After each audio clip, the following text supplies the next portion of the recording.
Let's go, baby. Let's go. What is good? What is happening, ladies and gentlemen? What is going on? We are here today on Easter Sunday. The Lord has risen, and I have risen up and finally decided to do another live stream as well. So we are here on Easter Sunday to, I don't know, do whatever, to pretty much do whatever we want. I was just bored, man. I was like, yo, I have nothing to do today. I have no errands to run. I haven't streamed in a little bit because I've been doing a couple of anime reviews, or excuse me, manga reviews on Sunday for the last couple of weeks. And both of the mangas that I've been reviewing, One Piece and Dragon Ball Super, they're on hiatus. So I was like, you know what? I'm going to stream. Today's a good day to stream. Let's stream for a bit. So we are here to stream. Yo, what's up, Tevin? Happy Easter to you as well. How is my story coming along? It's coming along very, very well. There has been, of course, some changes as I've gone through rewrites and stuff, but it's coming together very, very well. I am probably going to release some kind of official look at the story. Let's see, this is March 31st. Probably sometime in May. I'm going to have something to release on it. But it is turning out very, very well. We'll talk about some stuff going on with it as the stream progresses. Are you caught up on One Piece? I am. I have actually... Let's see, when did I first get caught up to One Piece? I got caught up to One Piece during the Dressrosa arc, when that was ongoing. Well, by the time I got caught up, the Dressrosa arc was ongoing. So it took me damn near like a year, 2 years, something like that, to get caught up on One Piece. But I did it. And I don't regret it at all. One Piece is a fantastic story. One Piece has some of the best world building I've seen in a story, period. Not just in a manga, but just in a story, period. The world building in One Piece is absolutely fantastic. But no, I've been reading One Piece every single week since I got caught up on it, which again has been like since the Dressrosa arc. I just never thought to review it because the thing is that there's so many One Piece channels. I feel like I probably am going to get, buried pretty much. I mean, you got like Brago D Ace, you got King of Lightning, you've got Teching 101, you got Sawyer. I mean, you got all these people that are reviewing One Piece, JD Legend, all these people, Joy Boy Theories. So I just never thought to review it, but we'll see how it goes. It's going to be on a break for 3 weeks, which is wild. I'm really interested to see what Vegapunk has to say. I'm not going to give too many spoilers, but interested to see what Vegapunk has to say. Whether it's about the people at the top of the world government, whether it's about the Void Century, we'll see. But I thought, you know what the hell, man? Like the whole... When Toriyama passed, I was like, you know what? I think I'm going to start doing more anime content. Why not? Like, why not? Fuck it. Why not? And now the One Piece videos have not done as well as I wanted them to do.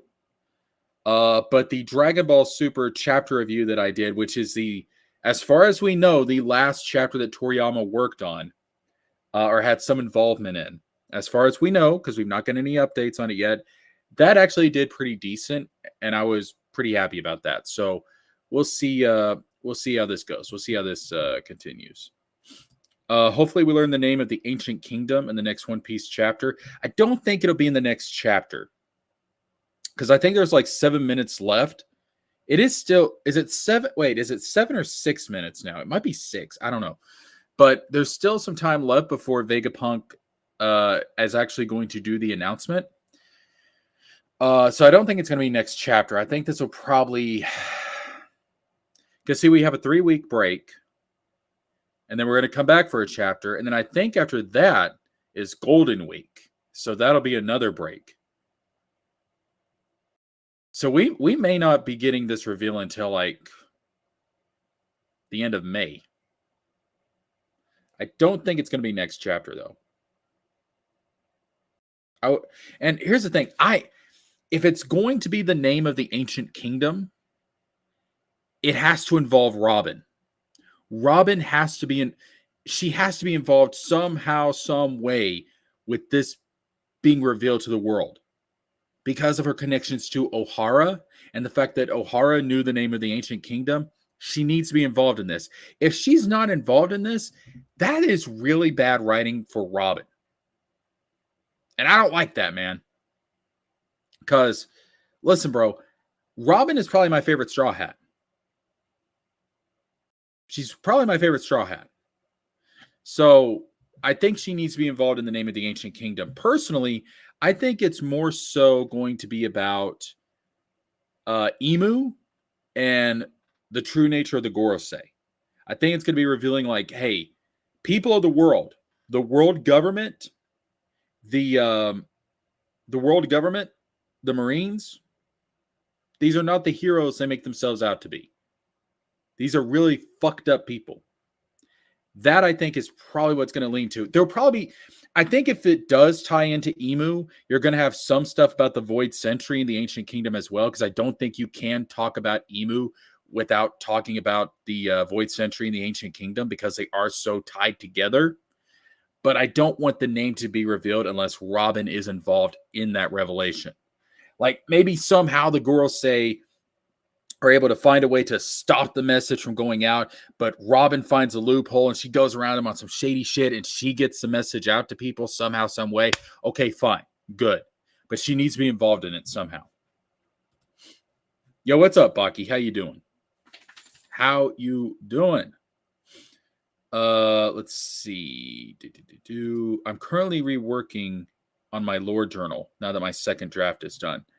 Yeah, I'm kind of in the middle. What I'm doing right now is that I'm writing down concepts and I'm writing down kind of the backstory because mine is very mythological in terms of like the background and like the kind of the bedrock of what the story is. It's got a lot of stuff from like world religions and world philosophies and things like that in it. Vinland Saga, Berserk, and Kingdom are all on break. Berserk hasn't come out with the new chapter since the author died, has it? Or am I wrong about that? And I'll be honest with you, I've never seen Vinland Saga or Kingdom. I know King of Lightning, he hypes up Kingdom to high heaven, but I've never read them. House of the Dragon season 2 is coming. You know what? I haven't seen House of the Dragon. I did see Game of Thrones, but I haven't seen House of the Dragons. And it's been a long time since I've seen Game of Thrones. I watched Tekking 101 for One Piece videos. Yeah, Tekking's good. Tekking's really good. The person I usually see first is Brago, and then King, and then usually I watch Tekking after that. Will you be getting the new Dragon Ball game when it comes out? Absolutely, man. Tenkaichi 4. Yo, I saw that gameplay. That gameplay looks sexy. Leveling up my Elden Ring character in time for the DLC. I have not played Elden Ring yet, but I have been. My brother played Elden Ring. This guy I know from work, he was really into Elden Ring. He loves Elden Ring. But I've never played it. I haven't played it yet. Maybe we'll learn about the last ancient weapon. That's a possibility because you remember that chapter where Emu like destroyed Lelouchia Kingdom and you had all those lasers coming down from the sky and it just fucked up the whole island? I think that could be Uranus. That could be the last ancient weapon. And if that's the case, that means the world government has the last ancient weapon, which is not good. But they probably need the mother flame in order to power the ancient weapon. So that's why, like we saw in the last chapter, it was Marcus Mars was trying to get York, one of the Vegapunks. because they need a Vegapunk in order to recreate the Mother Flame in order to use Uranus. Because if they could just use Uranus anytime they wanted to, they would have done it before this. So there's obviously some kind of stipulation there. Vivi is also a D now, given her ancestry. Yes, and I'm telling you right now, I know people are talking about, oh, who's going to be the next Straw Hat? Is it going to be Bonnie? Is it going to be? I mean, Yamato is technically a Straw Hat, but I don't see Yamato actually joining the crew. To be honest with you, I feel like if we were going to get a brand new character that was going to join the crew, it would have been Yamato, and it would have happened in Wano. Now that we're in the final saga, the only person I think that's joining the crew at this point is Vivi. I think at some point Vivi is going to officially join the crew. She is going to be on the ship, traveling with them once again. I think that's what's going to happen. Because I think she's going to be, again, it was her ancestor, Lily, that did something in the past. Everybody's thinking like, it was everything with the poneglyphs and stuff. Everybody thinks that she had Kuma's fruit in the past. Vivi, I think, is going to fuck up Emu's plans somehow, some way, just like her ancestor did. So I'm telling you, Vivi's going to be on the crew, officially, traveling with them on the ship. Berserk is still ongoing. Okay, but has there been a chapter released since the author died? That I'm not sure about. Kingdom is great. Sadly, there hasn't been an English translation for the series, even for the manga. Wow. Berserk's author's friend and his studio are continuing Berserk in his honor. All right, that's good. That's good. I hope he left some notes, and honestly, I hope he told somebody about. I hope he told somebody about the ending of the series. That way, we can get the ending that he planned. Because I know that Oda has told a select few people what the ending of One Piece is. So if anything ever happens to Oda, there are people out there that know how One Piece is supposed to end. I'm excited to see Elbaf in the next arc. Yeah. Yo, Elbaf has been teased for so long. I cannot wait to see Elbaf. I want to see the moon too. I want to see the moon. I want to know what's going on with NL. I want to see what's happening on the moon. I thought, honest to God, I thought we were going to see. I thought we were going to go to the moon after Egghead. Until the Giants showed up, I thought we were going to the moon. Because earlier in the arc, there was that rocket in Vegapunk's lab. There was the rocket on Egghead, and I thought to myself, they're going to escape Egghead by jumping on this rocket, and it's going to take them to the moon. I thought we were going to get Moon Arc after Egghead, but clearly at this point, it's going to be Elbaf. But what I was thinking is, okay, they escape from Egghead, they go to the moon, and then when they get off the moon, they land in Elbaf. That's what I thought was going to happen, but apparently not. But we need to get some kind of moon arc. Unless Laugh Tale and the One Piece are actually on the moon, which is possible, I guess. But no, Elbaf's going to be crazy.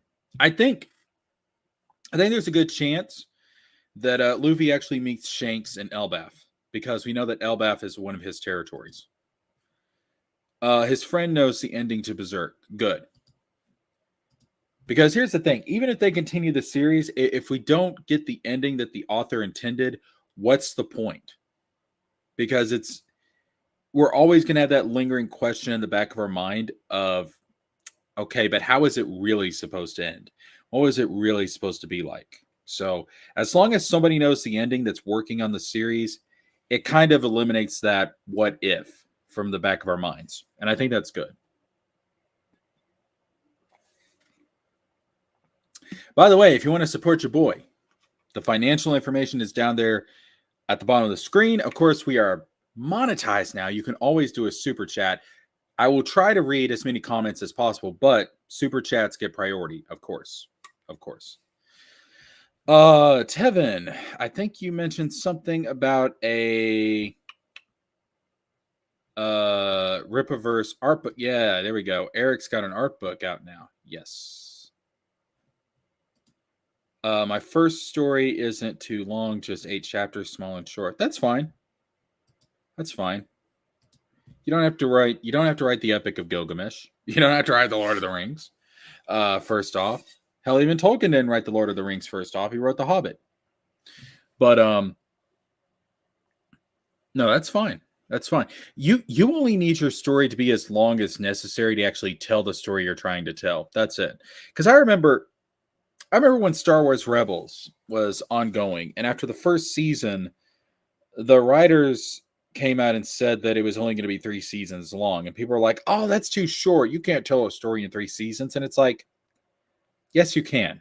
And if that's the story they have planned, and if that's how long it takes if that's how long it takes for the story to be told, if that's all they need to tell the story, that's fine. It only needs to be as long or short as necessary to tell the story. Boxing Historian coming in with a $2 super chat. What is up, Boxing Historian? Protagonist and solo leveling is becoming evil. I haven't checked out. So here's the thing. I haven't checked out solo leveling. I did read some of My Hero Academia, but I'm way behind on the series. Like when it comes to a lot of the modern stuff, I just haven't been keeping up. I just haven't been keeping up, man. I think what was the last? Probably I saw some of Demon Slayer, but again, I've not finished Demon Slayer either. I don't know what it is. Like I just right now, like uh my anime what's the word I'm looking for? Fuck it. The shit I'm watching as far as anime goes is like on a continuous basis is I'm reading Dragon Ball Super, I'm reading One Piece, and I've been watching the Bleach anime with the 1,000 Year Blood War. That's kind of the big 3 things I've been paying attention to right now. But thank you for the $2 super chat from the Boxing Historian. And you can go ahead and jump in here if you want to, Boxing Historian. The link is pinned in the chat. Demon Slayer is fire. Yes, from what I actually watched of it, yes, it is very fire. Have you seen Delicious in Dungeon show on Netflix? No, I have not. However, speaking of that, I did see the Avatar remake on Netflix. And I gotta say, I don't know what people are bitching about. Now, let me preface that by saying this. The cartoon is still better. Avatar The Last Airbender is one of the best cartoon shows ever made.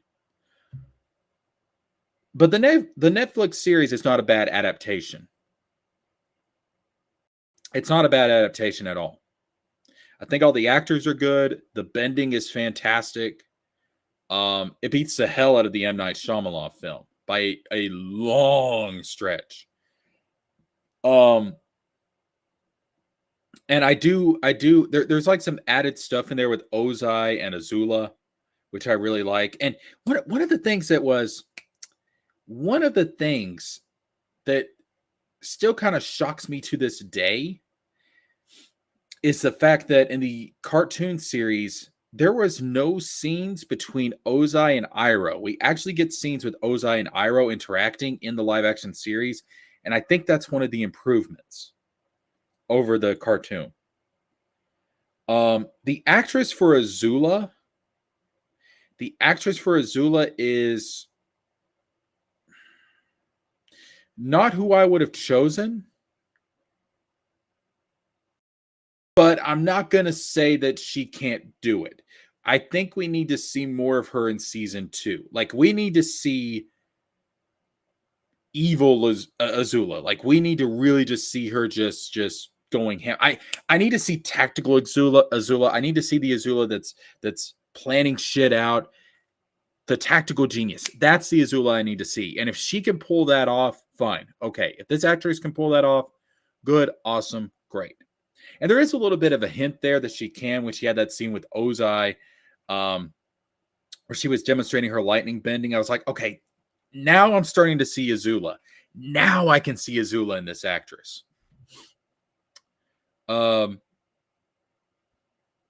Yes, easily one of the best. Easily one of the best. Was the bending all right in the live action show? Yes, I think the bending's really good. The bending in the live action show is actually really freaking good. The martial arts aspect is definitely there. The effects are very, very nice. The fire bending, I think, is the best.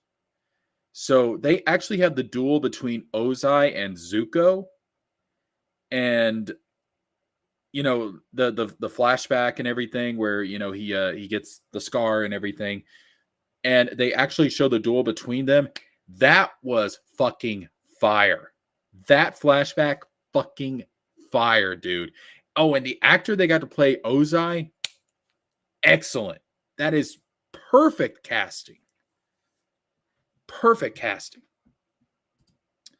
Kingdom Hearts. Yes, Katie did. Kingdom Hearts. My Kingdom Hearts. Fill me with the power of darkness. My favorite video game series of all time. I love Kingdom Hearts. Which, by the way, guys, I do have a gaming channel. I've not updated it in a little bit, but I do have a gaming channel linked in the description box below. We got $5 from Katie Ditt. Doesn't even have a comment. What? Katie Ditt, thank you so much for the $5 super chat. Much appreciated. Of course, you can always jump in. The link, the invite link is pinned in the chat if you want to jump in. But appreciate the $5 super chat. Next Baki arc will be Miyamoto Musashi. I can't wait for his fight against Yujiro Hanma to get animated. I've never seen Baki. So, like, I guess I'll go through like some of the animes I have seen. So, of course, surface level stuff, like surface level animes, like your first animes and stuff that you're probably going to see. Obviously, Pokemon, Digimon, Yu-Gi-Oh, Dragon Ball. After that would be like Yu Yu Hakusho, Rurouni Kenshin, Gundam Wing, G Gundam. What else have I seen? Full Metal Alchemist, Blood Plus, Code Geass, Death Note. Oh shit! What is that one with the girl with the spear? I saw that a long time ago. Moribito. That's it. Soul Eater. What else have I seen? Gosh, I've seen a lot of anime.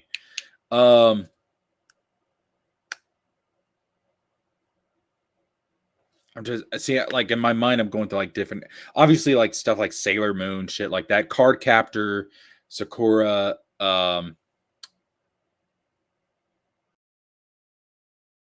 man, I've probably seen at least. Have I seen 100 anime? Maybe not that many. 70. I'll fuck it. I'll say 70. Yeah, Moribito, Guardian of the Spirit, but that's been a long time since I've seen that series. If you're still going after I put the kids to bed, I'll hop on. Sounds great. Sounds great, Katie. Storyline got wild in the last season. Last season of what? Are we talking about Kingdom Hearts? I mean, like the last game? Yeah, Kingdom Hearts. Kingdom Hearts is one of those stories where it makes sense, but you have to really deep dive into the lore for it all to make sense. Like it's a commitment. I'm not gonna lie, it's a commitment. Yeah, Yu Yu Hakusho, Cowboy Bebop, and shit. What was the one that came out? What was the one that came out around the same time as Cowboy Bebop? I can't remember its name. Oh, I can't remember its name. Holy shit. What was it? It came out. Oh, fuck me. I cannot remember. Hold on. Let me look this up real quick. Toonami. I know it was on Toonami. Toonami anime. Oh, Tenchi Muyo. Obviously, yeah. I've seen Tenchi. Bleach, Naruto, One Piece, obviously. Um, okay, this is the current. This is the current Toonami thing. I don't want that. Attack on Titan, SAO. I've seen that. Blue Exorcist, I've seen that. Cyborg. Oh, Cyborg 009. I forgot about that. Yeah, but I've seen it.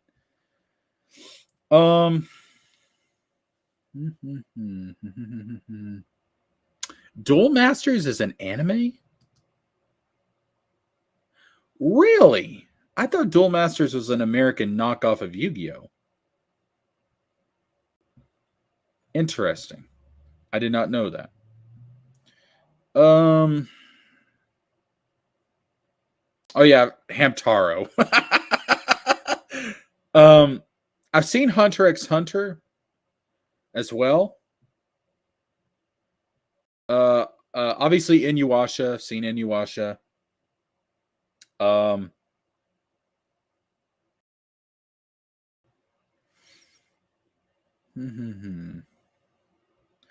the hell is that one series I'm thinking of, but I cannot remember?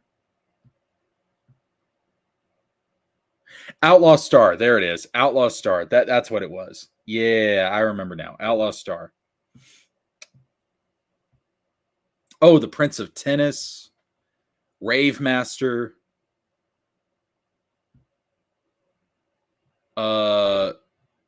I said Rurouni Kenshin, didn't I? Yeah.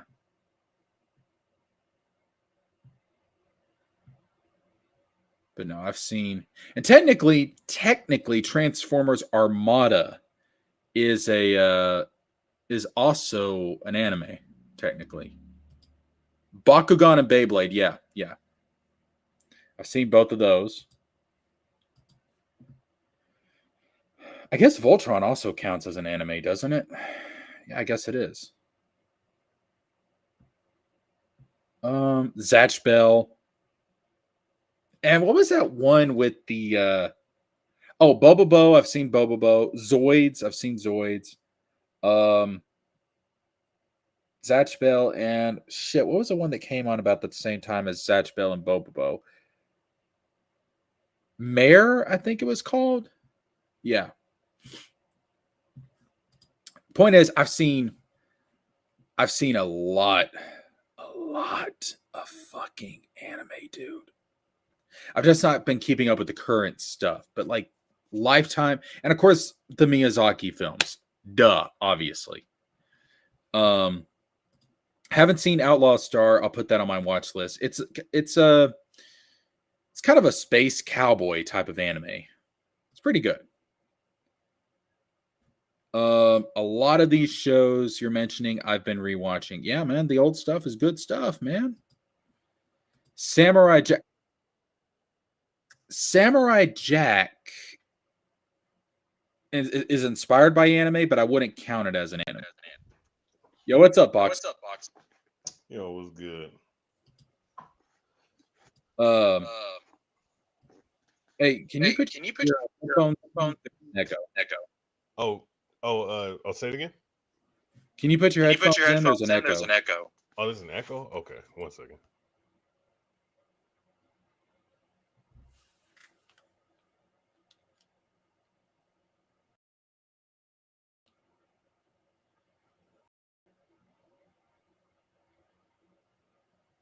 Okay, well, I was waiting.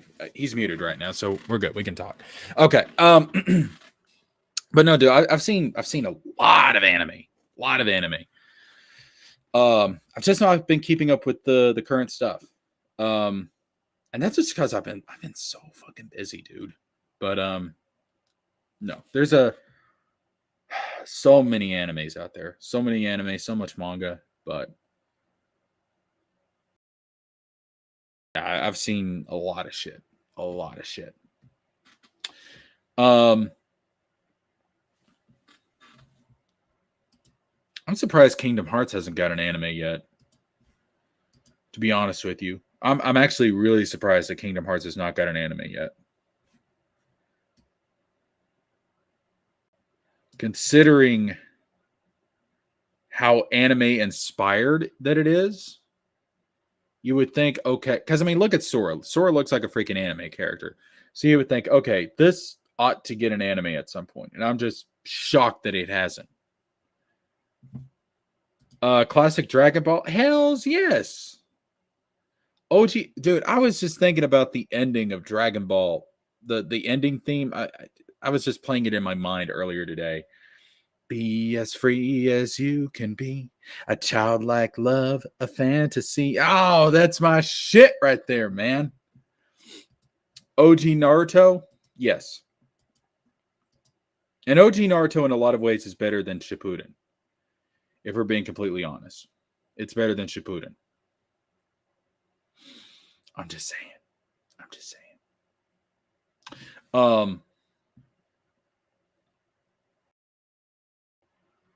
So let's see. I know Tevin, you brought up the art book earlier, and I know that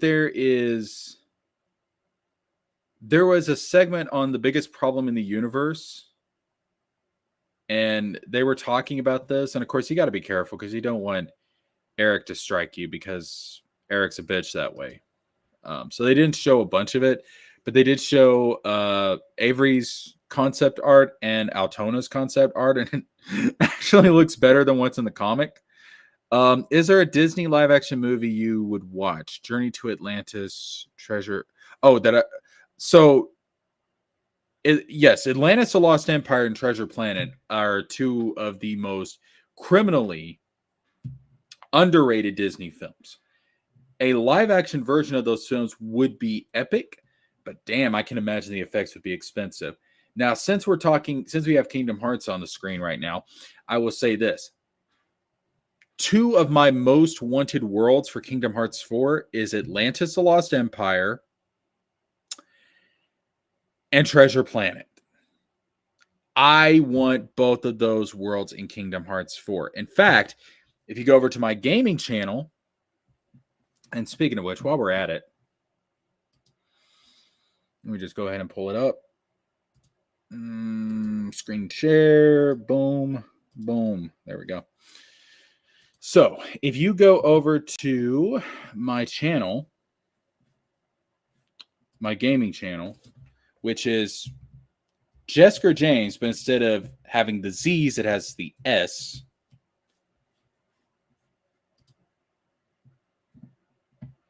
You'll see that I have a video for my Kingdom Hearts 4 Worlds wish list. And actually, across all of my channels, this is the video that has the most views. This has 71,000 views. 71,000 views. And I did a 20-minute video talking about the worlds that I wanted in Kingdom Hearts 4. And I basically broke it down to original worlds, acquired franchises, modern Disney, classic Disney, Pixar worlds, and I have original worlds on here. I've got acquired franchises, modern Disney, classic Disney worlds. The classic Disney worlds that I wanted, the two that I want the most, Treasure Planet and Atlantis. Easily. And of course, Pixar worlds. But yeah, go check it out. Check out the video. Good stuff. It is so far the video that has the most views across all three of my channels. I got to get back to gaming, man. I got to get back to gaming. And oh yeah, there was like a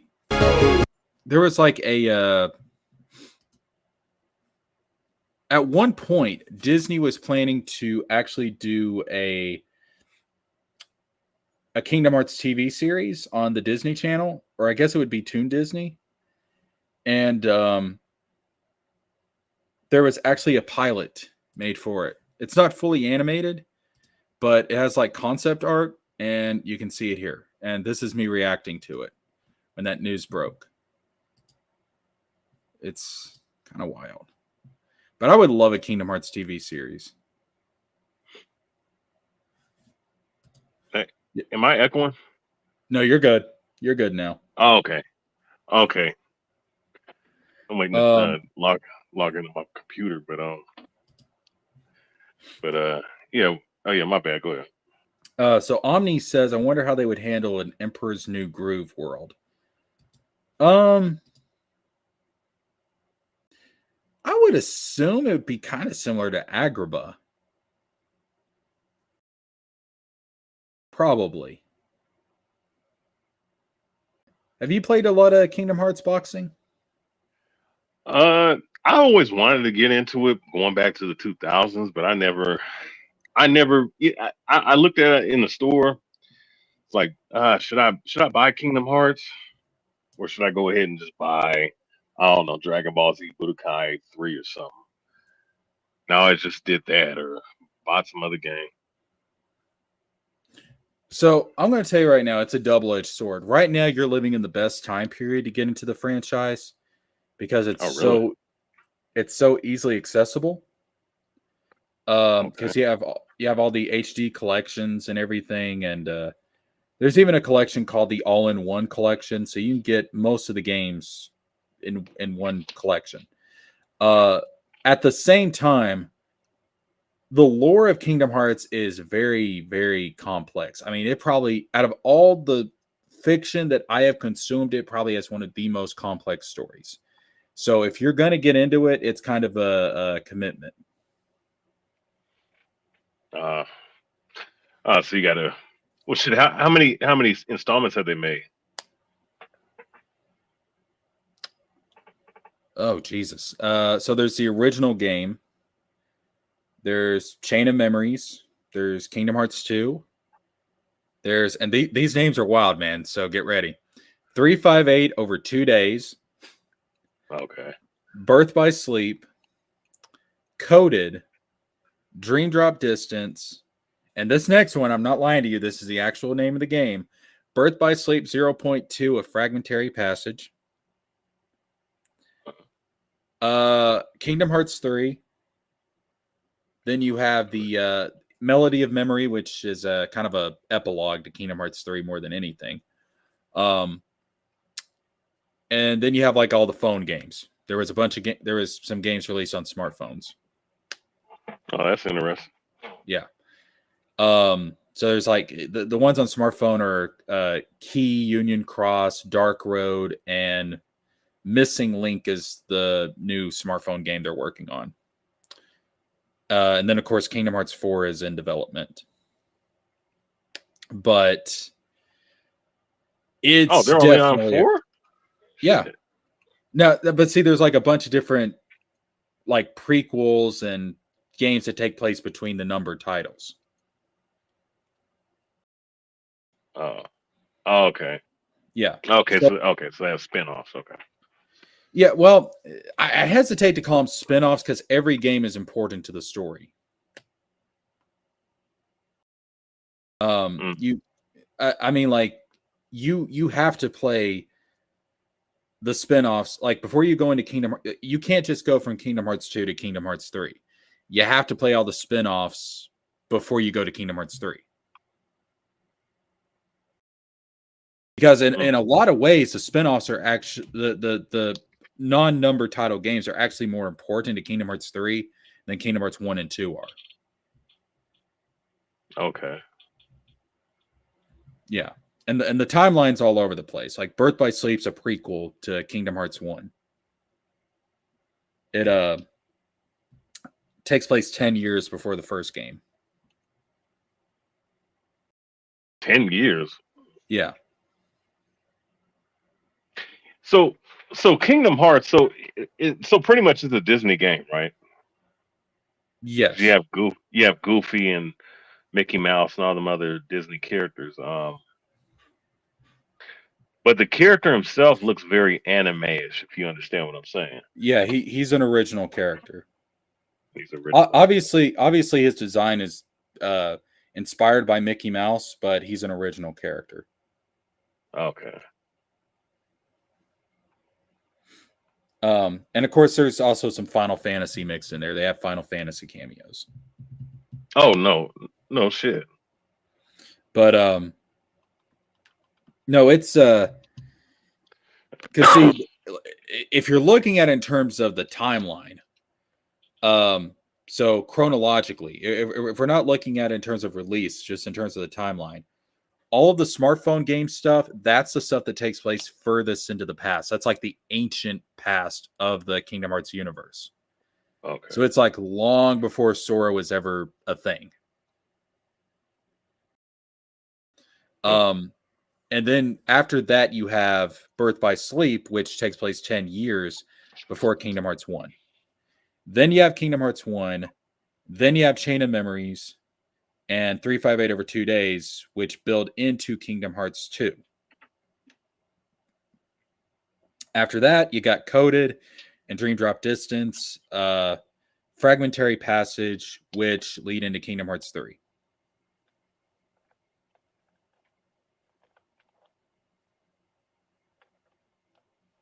Kingdom Heart Passage. Yeah, a Fragmentary Passage, which it's not really a full game in and of itself. It was more like a prologue to Kingdom Hearts 3 more than anything. Okay.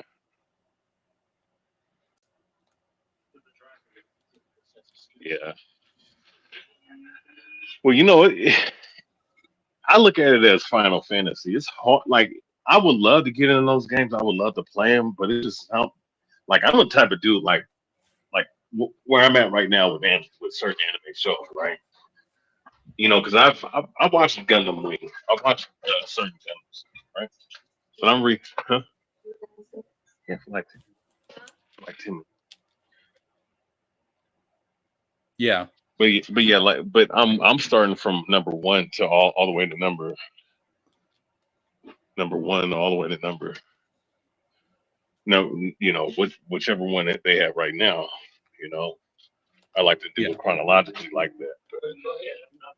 So I yeah, would say honestly, like in terms of avoiding spoilers and stuff, honestly, playing in terms of the release, like when the game's released in that order, is probably better. But you could do it chronologically, but I think they're really designed to be played in terms of release because there's stuff in Kingdom Hearts 2 that hints at stuff that takes place in Birth by Sleep, and I feel like if you play Birth by Sleep after Kingdom Hearts 2, you're going to get more of the references that it makes to Kingdom Hearts 1 and 2.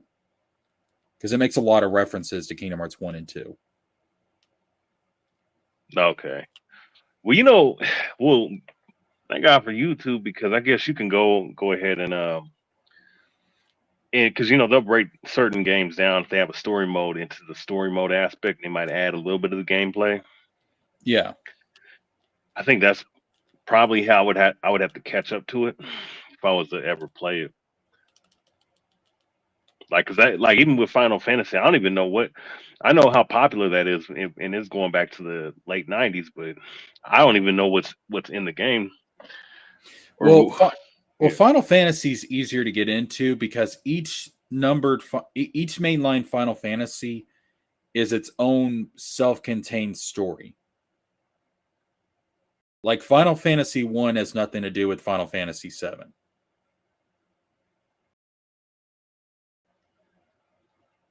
The only commonalities between the Final Fantasy games is certain themes, certain elements as far as the world goes. Like a lot of them use crystals. There's chocobos in every game. You'll see stuff like that. Like they have similar elements and stuff, but the worlds and the stories are completely self-contained to each individual game. Now, each mainline title may have its own set of spin-offs, but again, it's just connected to that particular title's universe. But you can jump into the Final Fantasy series almost anywhere. Whereas with Kingdom Hearts, it's one long continuous story. So all the games are connected.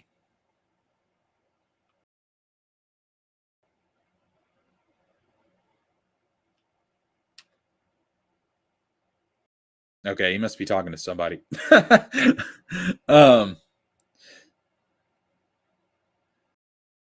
So let's see. We will look up. Let's look at the comments. They always call them spin-offs, but they're not. Yeah, they're not. There's I don't know if there's really I don't think you could really say that there's any Kingdom Hearts game that's actually just a straight up spin-off. Because they all tell some part of the story. 10 takes place in the same universe as 7's, but on a different planet. That's true. That's true. Yes. 10 and 7 do take place in the same universe. It's not really important as far as the plots of those games go, but you're right. They do canonically take place in the same universe because there's a character named Shinra in 10-2, and it's hinted that his descendants built a spacecraft or something and ended up on the planet that 7 takes place on, and his generations down the line, they became the founders of the Shinra Electric Corporation. So, yes, that is canonically true. They do take place in the same universe.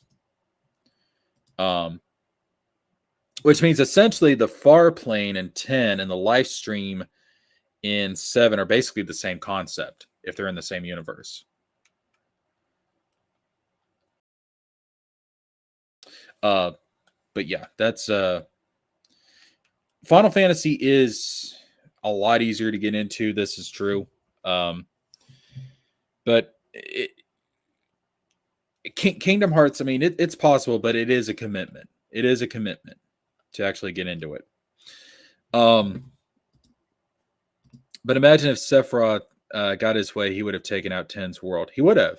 Because he said in Advent Children, he said that he was going to use the planet in 7 to travel the cosmos and go to other planets. He was essentially going to start doing the same thing that Genova was doing. So eventually, if he was never stopped, he would have ended up on Spira. He would have ended up on the world of Final Fantasy X at some point.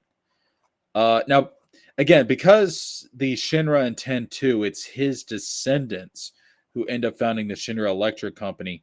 We can assume that the main characters from 10 and 10-2 are all long dead by the time of the events of 7. And Spira has probably changed dramatically in that time because we're talking about hundreds, if not thousands of years between the events of those two games. So what the hell Spira would look like by the time Sephiroth got there, who knows? But, you know, Tidus, Yuna, all of them wouldn't be on Spira. They would have already died at that point. And again, because reincarnation is a thing with the live stream, presumably the far plane would work the same way, and they would have probably been reincarnated as other people at some point. Because that universe obeys the laws of reincarnation. But no, it would be kind of interesting. And then, of course, if you want to look at it larger scale, canonically, Final Fantasy is a multiverse. Because of Dissidia.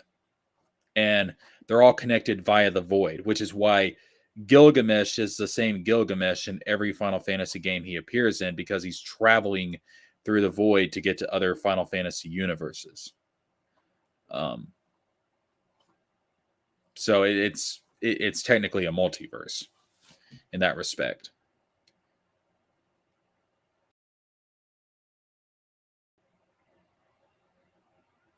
Yeah, the Dissidia games are awesome, Omni.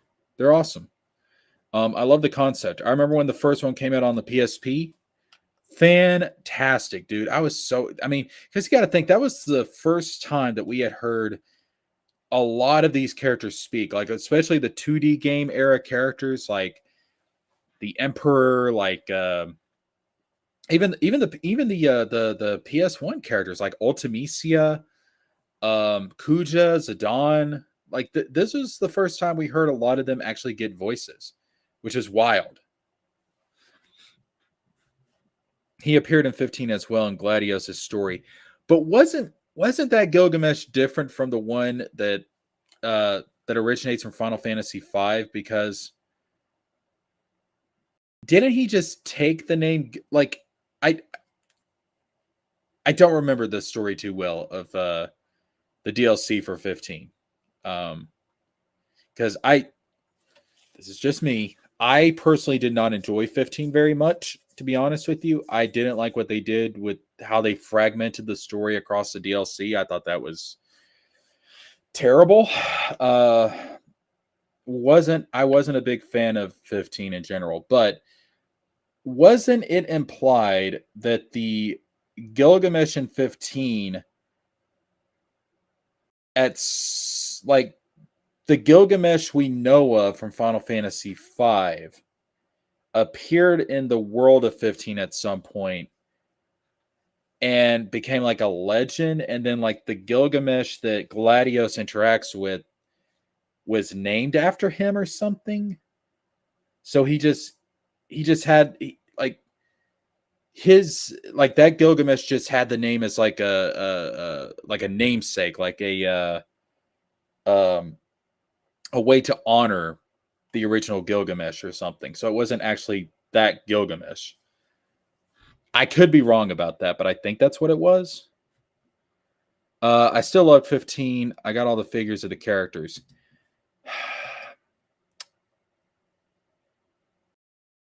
A mantle. There you go. Yes. Yes, that's a good way to put it. So here's the thing. 15 to me did not feel like Final Fantasy. Um I it it felt unfinished. It felt rushed. And I think you can tell that because of how much DLC that there was. And there's like even novels and stuff that expand on the story. You can tell that that game had such a terrible development. It went through development hell. And you can tell that it was rushed and unfinished. And the final product, I just didn't think was very good. Not to say that it was all bad, but by the end of it, I felt the game was lacking. Let me put it to you like that. I wasn't satisfied when I finished the game. Yeah, speaking of Final Fantasy, we got our boy Cloud. Which I'm telling you right now, I am still pissed off to this day that Cloud and Sephiroth were not in Kingdom Hearts 3. What the fuck, Nomura? So you have Kingdom Hearts 2, where Cloud and Sephiroth, they just disappear, have no idea what happened to them. And to this day, we don't have a conclusion on that story. No, man, you can't do that. You have to finish what you started. Cloud and Sephiroth should have been in Kingdom Hearts 3. You should have wrapped up their side story right there. Now, that being said, I'll forgive Nomura if the reason Cloud and Sephiroth were not in Kingdom Hearts 3 is because they're actually over in Quadratum. They actually are they're actually in a unreality, the world of fiction, or the world of fiction. If they're in unreality over where Yazora, his world, like if they ended up over there somehow, and that's why they weren't in Kingdom Hearts 3, fine. Bring them back for Kingdom Hearts 4. Which would make sense. Maybe when they vanished in Kingdom Hearts 2, somehow they crossed over to unreality, and they've been fighting over there. So maybe they'll be in Kingdom Hearts 4. That's what I'm hoping for. If they're not, I'm going to be pissed, dude. I'm going to be pissed. I'm going to be really mad because I want that story finished. After they finish that story, if you never want to bring them up again, fine. Fuck it. But you finish what you started, Nomura. You finish this shit. There's a novel that tells a true ending, and I bought it. I am aware of the novel. Where it had like an alternate ending to 15. Yeah. But again, that just tells me this game was, the development it went through must have been just horrendous. For them to have to tell the story that way. Yeah, there was only a statue of Cloud in the beginning of 3. the lack of Final Fantasy, the fact that Leon in the game, because let's be honest here, all right? Let step back for a minute and let's look at the Kingdom Hearts cast. So you have the Keyblade wielders, the main people, right? Okay. Obviously, that's your A team. That's who you go to fight the big bads. Fine, fair enough. But let's just say that Sora and Riku and Kairi and Aqua and Terra and Ventus and Roxas and Xion and Axel and all these characters, let's just say they got wiped the fuck out. They got wiped the fuck out, all right? They're dead. And there's no coming back. There's no power of waking bullshit. They don't come back. They are dead. All right. They are deader than a doorknob, 6 feet under. All right. Who do you think is going to step up in their place? Who do you think the B team is? Who do you think you call in for backup? It's Leon, Yuffie, Aerith, Sid, Cloud, and Tifa. They're the fucking B team. They're the fucking B team. That's who would step up in their place. Jesker, you know who I call in? Who? I call in Demon Cyborg. Who? The dude from One Punch Man. What's his name? Genos. I have never seen One Punch Man. You haven't? No. I've not seen a lot of modern anime. I was telling people about this earlier. Like a lot of my stuff is retro. The only things current that I've been keeping up with is Dragon Ball Super, One Piece, and the Bleach anime.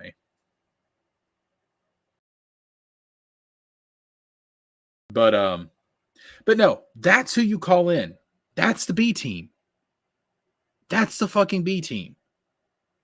Let's just say Terra Xehanort, like in Kingdom Hearts 3, he wipes out the Guardians. You know who Yen Sid's going to go to? Hey, Leon, get your ass in here. Get your ass in here, Leon. That's what's going to happen. Leon's going to become a Keyblade wielder. He's going to be trained to be a Keyblade wielder. That's what's going to happen because that's the B team. And let me remind you about something. When Sora left Destiny Islands and ended up in Traverse Town, who were the people that explained to him what the Keyblade is, what the Heartless are, what other worlds are, the nature of other worlds? Who explained all that shit to him? It wasn't fucking Yen Sid. It was Leon and the gang. That was the first fucking people he met outside of his original world. They introduced Sora and, by extension, us, the players, to this universe and its concepts. So when I hear people say, oh, the Final Fantasy characters aren't necessary, blah, blah, blah, bull fucking shit. Let me also remind you that it was Xehanort who destroyed the world of Hollow Bastion, who ruined it, who made Radiant Garden into Hollow Bastion. And who lives in Hollow Bastion, who lived in Radiant Garden? Leon and the gang. So if anybody had a bone to pick with Xehanort in the final game of the Xehanort saga, you know who it was? Leon and the gang. I don't want to hear this bullshit about Final Fantasy not being important to Kingdom Hearts anymore. Fuck you. Where the fuck was everyone, honestly? Yeah. Yenzo, Lexius, fucking Dylan. Fucking Dylan, who is evil ass Zaldin in Kingdom Hearts 2. They took over the place. What the fuck?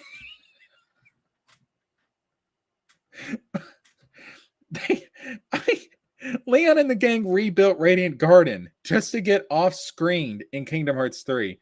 What the fuck? I prefer the old anime now much more over the new stuff. So do I. I don't know. Maybe I'm just getting old. I read more manga than anime lately because I get ahead and don't need to watch anymore.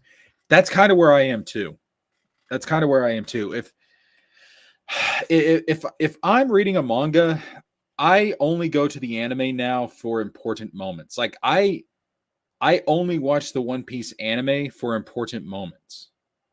Like I'll tell you right now, when we get the episode where Sabo is going to invade the palace at Marie Joie, and he confronts the Gorosei and Emu. When we get that adapted into the anime, oh hell yes, I'm gonna watch that in the anime. That's a big ass moment. Because you got to think, we're gonna get to hear Emu's voice. We're probably gonna find out in that episode if Emu is a man or a woman. Because right now we don't know. We don't even know if Emu is a man or a woman. A lot of people speculate that Emu is a woman, but we don't know. And we're probably going to find out in that episode because that's going to be the first time we actually hear Emu's voice.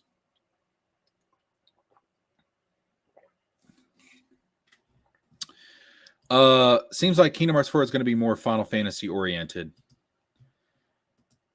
I think it's going to have fun. I mean, obviously, Yozora is based off of Noctis. Tetsuya Nomura's original idea of Noctis from the Versus 13 plot line before it got restructured into 15. But yeah, I don't think we're going to see Leon in the gang in Kingdom Hearts 4 because they're back in the original universe and Sora's in this new universe, this new reality, so it wouldn't make sense for them to show up. But if Cloud and Sephiroth and Tifa all ended up in Unreality, I would be very happy about that, to have Sephiroth as an optional boss in Kingdom Hearts 4. So I could see that group showing up in this game. I could see that happening.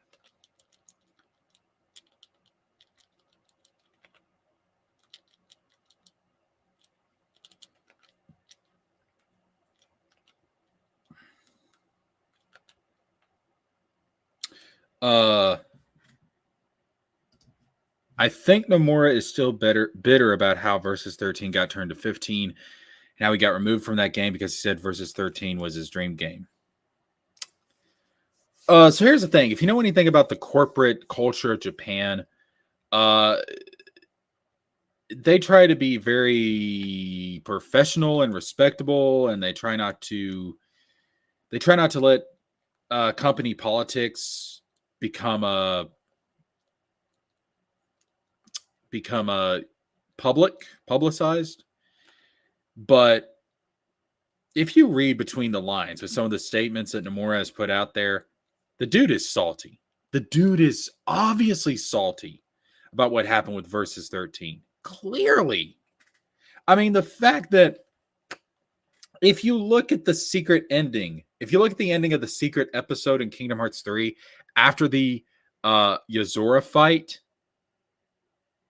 it's the Versus 13 trailer. It's the car scene with Noctis waking up in the back of the car. Fucking Luxord is fucking Luxord is Yozora's driver, for God's sakes. Yeah, the dude is salty. He's basically telling Square, hey, I'm going to tell the story of Versus 13, even if it has to go under another name. Even if it goes under Yozora, this is going to be my interpretation of Noctis. He may be called Yozora, but in his heart, he's Noctis. That's obvious. That's obvious. And don't be surprised if after Kingdom Hearts 4, we get a Verum Rex video game where we play as Yozora. Don't be surprised if that shit happens. In fact, Nomura, when the Kingdom Hearts 4 trailer came out, Nomura said that he debated what the next game should be. And he was debating whether it should be Kingdom Hearts 4 or a Verum Rex video game. Which means he has the intention in the back of his head to do a Yozora game. One day we're going to get a Yozora game. We're going to get a Verum Rex game. And I guarantee you it is going to be a reinterpretation of what he originally planned to do with Final Fantasy Versus 13. That's what it's going to be about. That's going to happen. I guarantee you that's going to happen. Black Angus got to go back to work. I pray for you, brother. Wait, on Easter? Really? Oh, that sucks. Oh God, really, man? That's awful. Capitalism can be a bitch sometimes. Oh yeah, the letter he put out, yeah. He's Square Enix only competent director next to the Final Fantasy 14 director. Pretty much. Pretty much. I think Square Enix really needs to decide what they want to be. Because I think Square Enix has been, for one thing, Square Enix is trying to appeal to the Western market too much. Don't fucking appeal to the Western market. We're crazy. Have you seen America lately? We're fucking insane. Don't appeal to us. We're nuts. Don't appeal to us. Be Japanese. Embrace your Japaneseness. Damn. He's gonna make Versus 13 one way or another, and I'll be ready to play that shit when it drops. Yep. Telling you right now. Verum Rex is basically, when we play Verum Rex, that is more or less going to be what Versus 13 would have been. I guarantee you, more or less. The characters may have different names, but it's going to be that, more or less. We're screwed here right now. Dude, listen. I've told people this over and over again. If I hit the jackpot, if I win the lottery, I am getting my ass out of here. I am done, dude. I'm either going to one of the Nordic countries like Sweden or Finland or something, which, by the way, did y'all see where they came out with like the happiness index for countries? America wasn't even in the top 20, dude. Fucking Kuwait was higher up than America. That's insane. The top one was Finland, but up there you had like fucking Israel was happier than we are. And look what's going on with Israel right now. But I mean, Israel was in the top 5. We weren't in the top 20. What the fuck? Finland, I did some research into this. Finland has nearly eliminated homelessness in their country. Now, we claim to be the most powerful and richest country in the world, and we can't even do that shit. Oh my God, dude. It's crazy. It's absolutely crazy.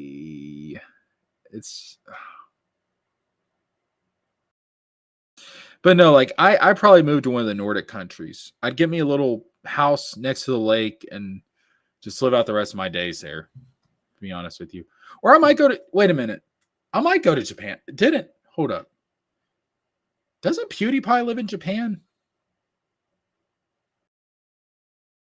I think. Japan is beneath us. They're as fucked as we are. Japan's problem is that they have an aging issue and they're very isolated. Japan has, you know what? I probably would not move to Japan. Actually, because Japan has some big issues that are, and they're not affecting them massively right now, but in the long term, they've got some serious issues.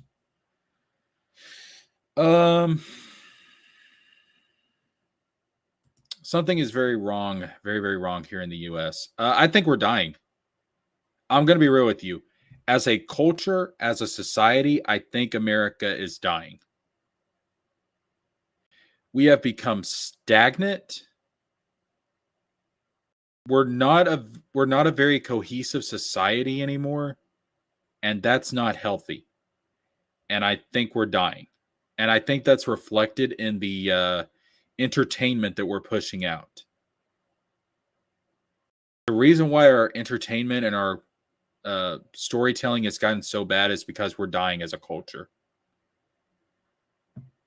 And what replaces us, I have no fucking idea. But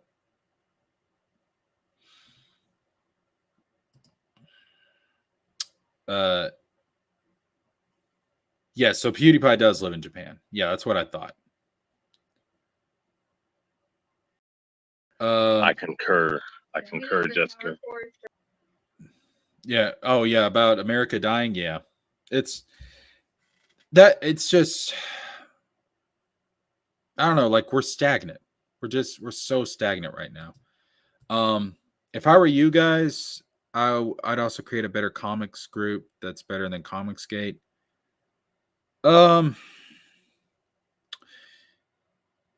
For all the issues that Comicsgate has, and Comicsgate does have some issues, it would be really difficult to try and create a group. First of all, I don't want to compete with Comicsgate. Like, that's the thing. Like, I don't really like. I don't want to get in a fight with EVS or anything. But I don't know. I don't know. No, I heard. No, I agree with you, man. I ain't gonna lie, man. Japan ain't a bad place to live at. From what I hear, people that I've known that lived over there, they said, man, it's peaceful over there. Well, the problem that Japan has is that, and they don't show it publicly. A lot of this is under the surface, but they do have an aging crisis over there. Aging? Yeah, their population is very old compared. Like, there's the ratio between the elderly and younger people in Japan it's a huge gap. So you're saying a fertile issue is over? Yeah, and that ties into the fact that they're overworked. Yeah. They are working so hard over there that they're not making babies.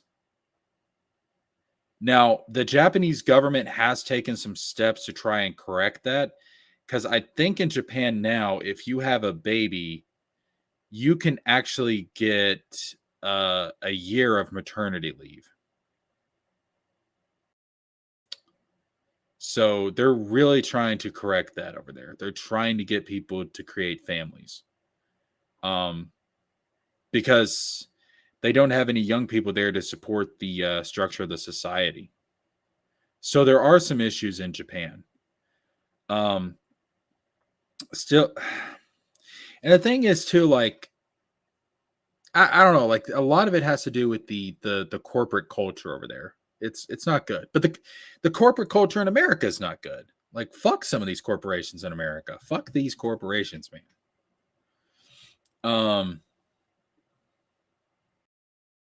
Every empire has fallen at some point. Yes. If you think America can't fall, you're living in a fantasy world. And some people are like that. Some people, it's very creepy, but I've seen people, they treat America almost like a god, to where, oh, America is infallible. America is unstoppable, blah, blah, blah, blah, blah, blah, blah. No, it's not. America is a country. It's a very big country, a very rich country. It's been a very successful country, but it is a country and it can fall. Like any other nation can, like other nations has. It's that, I mean, that's just the truth. It is what it is. Do I want it to? No, but it's going to take some serious reforms to fix this country in order to salvage it. The slums ran away. Yo, TJ Laser, get your ass in here. What are you doing? Get your ass in here. The slums ran away from CG and became ripitards. I think we're okay. Yeah, that's true. Yeah, I don't know what the fuck happened with the slums. Have you watched Delicious and Dungeon anime on Netflix? I have not. I've not seen that. You can't interact with indies without running into Comicsgate. That's true. Like, Comicsgate is such a huge presence in the independent market. You're gonna end up coming into contact with them sooner or later. There are some indie creators who have the same views as Comicsgate, but they just stay quiet and do their own thing. There are. But right now, Comicsgate is the most prominent. And that does mean something. Now, should it? That's another debate, but that does mean something. Rippaverse is another group. Rippaverse is certainly a group. It's a group. There's no time to meet people. It's all just work, work, work, work, work, or school, school, school, school, school. This is, I mean, it's true. It's true. It's dating sucks in Japan. um,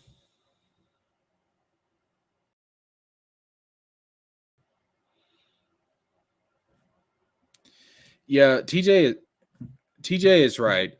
Trying to create a separate group, it's bigger than you think. It's bigger than you think. Yeah, what's It up, becomes TJ? complicated. We end up like the slums if we do. That's the problem. And Yeah, well, since when did slums become ripotards? They always were. They actually helped Eric July infiltrate the CG, and they were, a lot of them were compromised. They were, especially Dillard.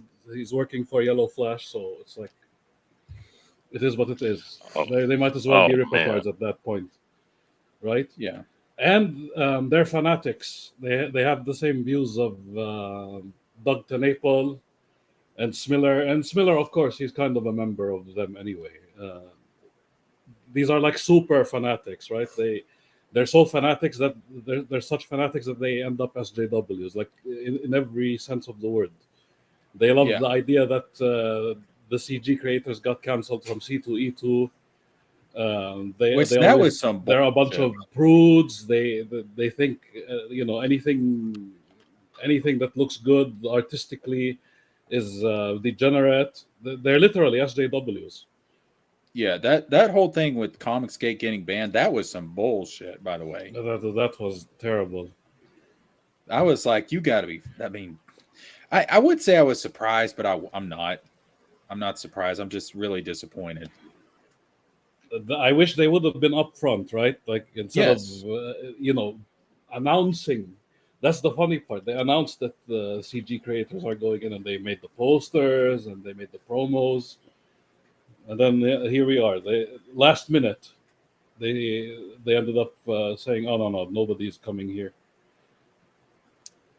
Yeah, that was. I don't know. That was very scummy. That was very, very scummy. Wait, wait. Comics Gate, like I know they made a lot of mistakes in the past, especially Eric July and all of that, but I don't think it's Wait, a problem joining them. wait. And wait a second. Can you both explain to me what? So I've been because I watched that dude EBS video. So I'm trying to understand what. How did they get banned? Who banned them? C2E2. Who's that? It's a convention. It's a Chicago comic book convention. Oh, Comic Con, Yeah, Chicago. Yeah, yeah. basically said they couldn't have a booth or a table there, pretty much. Well, that's goofy. Like so After you want announcing that they were coming, after making all the promos, Yeah, last minute they to decided no.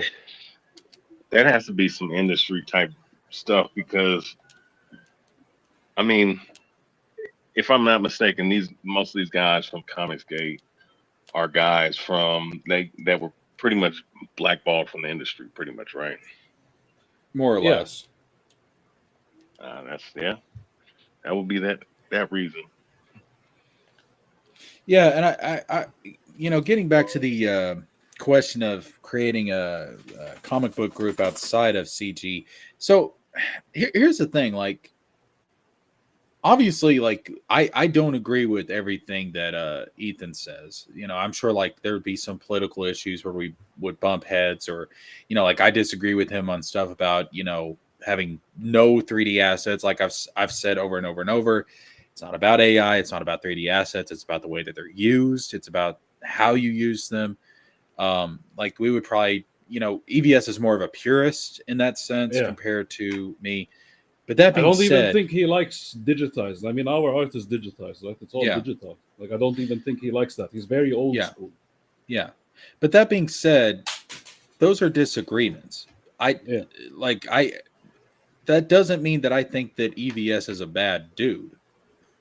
Like that's the thing. Like Eric July is a bad dude. Ethan's If, not. if That's the anything, difference. I always argue he's way Hey, too nice. hey, He's no, way I'm gonna too say nice. this.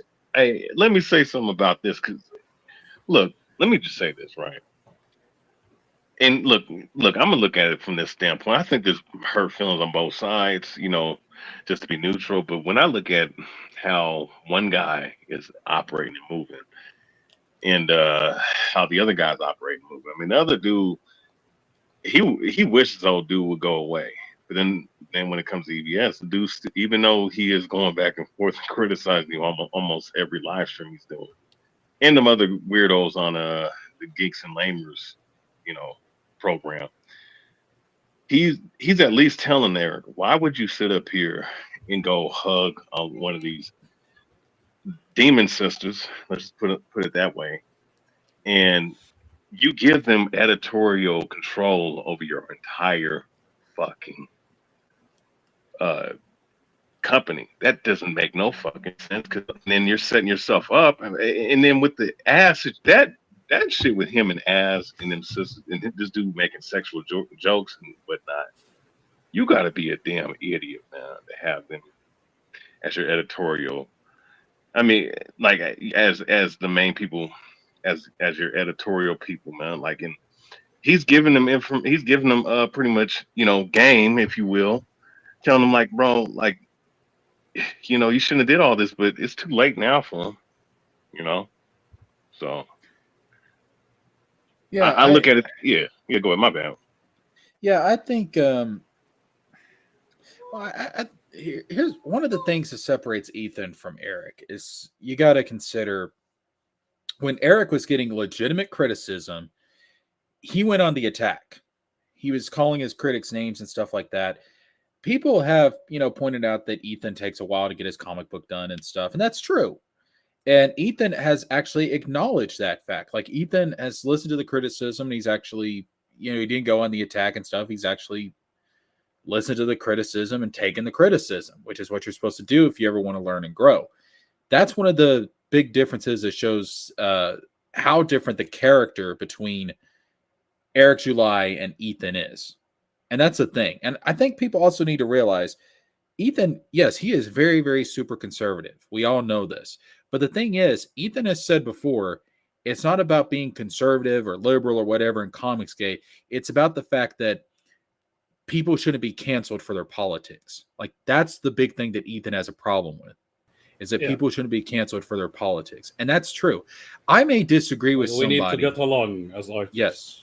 That's the I one thing may that attracted me to this movement. Yeah. I may disagree with somebody, on every single issue, but that doesn't mean I think that you should be homeless, that you should be hungry, that you shouldn't be able to take care of yourself, that you shouldn't be able to make a living. I would never ever want that for anybody. I don't care how much I disagree with them.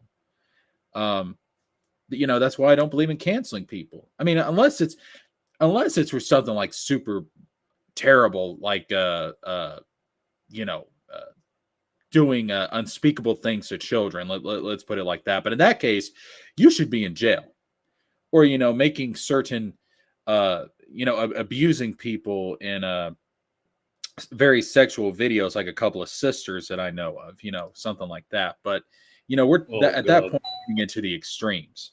But for the most part, I don't believe in canceling people.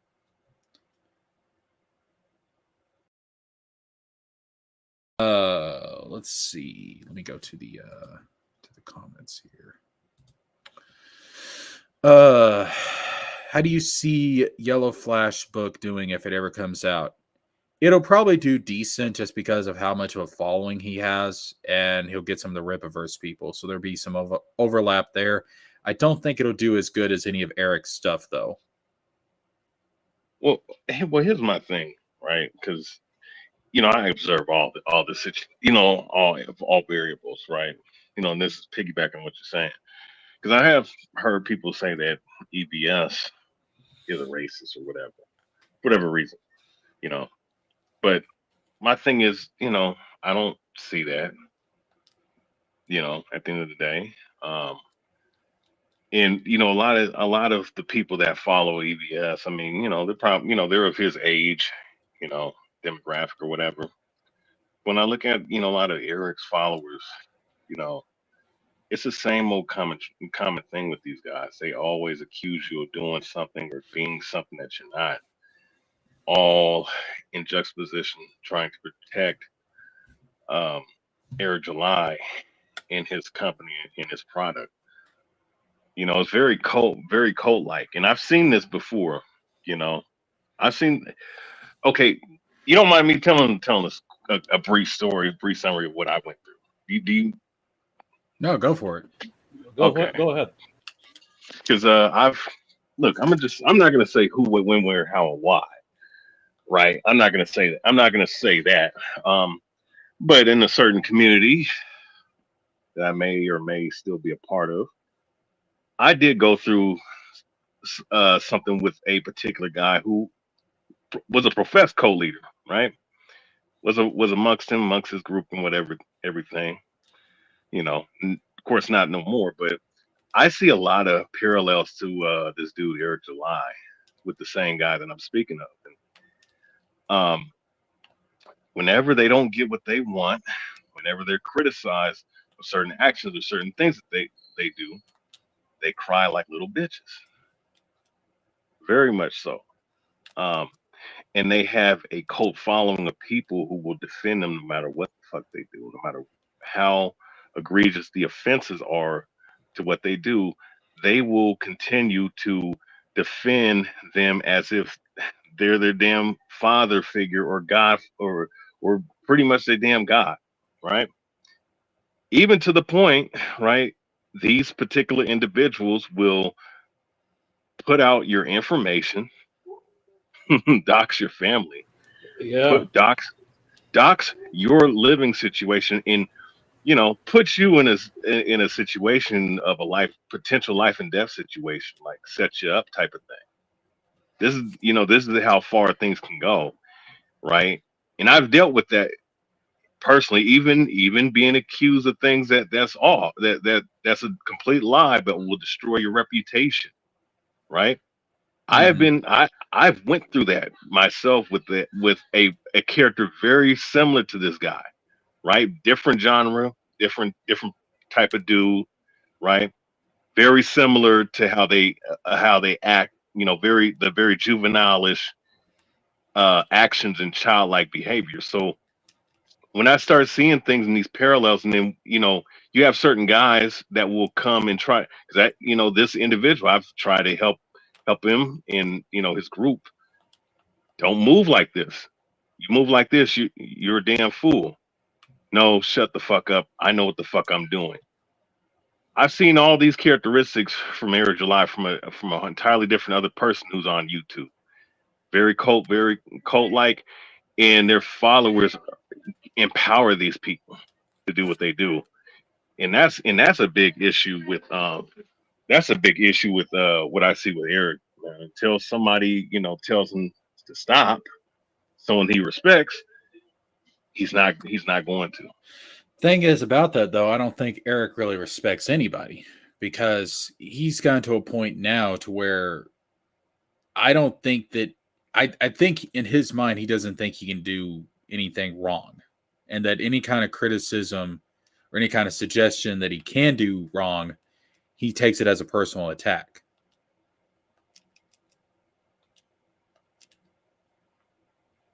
Yeah, ever since Dick Masterson gave him those notes, he already took it as a personal attack.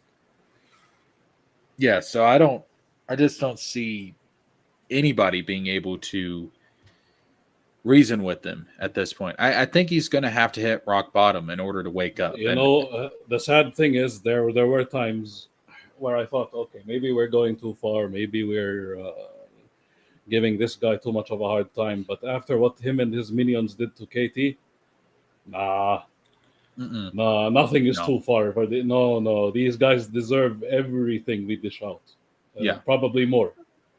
If I they're mean, willing to go that low, forget it. listen, Hey, the Soska sisters, when that happened, and I found out what those bitches were actually doing. That's even more disgusting. They did that only because they wanted to release that trailer. Yes, When I found out what these bitches had done and that he hired them, I was like, nah, man. At this point, I don't want him to make a turnaround. Fuck that company and fuck Eric July. And then what he did to Katie, that was kind of the cherry on top of the fuck you Sunday right there. That's when I was like, no, like fuck this guy. No, and let me say this. And when I look at that, right, I'm in the same boat, and I'm looking at it like, because I wanted him to turn that shit around. I want him to humble down, maybe to take a L or two.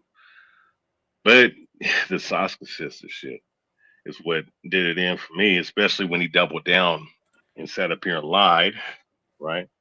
And then Right. another thing too, you know, this dude, how you gonna sit up here and accuse, what's her name, Katie, of being a in the bestiality, right? But you have literal women in your company who probably have done the very same thing you're accusing this woman of. And of course, we've seen on camera what they've done. And the Like, thing is, we're talking about two women who are on camera.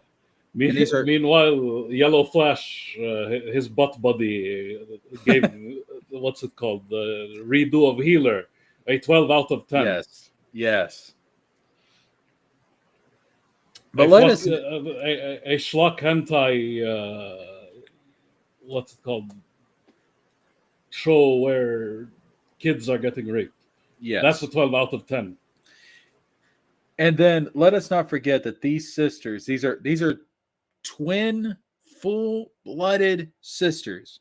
So there's no ambiguity here. Committing incest on camera. They're on camera doing this shit. And then we know the whole thing with the abuse of the drug addict and, the tweet with the kid and everything. And Lucifer Valentine and all his shenanigans until now, they haven't disavowed. Oh, yeah. Lucifer Valentine, who, what he did to his sister was, I mean, it's, and then we're, and they have the gall to go after Katie because she likes fucking Inuyasha. Because she. wait, what?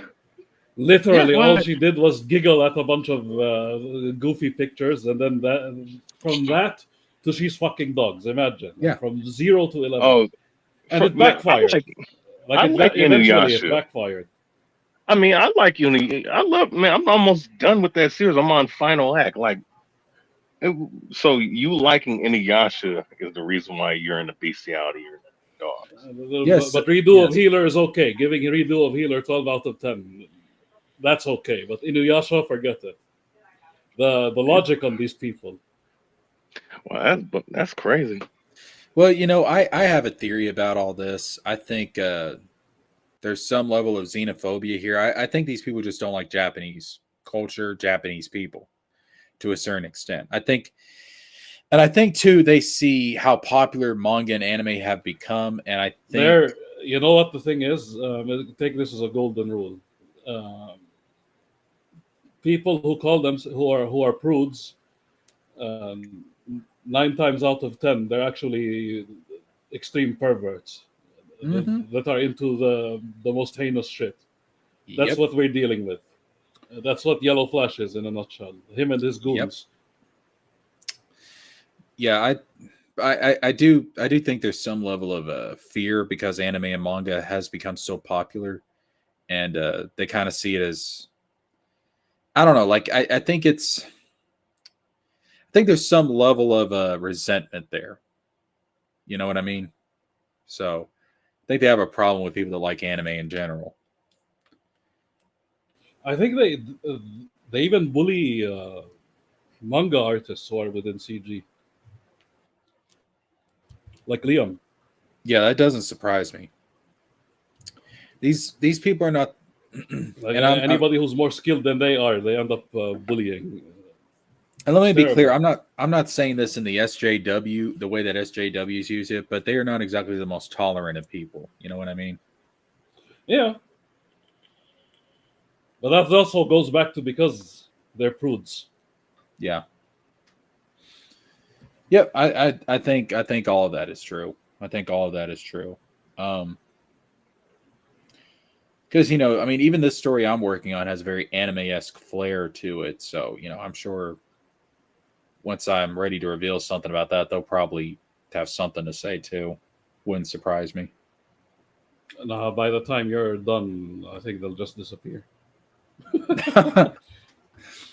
What Like was the prediction? What they're was the kind of prediction broken already. They're done. All what they're doing now is just canceling people and saying that the CG people who got kicked out of C2E2 deserve it.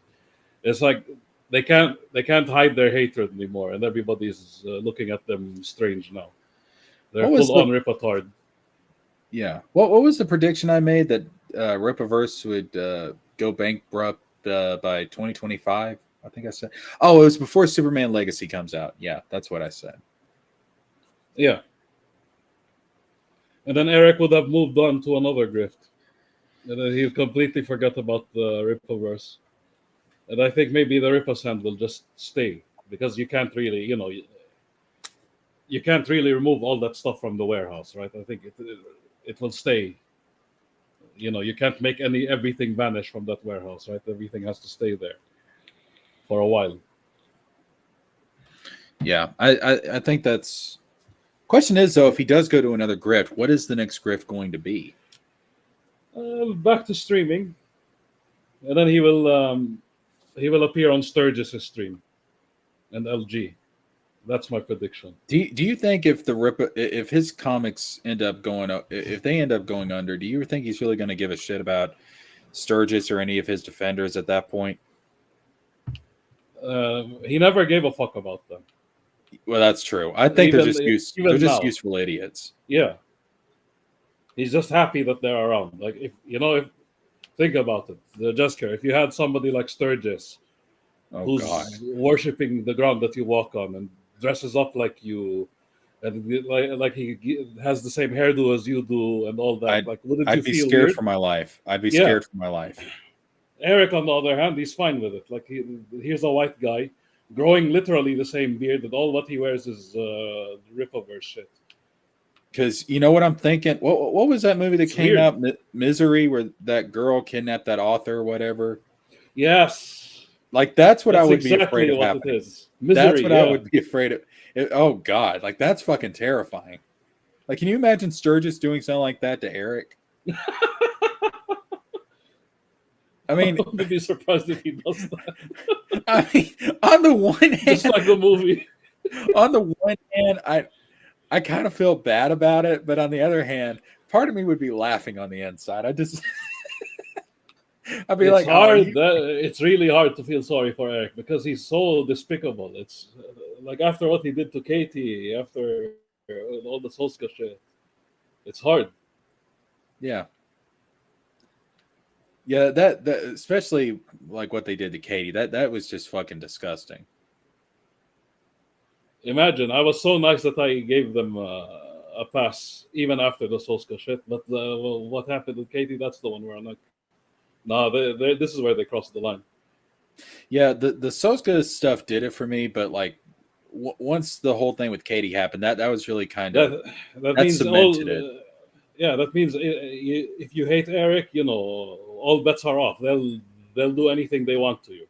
Yeah, that is goddamn. Yeah, I mean, so it's like he might as well. It's like he's this close to hiring assassins to kill detractors. That's how far he'll go. Yeah. If he can't, complete lunacy. This is a complete lunatic. If you don't agree with him, he will try to destroy you. And the thing is, that's exactly what they complain about the left doing all the time. It's so hypocritical. But that's why people say that he is a college leftist, right? And then he never changed. Like he still stayed. Even when he says his libertarian shit, you end up noticing that he's like, he talks like Bausch, the leftist libertarian type shit. Yeah. That's what he's into. Yeah. And you know what? And again, I'm not a libertarian. Like I'm probably like, as far as like on the political spectrum when it comes to all of us, like I'm probably somewhere right in the middle. I'd say I probably lean more right, but I'm probably still more in the middle. But even if I didn't agree with him, like actually, if you're gonna go on with this bullshit, actually believe in it. Because at least then, even if I don't agree with you, I can still respect you. You get what I'm saying? Yeah. But he doesn't. He absolutely doesn't. And I firmly believe this whole libertarian and anarcho-capitalist bullshit, it was something where he clinched onto it and he realized he could grift people like crazy with it. It's like, oh, I'm a black libertarian. Oh, That's going to get people to Leighton support me used like to. crazy. Yeah, Leighton said that. Like there's a whole genre of libertarian speakers, right? It's like I'm a black libertarian. Yes. That's what. It's unfortunate, but the black people found a grift that they could Yeah. use. Eric July being one of them. There's also a black comic book guy. That's another grift, unfortunately. Yeah. It's like it's not really a grift, but it happens, right? You end up seeing people who are into rap music, and then they make a whole YouTube videos of them reacting to heavy metal. Yeah. You know what I'm talking about, right? That's Yeah. a whole genre on YouTube. Yeah. That's how they look at Eric July. He's like this quote unquote gangster type who's into comics. It's like something new for people, for all these weird Sturgises. Yeah. It's just, oh man, it's just so, it's so disingenuous. It's so disingenuous.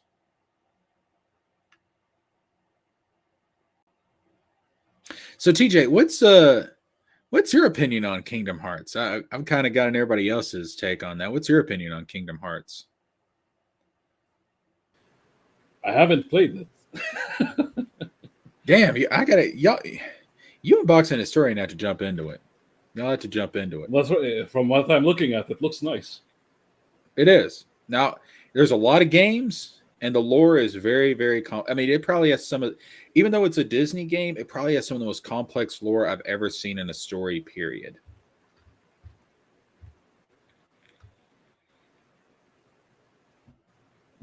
It's a commitment. I'll say that. But it's easier to get into it now than it ever has been because they basically have all the games on, or most of the games on one collection at this point. Oh, nice. I'll have a look. Because yeah, like what I'm playing right now, it's actually the first game, but it's on the 1.5, 2.5 HD collection. But they actually have a collection that came out after that called the All-in-One collection, and it has most of the games on there. Yeah. But yeah, this is the OG that came out back in 2002. And like the thing is with me, see, I've been playing these games since they first came out. So like I've kind of immersed myself into this series from the very beginning. So to me, it like the complexities and stuff of it, it's never bothered me because I've been here since day one. But I can see how it can be difficult for somebody now to get into it because it's a lot of fucking games. I mean, we're talking about like what, 12 games or something at this point? Damn. Yeah, because you got Kingdom Hearts 1, 2, and 3, but then you have all these other non-numbered titles. I don't call them spin-offs because they're all important to the story, but they're non-numbered spin-offs that kind of take place in between all the games. Are you playing on the PC or PlayStation 4? Oh, so it's on the PlayStation. All right. It's on it's basically everywhere at this point. They have it on PC too. I will say this, they have it on Switch, but don't get the Switch version because it's like a cloud-based type of thing, and it runs really, really bad. Oh, well, that's unfortunate. Yeah, I mean it runs really, really bad on the Switch. But no, I've got my PS4 plugged up to a capture card. That's how I'm doing it.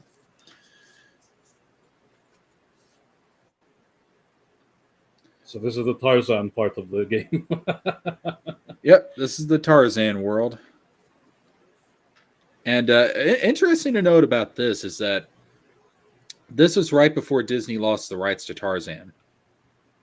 So if it didn't make it into this game, it was never going to make it into the series because about a year later, Disney lost the rights to Tarzan. Yeah, the only reason they're able to still use it, even when they do remasters and stuff, is because technically it's the same game that came out in 2002. It's just a re-release, pretty much. Yeah. So it still counts as being part of that property. Part of what Disney can release, because Disney can still, they can still release the Tarzan movie and stuff. They just can't make any new Tarzan content. So if we didn't get in this game, we were never going to get it. And one of the things is that they were actually considering the Jungle Book for this game and also Lion King, but they didn't want to have more than one jungle world because they thought it would, it wouldn't be diverse enough as far as like the levels and stuff. So only one of them can make it in, and it ended up being Tarzan. Interesting. Which we got a Lion King world in Kingdom Hearts 2. Unfortunately, we've still never gotten a Jungle Book world. It's not happened yet. Which worlds made it to the series so far? All right. In this game, you have Alice in Wonderland. You've got Hercules. You've got Tarzan, Aladdin. You have Pinocchio, but it's just you're inside of the well from Pinocchio. You don't get the rest of the movie in this game. And Nightmare Before Christmas, The Little Mermaid, Peter Pan, and Winnie the Pooh are all in this game. Nightmare Before Christmas would be fire. Yeah. See, well, in this game, they only have like the Halloween side of it, but in the sequel, they bring in the Christmas side of it. Oh, nice. Yeah. Let's see. Kingdom Hearts 2, they bring back some of the worlds from the first game, but they also add in Beauty and the Beast, Mulan, Steamboat Willie, Pirates of the Caribbean, and The Lion King, and Tron. Steamboat Willie. Yep. Oh, and like now the domain. the cool thing is about the Steamboat Willie world is that they actually change up like the audio, so it sounds more like it would have like a 1920s style audio instead of crisp and clear like it is today. Yeah. And then like if you go to certain worlds, like Sora's outfit, it'll change to reflect that world. Like in a world like this, he keeps like this same outfit and everything. This is like his usual attire. Yeah, I saw like when he's in the Little Mermaid world, he turns into a mermaid. Yeah. Or a merman, I guess. Yeah. Birth by Sleep brought in the spaceship section of Lilo and Stitch. We still haven't got the Hawaii section yet. And then we got the Snow White, Cinderella, and Sleeping Beauty. And then eventually we would get Hunchback of Notre Dame. Oh, we would get a full Pinocchio world. You remember the Three Musketeers movie that came out with Mickey, Donald, and Goofy?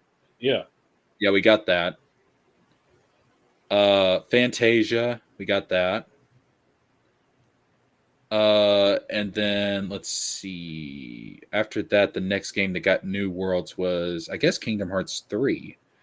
And there we got a lot of the more modern stuff because it came out in 2019. And we got like Frozen, Tangled, Toy Story, Monsters Inc. Damn, the series went for that long. Yeah, and it's still going. Yeah, Kingdom Hearts 4 is in development right now. Damn. Yeah, it's still going, baby. It's still going strong. I mean, and Tetsuya Nomura, the guy that came up with the idea, he says he has plans going way into the future for all of this. Like actually on my gaming channel, let me pull that up real quick. Let me pull up my gaming channel.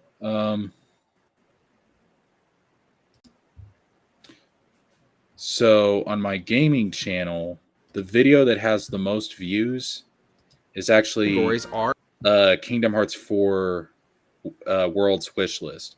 It's got 71,000 views right now. Nice. But yeah, like I go into like all the worlds that I want to see. Like right here's some footage from Kingdom Hearts 4.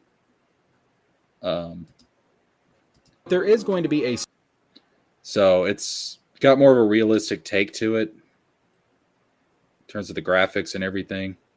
Yeah. But yeah, like I talk about how, because now, you know, Disney owns so much stuff, they could have a Star Wars world. You know, they could have an MCU world at this point. Oh yeah, they might as well. Yeah. Let's see. What else did I predict? Let me just pull out the full list. What did I kind of forgot what worlds I predicted. Okay, yeah. So Quadratum, that's like the big. That's like an original area. It's like a big city type of thing that they've got going on. That's already confirmed. Star Wars, Marvel, Moana, Wreck-It Ralph, Treasure Planet, Atlantis, Coco, Soul, and at the end I had like some trippy Coco final. would be interesting. Yeah, because see, I think they're going to focus on a lot of afterlife stuff for Kingdom Hearts 4. I think that's going to be one of the themes. So I figure with Coco and Soul, those would be two worlds that would be really, really good to do that because they're both focused on the afterlife. Yeah. I think that'd be a good chance to do it. But yeah, those are the worlds that I would like to see. Now, as far as when Kingdom Hearts 4 is going to come out, I mean, God, who the hell knows?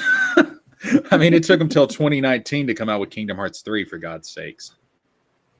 Which, I mean, we got a shit ton of games in between then. It just wasn't Kingdom Hearts 3. Yeah.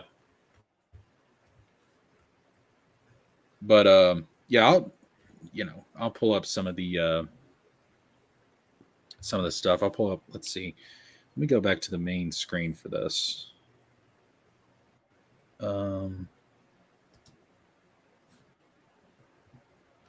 So like here's the games that are on this collection. This has got Kingdom Hearts 1, Rechain of Memories. Some of these names are weird, but just roll with it. 358 over 2 days. Kingdom Hearts 2, Birth by Sleep, and Recoded. So there's 6 of the games on this collection.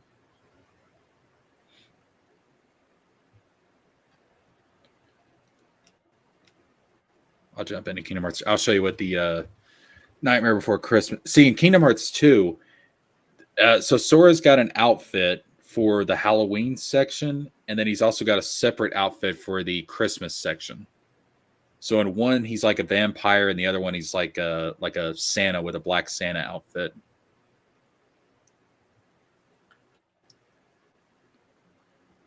And like there's actually a story reason for all that, because all of these different worlds, they don't know that other worlds exist. So when you go to certain worlds that are very different, he has to take on a different form in order to protect the world order. So he blends into those worlds better. Oh, okay. He has to blend in, otherwise, if things change in the world, everything gets messed up, right?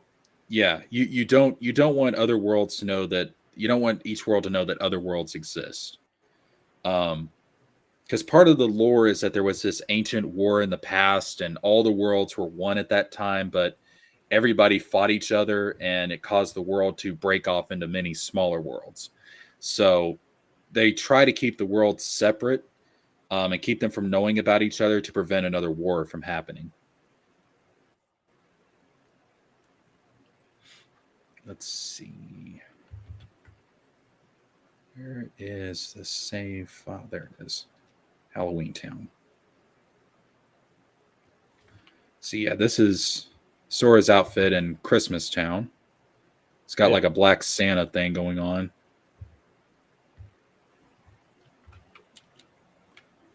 And then Donald's like a snowman. Jack is in his Santa outfit. And then if you go to the, you can go to the Halloween Town side of things. And it'll switch up his costume.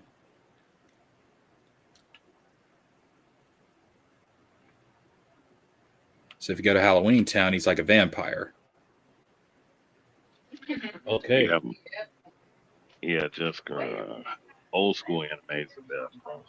Like, you know that Baki series on Netflix? That the one that came out in 2001, Baki the Grappler, Uh-huh. is way better. Problem is that you can't find that series on like an actual streaming site. You have to go on one of them other sites that actually play them that has the stored in their memory.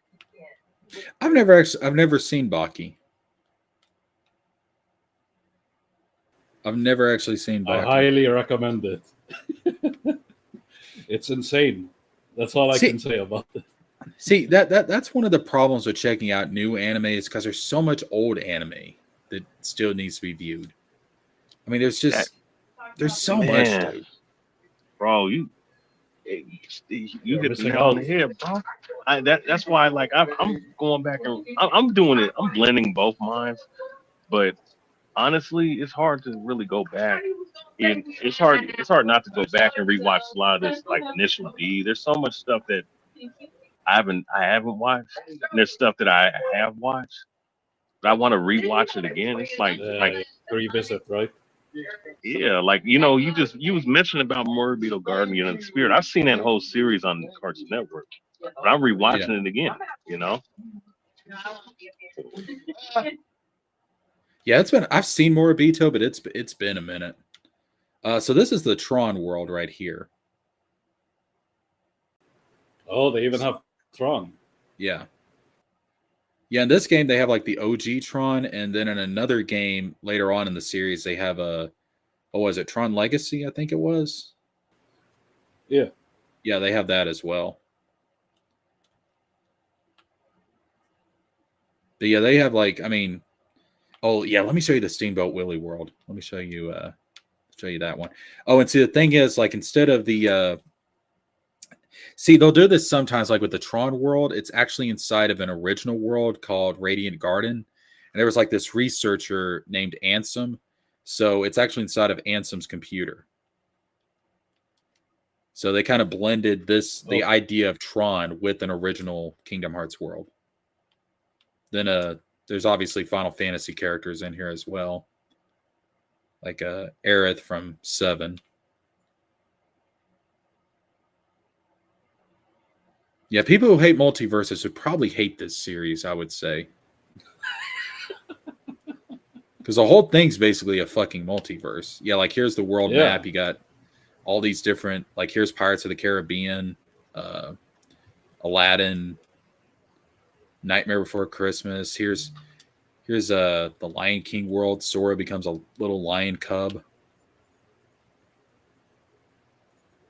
Goofy becomes like a turtle. Carry around the Keyblade in his mouth. So it creates like unique combat situations. They have a little. Now I will say the Little Mermaid world in this particular game kind of is ass because they made it into a mini game world. Oh yeah, I haven't even started the story yet. Oh, that's unfortunate. Yeah, it's a battle world in the first game, but in the second one they turn into a mini game world where you do like songs and stuff. So, but yeah, this is the Steamboat Willie world, and Sora has like a old school cartoon design. Then they use like the old school designs for Donald and Goofy. Everything's in black and white.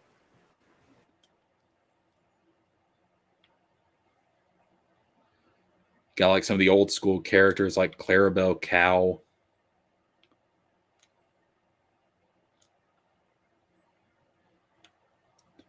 But no, there's a lot of creative stuff here. I mean, they really you wouldn't think that Final Fantasy and Disney would blend well, but they really do. I mean, like even with yeah, like even with Sora here, like you can tell like with his shoes and stuff, like it's got a Mickey Mouse inspired design. That's what I figured. Yeah. But it also looks very Final Fantasy anime-esque, so they found a way to blend it. Which is interesting because, a lot of anime took inspiration from Disney. True. So it all kind of comes full circle.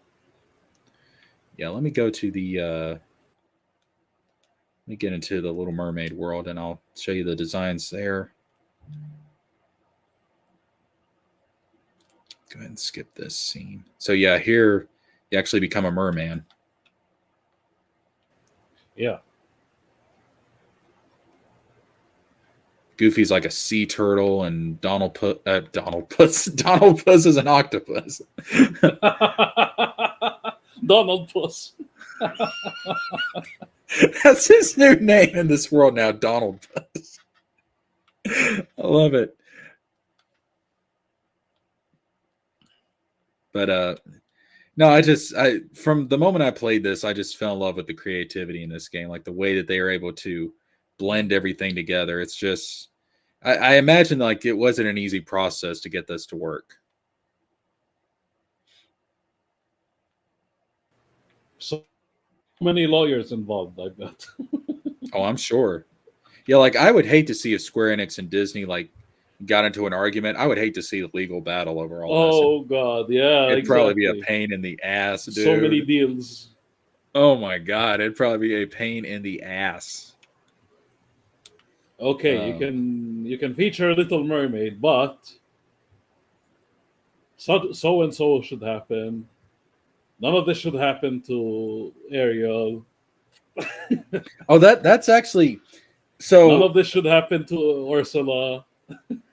So in Kingdom Hearts 3, one of the worlds is frozen, and there is actually a lot of speculation that originally there was going to be a boss fight with Elsa, but Oh, it's thought that Disney said, no, you Elsa can't be is fighting too, Elsa. yeah, Yeah. she's too popular. We don't want Sora beating Elsa up. You know, we don't want her getting hit with the Keyblade and everything. And so they had to take it out. Because there's some speculation the original intent was to have an Elsa boss fight. Like when Anna goes to confront her at the Ice Palace and everything, like there was going to be some kind of misunderstanding. And that was going to lead to a Elsa boss fight. Which should happen, actually. Yeah, it should. I think the Frozen world got nerfed for sure in that game, because there's some evidence there that it was actually supposed to be very different. Because there's a character named Larxene, and she creates like an ice fortress, and the speculation is that it was actually originally supposed to be Elsa's ice palace instead of this random ass fortress that's created. Oh, so they couldn't even feature the Ice Fortress. Yeah, you never actually go in, like the palace is there, but you don't actually enter the palace. It's not a playable area. You just see it from the outside. Although I will say they did have a boss fight with the giant snowman that she creates in the movie. Oh well, at least they have that. That's good to know. That's actually a fight in the game. And it does have one of the coolest looking original fights. It's like this giant ice wolf called Skull. Okay. So I mean that's actually it's actually pretty cool. But yeah, unfortunately with Atlantica, they turned into a mini game world for this game. And the thing is, in this game, it actually follows the plot of the movie, whereas in the first game, Atlantica had an original plot. And they'll do that sometimes. Like some worlds will actually follow the plot of the movie. Sometimes they'll have an original story. Yeah. It just depends on what works best. What other Final Fantasy characters make an appearance here? So there's obviously there's like Cloud, there's Aerith, Tifa, Sid, Sephiroth is a secret boss fight in 2 of the games. As he should be. There's Squall from Final Fantasy VIII, Yuffie from Final Fantasy VII. Oh, Auron from Final Fantasy X. He actually shows up in the underworld in the Hercules world. Let's see who else is in the game. Oh, Zack from Final Fantasy VII. He's in one of the games. Unfortunately, they kind of got left out of Kingdom Hearts 3. They they didn't. Unfortunately, they just didn't use a lot of Final Fantasy characters in Kingdom Hearts 3. They were kind of relegated to DLC, which was unfortunate. But they have much Yeah. more involvement in some of the earlier games. I'm hoping that changes for Kingdom Hearts 4 because people were mad about that in Kingdom Hearts 3.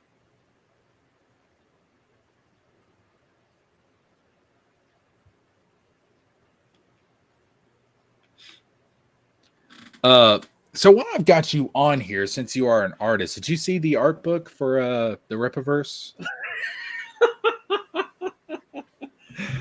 The one that Super Tizo shared. Yeah. Yeah. Oh, you should see my Twitter. I had a what's it called? I had a brainstorm all of a sudden, right? Like as I saw the Marcos Rios drawing of Isom, I remember what Riley said that he shared the same silhouette as Miles Morales, and they had the same body type. Yes. And then it struck me. I'm like, wait a minute. You have Miles Morales in Isom, and then you have Gwen Stacy who has two-tone hair, blonde and pink. And the Ira has two-tone hair, blonde and blue. Mm, And then I made this picture, putting them both together. Like one picture to the right is the Miles and Gwen, and right. then to the left is Isom and Yaira, and they look way too similar. Well, I think it goes back to what we've said before. These are all dollar store brand knockoffs. That's what all of these characters are. I mean, if you look at Brian Solari, I mean, hell, he's got solar in his name. He's clearly a Oh Superman yeah, knockoff. Superman. Yeah. I mean, It it's just okay to have things based on other things, but the way he does it is completely retarded, and it shows how uninspired he is. Right? yeah. I wouldn't touch. Oh, yeah. Like, Yeah. here's the thing: like Miles Morales and Gwen Stacy, they're way too unique for me to copy. Yeah. But because he's a retard, he would do it in a heartbeat, no problem. Well, if you look at, look at like for example, Luffy from One Piece or Naruto, for example, you can obviously tell that they're inspired by Goku, but they're not knockoffs. You know what I'm saying? They're inspired from Goku, but they're not knockoff Goku. They're not dollar store brand Goku. It'd be one thing to have a character inspired by another character, but his are just clearly, I'm going to take this character, change a few things here and there, boom, brand new character. It's like, that's not how it works, dude. That's not how it works. And it also shows that he pretends that he hates Miles Morales. I think he still likes him, which is okay, but stop pretending. Like, why do you have to? I guess he's trying to blend in with Nerdrotic and all of them, right? He has to say that he has to hate Miles Morales all of a sudden. Yeah, it's like, dude, listen. Like I've said it before, and I'll say it again. The best thing to come out of the Ultimate Universe was Miles Morales. That's one of the reasons why he was one of the. That was one of the reasons why he was one of the few things that actually carried over from the Ultimate Universe when it ended. Jesus Christ! You see what I mean? Two-tone hair. Jesus, God. And the body type, the face. There are pictures of what's it called, Isom, without this mustache, right? And it's just a goatee. It's literally Miles Morales. Jesus. So yeah, so much for Miles Morales is Miles Morales. MCU, Star Wars is dead. Give me your money. Yeah. Repeat the same thing. Yeah, exactly. Like that's the thing. Like you know where Ripoff verse messed up. He should have added Miles Morales is Miles Morales in that song. Dude, I'm telling you, as much as he criticizes the MCU, he is trying so hard to be the MCU. Yes, that's what's disgusting about all of this. Oh yeah, so you'll appreciate this as an artist. So there's this group called Organization 13 in Kingdom Hearts. Right. you'll notice like this is all them over here in this corner, and you'll notice with their character designs, they all wear very similar things. They have like this black coat, right? Yeah. All of them have this black coat. But look at, for example, this guy. This is their leader, Zemnis. Yeah. You look at his black coat, but then you look at somebody like Demix, for example. Black coat, but look at the differences between how it's shaped, the way it fits his body, the design and everything. Yeah. And then you look at some of the hairstyles and stuff on these characters. So what's their story? Like, why are they dressed in black robes? Are they a So cult? they kind of are. They kind of are. And then, like, for example, look at he's got different types of The boots. posture, I noticed. Yeah, the posture changes. That's interesting. Yeah.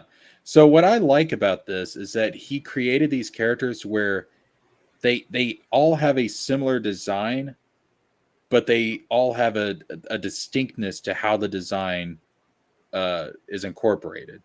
Yeah. Like they all have the black coat, but each black coat is unique. And I just thought that was interesting how he's able to create similar character designs, but yet they're not similar in many other aspects. Yeah. I just they have to make up for it, like by changing the posture, mixing it up with the hairstyles, body type. Yeah. But so this group, Organization 13, there's different enemy types in Kingdom Hearts. So you have the Heartless. Well, I guess I need to explain how people work in this series. So in this series, people are made up of 3 distinct parts: a heart, a body, and a soul. And there's this concept of light and darkness, and every heart has light and darkness inside of it, which is basically good emotions, bad emotions, that type of thing. Okay. Well, when someone is overcome by the darkness in their heart, the heart becomes separated from the body and soul, and it becomes a monster known as a Heartless. And the body and soul that's left behind when that happens becomes a nobody. But because the nobodies don't have a heart, they can't feel emotion. So these nobodies are like shadow creatures or something. Does this happen to main characters? yes. I wonder. Yes. Okay. So, for example, here's Zemnis. He is actually the nobody of this guy over here called Xehanort. Okay. So Xehanort, his heart, he became a Heartless. Yeah. And his Heartless was the villain in the first game, and his nobody is the villain in the second game. So what it is, Organization 13 is made up of 13 nobodies who are trying to get their hearts back. Okay. They can't feel emotion. That's why they're all dressed in black. Yeah, they can't feel anything. They're empty. They're hollow. They still have their memories of when they did have hearts, but they can't feel anything. So the reasons they're not really. Wait, are they like complete villains or just sympathetic villains? They're some. It depends. They all have their unique goals and everything. Like these 2 right here, Marluxia and Larxene, like they're actually traitors. They tried to take over the group at one point. Okay. So they're like Starscream. Yeah, in a way. Yeah. Some of them are loyal. Like obviously Zemnis is the leader. He's the big bad of this game in particular. But then you have like somebody like Zigbar who's loyal to Zemnis, and he's got his own backstory. Actually, the first 6 members, they were all students under this guy over here called Ansem the Wise. Okay. And he was like this philosopher that was studying stuff about the heart, and his apprentices ended up betraying him, and they lost their hearts during that whole process, and they became nobodies. So the first 6 members are the founders, and they were students under Ansem. So it was all on complete accident that they ended up nobodies. For some of them, yes. For Zemnis, Okay. no. Zemnis Hmm. slash Xehanort, all of this was intentional. Okay. Yeah, Xehanort's manipulating everybody. He literally has manipulated everybody. So Xehanort is the, you could say, a complete villain through Yeah, and through. yeah. The way they want to get their hearts back, and this is why the series is called Kingdom Hearts, because Kingdom Hearts is the name of an entity. It's basically like where all hearts are born and all hearts return to. So they want to get their hands on it for various reasons. So, for example, most of these nobodies, they think that they're trying to get Kingdom Hearts in order to use it to restore their own hearts, but Zemnis wants it for a completely different reason. He's just using them. Okay.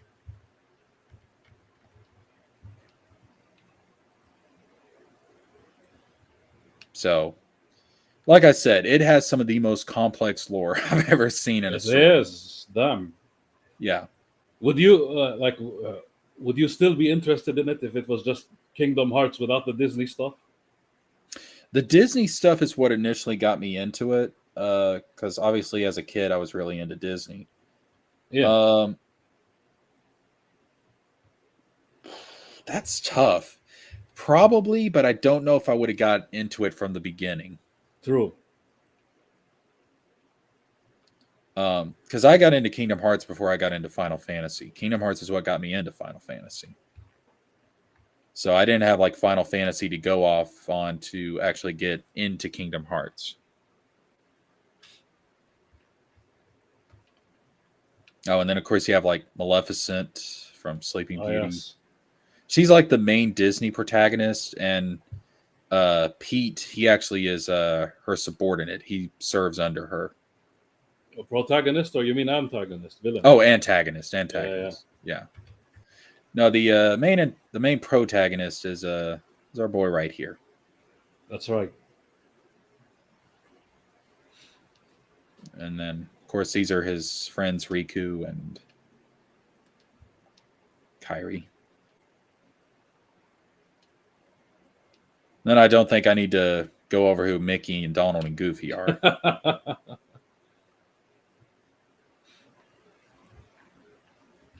But yeah, like even like with these organization members, you find out more about their backstory and stuff. Especially like members 9 through 12.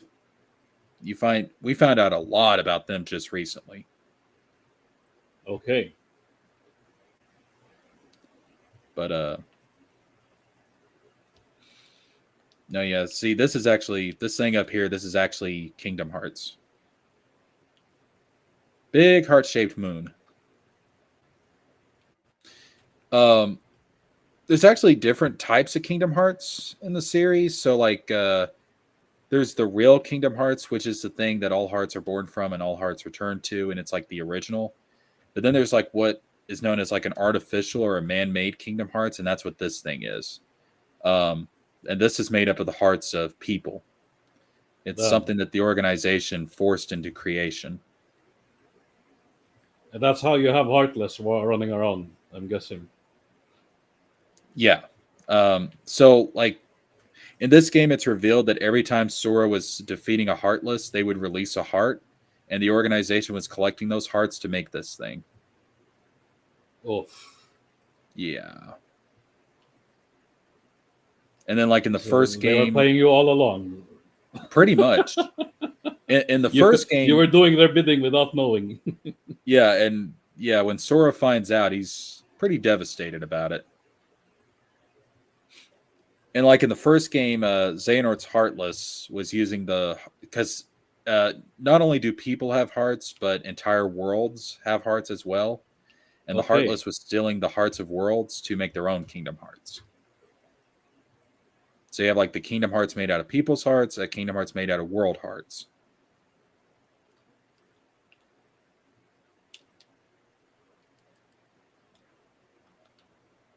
But yep, there's quite a bit to it. Like I said, this is just stuff leading into the second game. That's, I mean, that's it gets expanded on in other titles.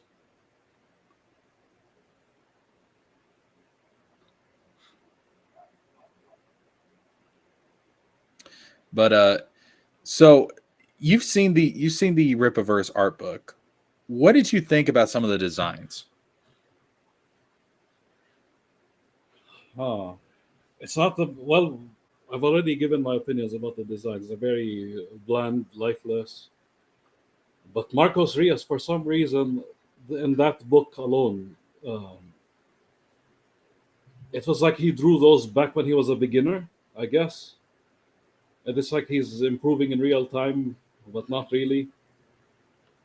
This was like Marcos Rios at his worst. Either that or he completely phoned it in when he drew that. See, I thought that when we were going to see concept art, I thought this was going to be stuff actually drawn by Eric. You know what I mean? Like, but there's nothing in the book that's actually drawn by him, is there? I wouldn't be surprised if he didn't draw anything. I'll go that far. Because if I mean, you see, again, remember, we went through Marcos Rios' artwork. It's like he probably walked up to Marcos Rios and then said, yeah, you see that character mood? Give her a cowboy hat. It's like literally Eric July, taking characters from Marcos Rios. yeah. See, I saw this clip from Dick and Oh yeah, Katsama. yeah. And the way he talks, the way he describes the way he writes is also bizarre. See, this is where I got the idea that he's literally Miles Morales. Look at the way he stands. That is literally Miles Morales. Yes. And I don't understand some of the stuff that he's like, the way that he talks. Like, I mean, obviously you can tell that Eric actually did write this because I was reading this in Eric's voice. Like, like that's the thing. Like he was talking about how you don't see many heroes with an orange and black color scheme, and I'm just like, what the fuck are you like? He's acting like this is some kind of revolutionary thing where he combined orange and black together. It's like, dude, what the hell are you talking about? Like, other people have done this before. Have you not seen X-Men Evolution? Wolverine literally has an orange and black color scheme. Like, what are you talking about? Oh yeah. But yeah, like I don't know, like the way he talks about this, it's like he just like he invented the wheel or something. Like he came up with something that just completely revolutionized the industry. Yeah. In his own words. I will say though, like I'm not going to say this is necessarily good, but at least looking at this, it's more consistent than what we get in the actual comic. You know what I mean? Like it actually feels, you know what? This kind of reminds me of, what was it? The Spider-Man series that came out in, was it 2017? The cartoon series that was on Disney XD. You know what I'm talking about? Spectacular Spider-Man? No, not Spectacular Spider-Man. It was, I think it was just called Spider-Man. Hold on, let me see if I can pull it up. Spider-Man 2017 series. This one. It reminds me a lot of this. I haven't seen this. Okay. Let's see the body type again. Look. I saw. Yeah. Because he's young Rippa 5'9", he has to be quite tiny, and then everybody else has to, Chadram has to be larger than him. Santuan as well. Right. Like he imagines yeah. himself. Oh yeah, like right here's fucking Miles Morales. This is Isom. Yes, right here's fucking Miles Morales. Look at this art style and then compare it to what we just saw with the Rippaverse art book. It's the same fucking thing, dude. And again, I'm not saying it's necessarily, I mean, it's not terrible. Obviously, I mean, there's been better Spider-Man animation out there, but at least this is more consistent. compared to what we see in the Rippaverse books, where it's just the character design is just it looks off in every single panel compared to every other panel. And sometimes that's all I'm asking for. Like, you don't have to have the greatest artwork in the world. Like, I'm not asking for that. Sometimes I'm just asking for fucking consistency. Nope. You'll never have that in the Rippaverse. Isom's face will always change. His clothes will always change every single panel. And this is why I've said over and over and over again, I don't know on how many streams, I wish that Eric had gone for a more simplistic art style like what we see here, because I think the book would be more consistent. Or let Marcos draw it. All of it. Yeah. Even if his art sucks. Let him draw all of it. Yeah. It would be okay, actually. I'd rather have this than what we got in Isom. Because this is at least consistent. And I think honestly, because the art style that Eric decided to go for, you know, the more realistic design that you get from a lot of American comics, one of the downsides of it is that it doesn't allow for as much freedom. You know what I mean? Yes. Now that you bring it up, the body types are lacking in superhero comics. Everybody, literally, all male superheroes have the same body type. Yeah. So it doesn't allow for as much freedom. It was yesterday, Tony showed us this game called Marvel Rivals. Yeah. They changed the art style of the characters, and they exaggerated the proportions of every character, and it looks really good because you get to see real body diversity. Like, you know, like the Punisher is more muscular than Spider-Man, right? You actually see it. It's very clear.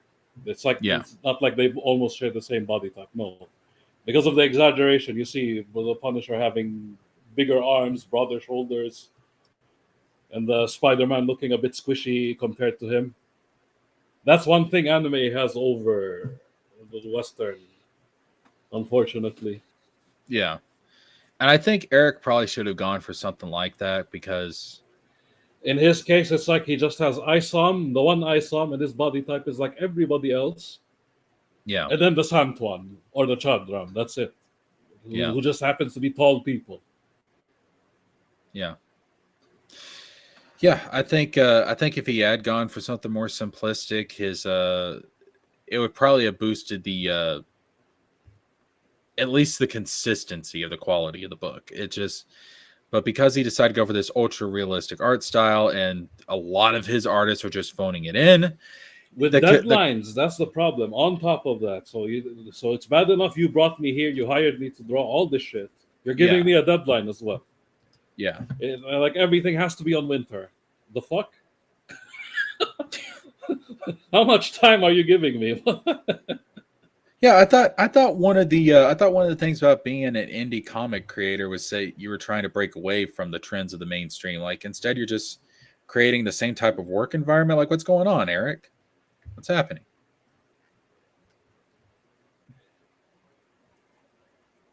There was an expression I heard yesterday, which I really liked.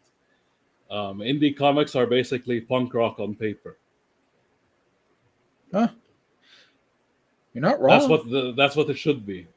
Yeah. But the problem is with Eric, you know, it's like super corporate. That's the thing. Like, I feel like every time, especially with all the videos that he makes, right? All the warehouse, you know, with the warehouse crew, it's all corporate. I feel like every time Eric does a comic book, it's like a desperate cry to help or a desperate plea to the mainstream. Please love me. I want you to love me. Yes. And it's like, dude, if you want the mainstream to love you, then we already suspect you're already an SJW. Just lean into it. Just go into the comic book industry, be the SJW you are at heart, and you can be part of the mainstream. Like, what are you doing?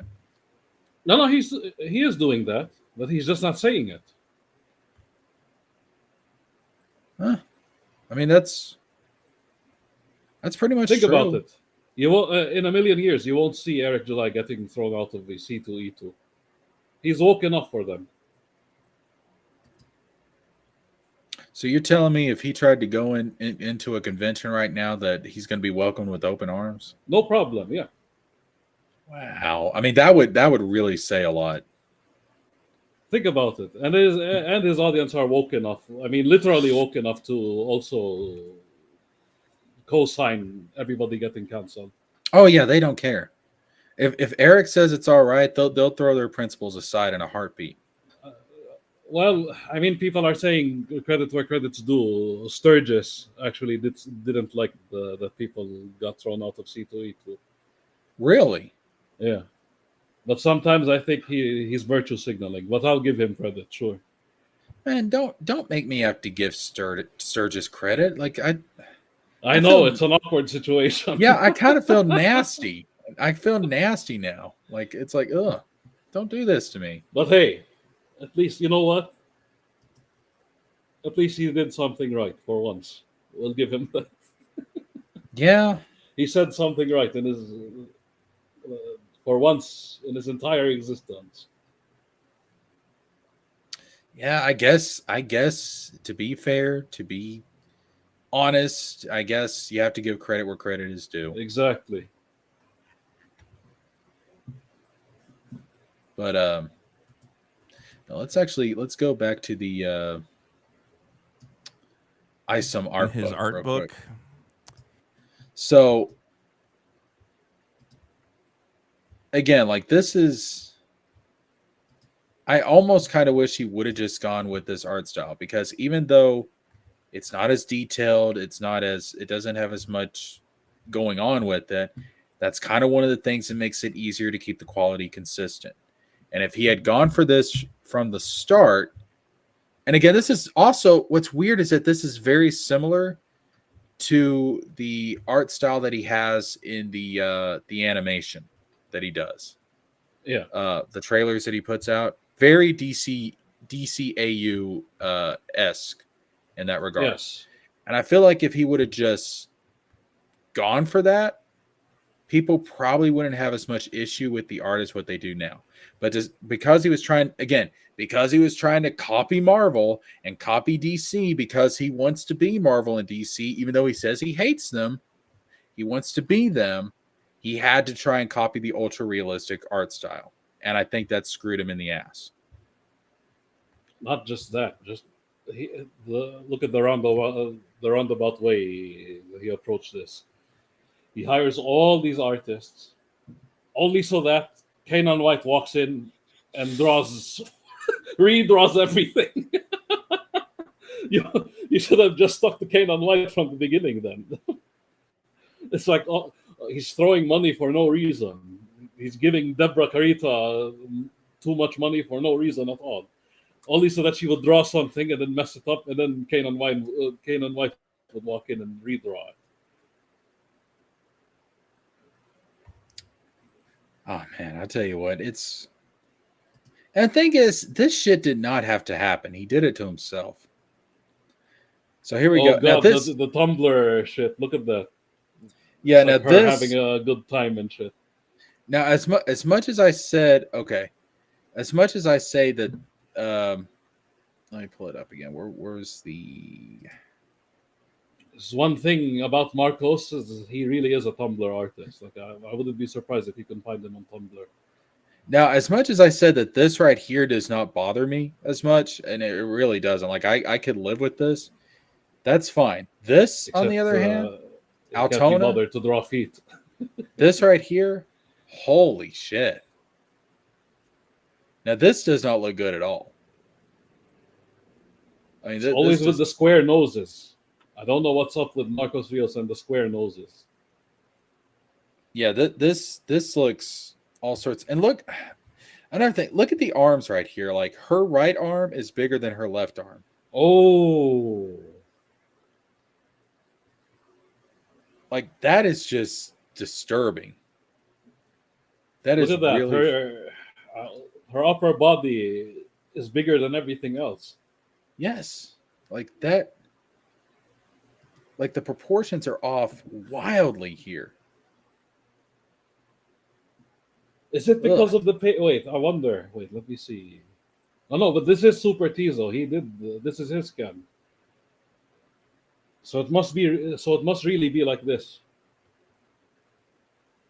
Because I thought maybe the pages bent a little bit, maybe, but no. Damn. Okay, well now we know why they didn't hire Marcos to draw the entire book. Yeah, because this, oh my goodness, this is. He's just there to draw hamsters and pigeons. Can you imagine paying $35 if the entire comic book looked like this? God damn. I mean, That's another holy problem. shit. The price. If this was a web comic, okay, no problem. But damn. Yeah, this is not worth $35. Not at all. Oh my goodness. Like this is just, I mean, this is just nasty. Like the way she's designed here is just absolutely nasty. Jesus. Look So how cheerful she is here. And she's not like that in the comic. She just gets slapped. And the other wild thing about it is that they bring up Eric's like what he has to say about Altona. And this, Oh God! This shit- What was that? The most important thing to come from Altona is her daughter. The last sentence over.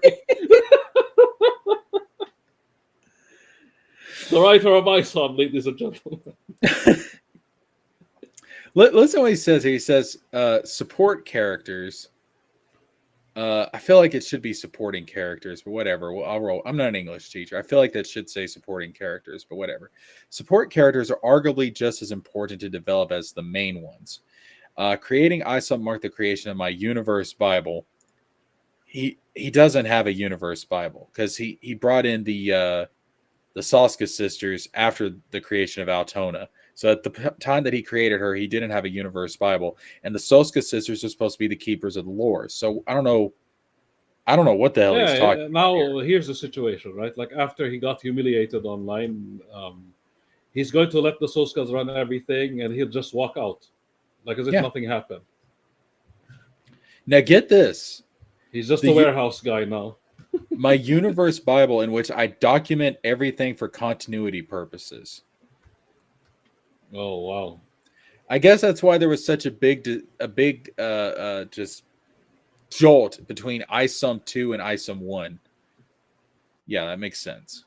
I came up with a brief family tree, okay, and quick background for Avery and his family. This is when I figured that his sister Altona would be introduced in the first book and have an important role. She needed an interesting backstory of her own.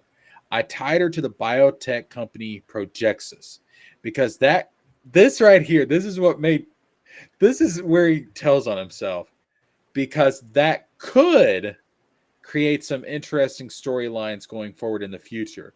Not will, could. That tells me he has no idea where the fuck he's going with this. Yes. If you're trying to sell somebody on your story, you don't say, well, it could create some interesting storylines. Like, imagine if he's in an interview and they ask him about something regarding ISOM. You don't say, well, it could be interesting or it could go this way. I mean, obviously you don't want to spoil everything, but you say something like, I can tell you right now, it's going to shock a lot of people what's going to happen. You need to have some kind of definitive statement. You know what I mean? Yeah. Marketing. Yeah, he's do not some salesmanship. He's not selling anybody on this. Well, it could create some. It's like I can imagine him being like, "Well, what it is that it could create some interesting storylines going forward into the future. We have not decided on what those storylines are going to be right now, and I have not actually sat down at the desk, which you see right here on camera in front of me at this current moment of time, which is neither in the past nor the future. But I will eventually come up with some storylines that may or may not tie into this. You would just have to wait to see whether that does happen or does not happen. Makes sense. I mean, that's how his mind works, dude. It's yeah. It's like there's nothing here to get me excited. It could create some interesting storylines. No, like this is an art book you're putting out. Give somebody a hook to why they want to read the next story. Like if you were writing this, like I tied her I tied her to the biotech company Projexis because that is going to lead to some interesting developments into the future. Make it definitive. Don't say could. Say it will.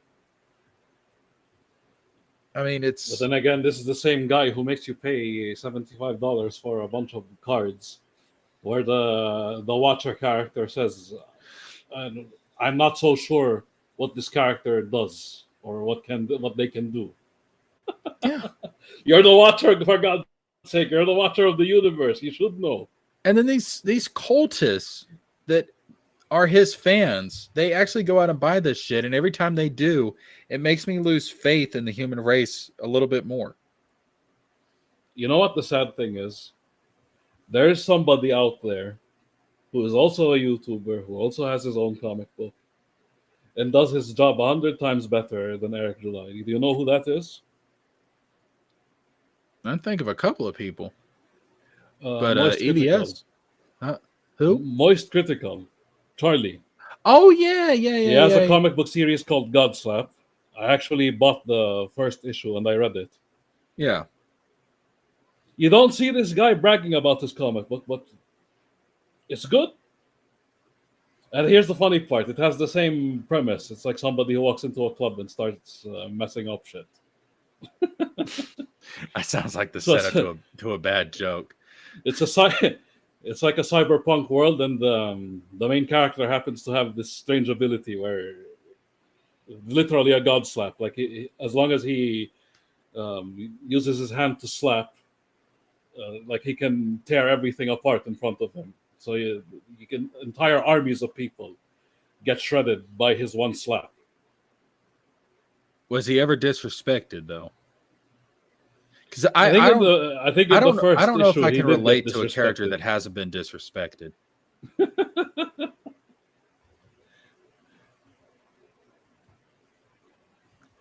I tell you, man, I don't know. And here's the thing, right? Like Charlie, he had nothing to do with the comic book. He just brought a bunch of people, let them do their shit.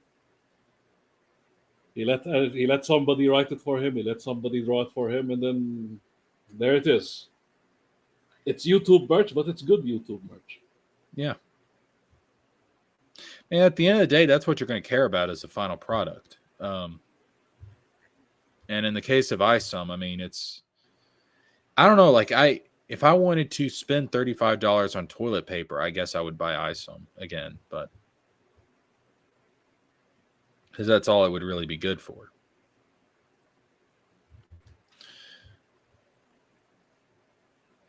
I just don't understand how he. You know what? Let me pull up this video because I think this video had a good point. I actually saw this. I actually found this video. It was a recommendation. All right. From when I was watching the Clip Sama clip here, and I had not seen this before, but it's actually. Here it is. It's from Professor Geek. And he gives his thoughts here on the Rippaverse. And we'll watch the video, but I want to go right now to because it ties into what we're talking about right now. There's a quote. Here it is. Right here. Each writer is born with a repertory company in his head. Shakespeare has perhaps 20 players. Tennessee Williams has about 5.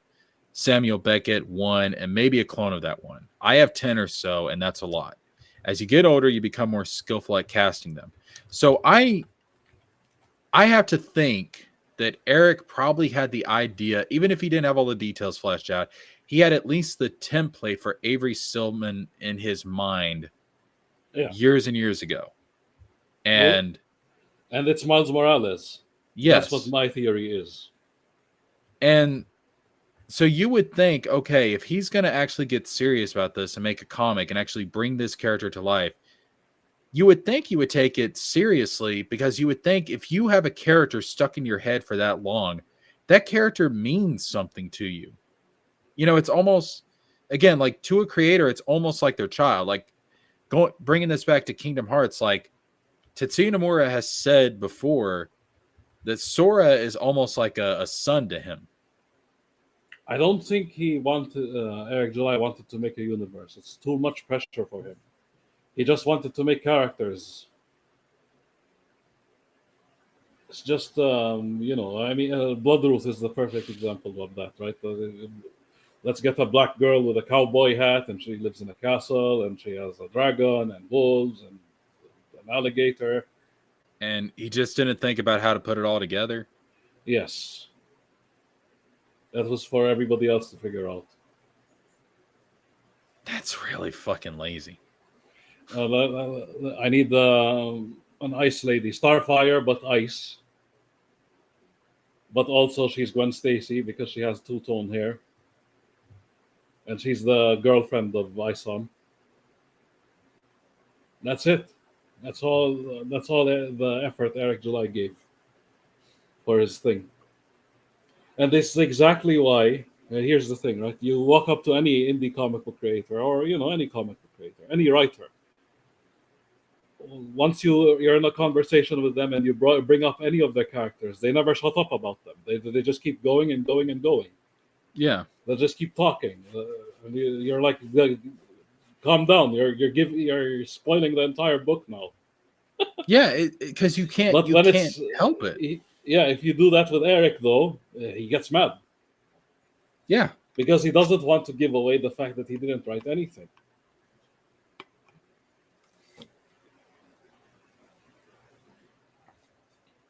It's almost like you're pinning an animal into a corner, and yes. he's reacting like you would expect a wild animal would in that situation. He's getting exactly. defensive. Yeah. He thinks you're interrogating him. It's like it's like he's doing a crime, and you actually caught him. Yeah, I mean that's a good analogy, because most creators, I mean, if you actually care about the characters in the universe, like you want to talk about them, you want to discuss them, because you should love your universe, But he doesn't love his universe. He doesn't care. Like the only idea he contributed was Flores Park, the Texas secession, which was his, which goes back to his libertarianism, his libertarian utopia. Yeah. Which is, again, it's why I say Eric is not a creative. He is somebody, he is a YouTube influencer. He's a social media influencer who is LARPing as a businessman. Yes. That's what Eric July is. He is not a creative. That's the most unfortunate thing. Like now we're going to see a wave of YouTube influencers trying to make comics. That's why it's like EVS said, it's good that there are detractors around now, because we're in for a ride. Eric July is just the beginning. If we keep laughing at them, if we keep humiliating them, we'll stop them. If we make our own comics and show the way how it's done, I think we're okay. And now, and the more we promote, the more we realize that there are people who have the same mindset as we do. Like there are other people who are trying to make full universes in the most proficient way, like without wasting too much money. And just pure and simple, buy the comic book, you like it, good. You don't, never mind. No, we need to that type of approach. Very simple, indie comics. Without all the complications, without the warehouse, without the trailers. No, we need to. We need no. When somebody detracts from our comics, like we need to go out there. We need to call them gay. Like we're in fucking middle school again. We need to get bearded incels to go out and dox them. Sturgises. Accuse them of doing things with dogs. I mean, like that's what we need to do, man. Like Eric is showing us the way. It's how you be a man. Yeah. It's how you be a man. Making weird alliances with people you don't get along with, but still, as long as they hurt detractors, it's okay. Yeah, that's what Stan Lee did. That's why Eric July wants to be the next Stan Lee. Isn't that what Stan Lee did? Let your wife stay at home while you're messing around with the Soulscas, being getting the Rippaverse Goalposts account to harass people. I bet you anything he's fucked those sisters. It looks weird what he's I doing mean, with them. It really I looks weird. I get some weird vibes from that situation, dude. I bet you he has fucked those sisters. Probably in that warehouse too. I would not be Oh, surprised. I'm just saying, somebody gets a comic book with a white stain on it, you know what happened. god damn. I'm just saying, you know what happened. Why is my what the hell? My copy of Yara, it's all sticky here in the middle. Like I can't get these pages loose. What's this? What's this white crusty stuff on it? What the hell is this? You know what happened. You know exactly what happened. Yeah. Oh, that's A disgusting. locale with a warehouse. That's all he Oh. is. A locale on Glen Beck's ranch. And he owns an army of locales too. Yo, when is Glen Beck gonna fire this guy? When he finds another one like him, I mean, it's only a matter of time. sure. I mean, Glen Beck is not stupid. He's got to know what's going on here. He's got to know about the Suska sisters' past at this point, and he's got to know that he has somebody that proclaims to be, this icon of Christian values and stuff. He's got to know, like, that's gonna hurt his brand. I don't think Glenn Beck cares because he has other people under his wing. Anyway, that's the first thing. Second, the Daily Wire making their own movies, so why shouldn't he? Right? He's using Eric July just for that. Like, just okay. They have the movies, I have the comics. Yeah, but I tell you, man, those Daily Wire movies they're not doing what they claim that they would do. But just think of their logic, right? That's why Glenn Beck is holding on to Eric July.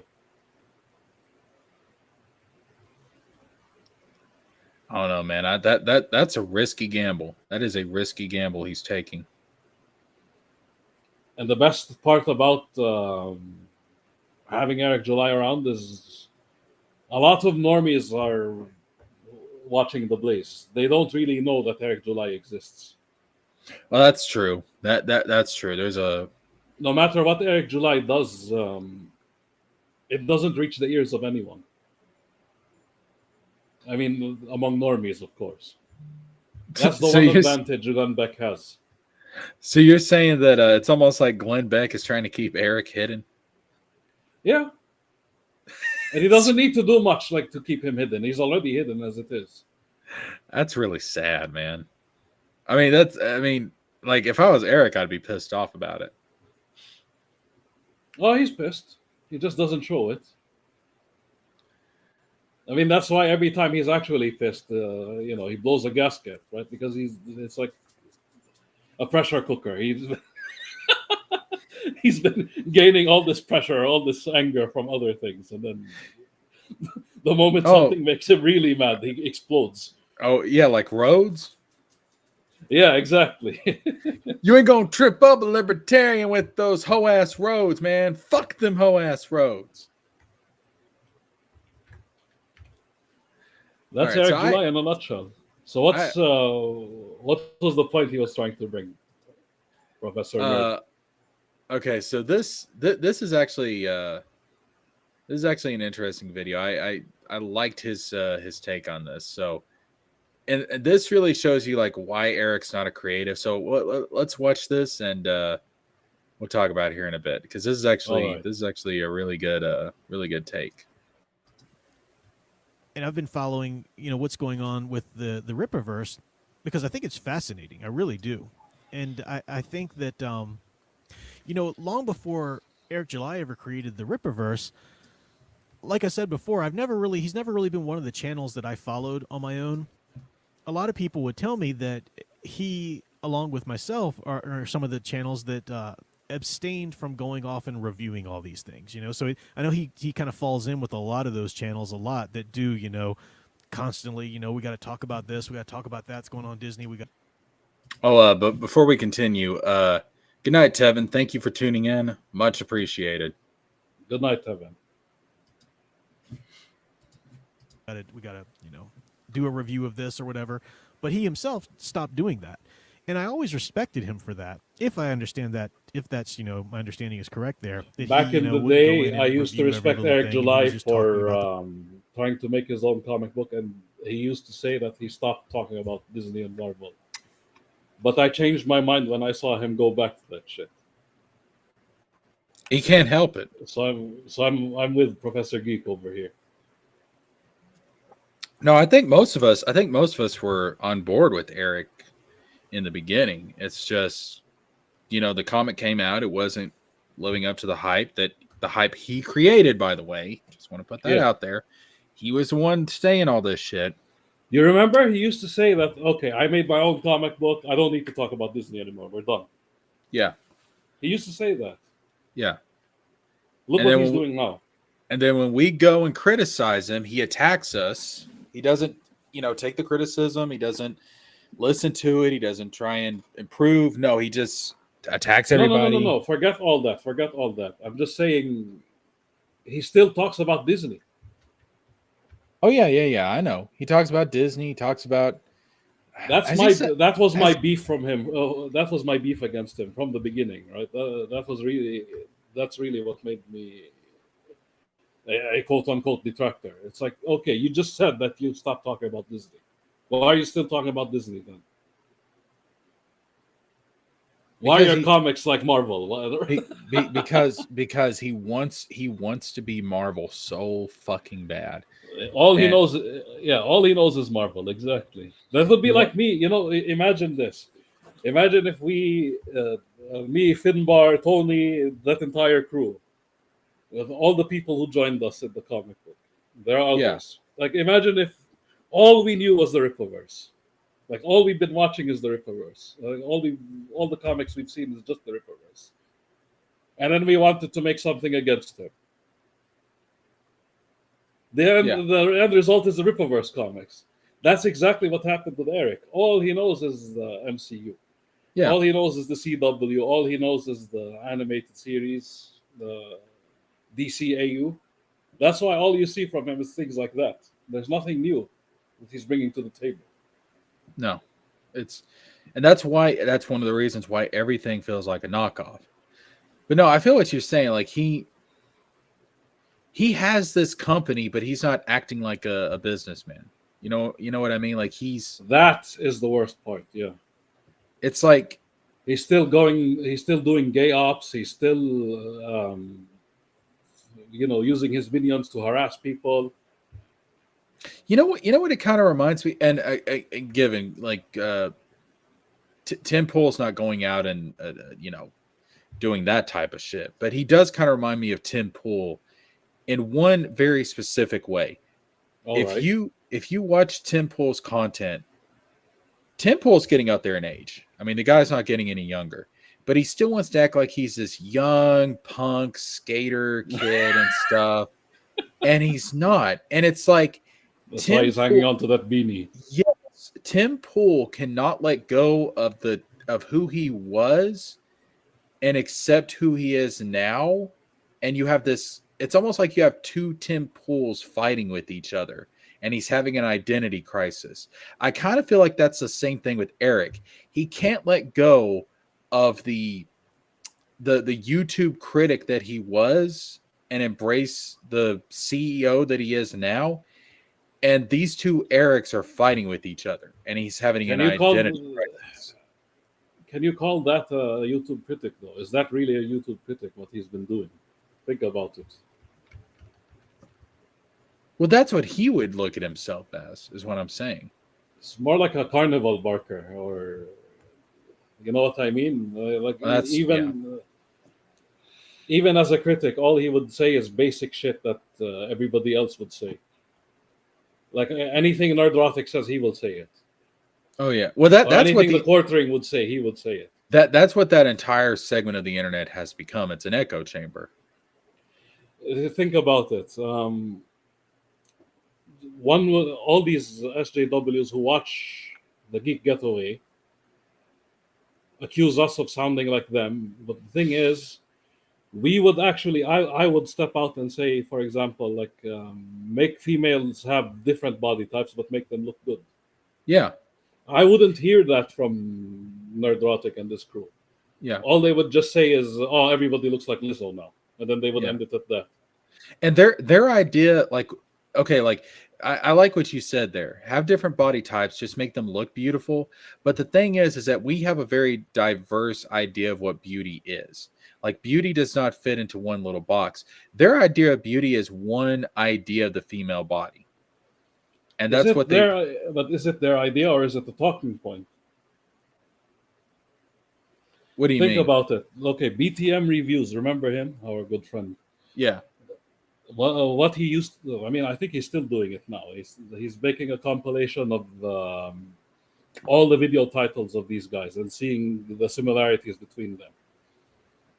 Well, as I'm watching all of them, all of these videos, I begin to suspect that these guys have an entire Discord group or something similar to that nature, or like let's say a group on Twitter, and one of them would say, "Okay, here's what we're all going to talk about. Everybody make this video." That's my suspicion, because they all share the same titles somehow. It can't be a coincidence. That wouldn't surprise me. Either that, or they have an extreme hive mind, which is equally disturbing, And even more disturbing, if anything.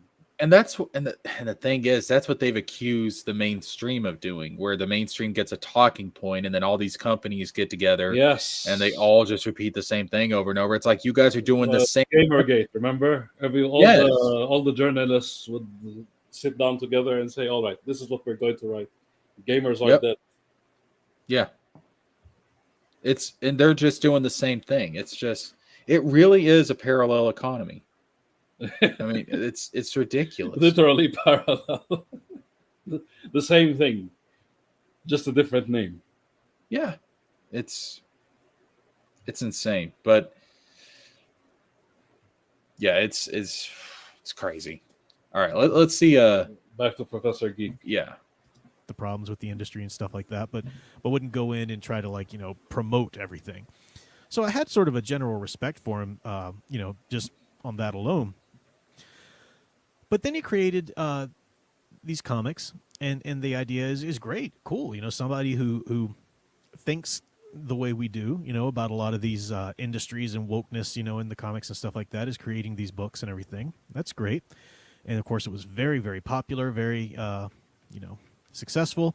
I didn't read Isom, when it came out. I didn't buy it or anything. By now, I've read Isom just because so many different channels have basically done page by turn page, reviews. So yeah, I can say I've read Isom. I did read and do a review of Alpha Core, as you guys saw. But a lot has been said about the Saska sisters, him bringing them on, and them being behind. Not just, and they're not just brought on as the writers of Yaira.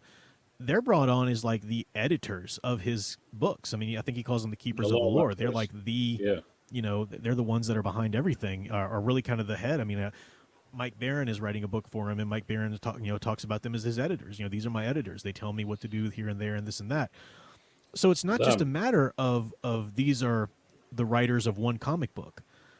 The Saska sisters are now ingrained into the Rippaverse, to the fabric of the entire Rippaverse. All of the books that you're going to read, all of the fiction that you're going to get there. But then you start hearing things about them, and some of the things are so outlandish, you almost think, okay, clearly that's, people are just kind of being some, creating some propaganda or whatever. But then you find out, nope. The receipts are there. It's actually real. And so yeah, for people that are saying, "Oh, we're making this shit up. Oh, we're exaggerating," it's just horror movies. This is a guy who is not. He's not part of our little group. He's not part of our little clique with me and TJ and Tony and BVS and all of us. Like, no. He's not part of that group. We've never met him yet. Yeah, and even he can see this shit is real. There is no exaggeration here. There was a YouTuber that used to be on here. He doesn't do content anymore, but his catchphrase was, No frills, just the analysis. That's what it is. Like, we're I not don't adding. know if boxing historian is here, but I remember one of our like one interaction we had together was boxing historian was like, "Wait a minute, is this real?" And then I sent him the link to either Reproverse Detractors or a whole Twitter page of that of the Soska shit. I can't remember. And then he was like, "Holy shit!" It's like, dude, it's like, people. No one wants this shit to exist. No one wants there to be I people wish out there it this existed. depraved. All right, I wish they weren't this fucking Oh god, terrible. I wish Lucifer Valentine wasn't the thing, and the things that he did Yes, didn't happen. it's just like how the weatherman wishes that there wasn't a Category 5 hurricane barreling towards the coast. But guess what? It's fucking reality. Like, are we just supposed to ignore reality? Like, come on now.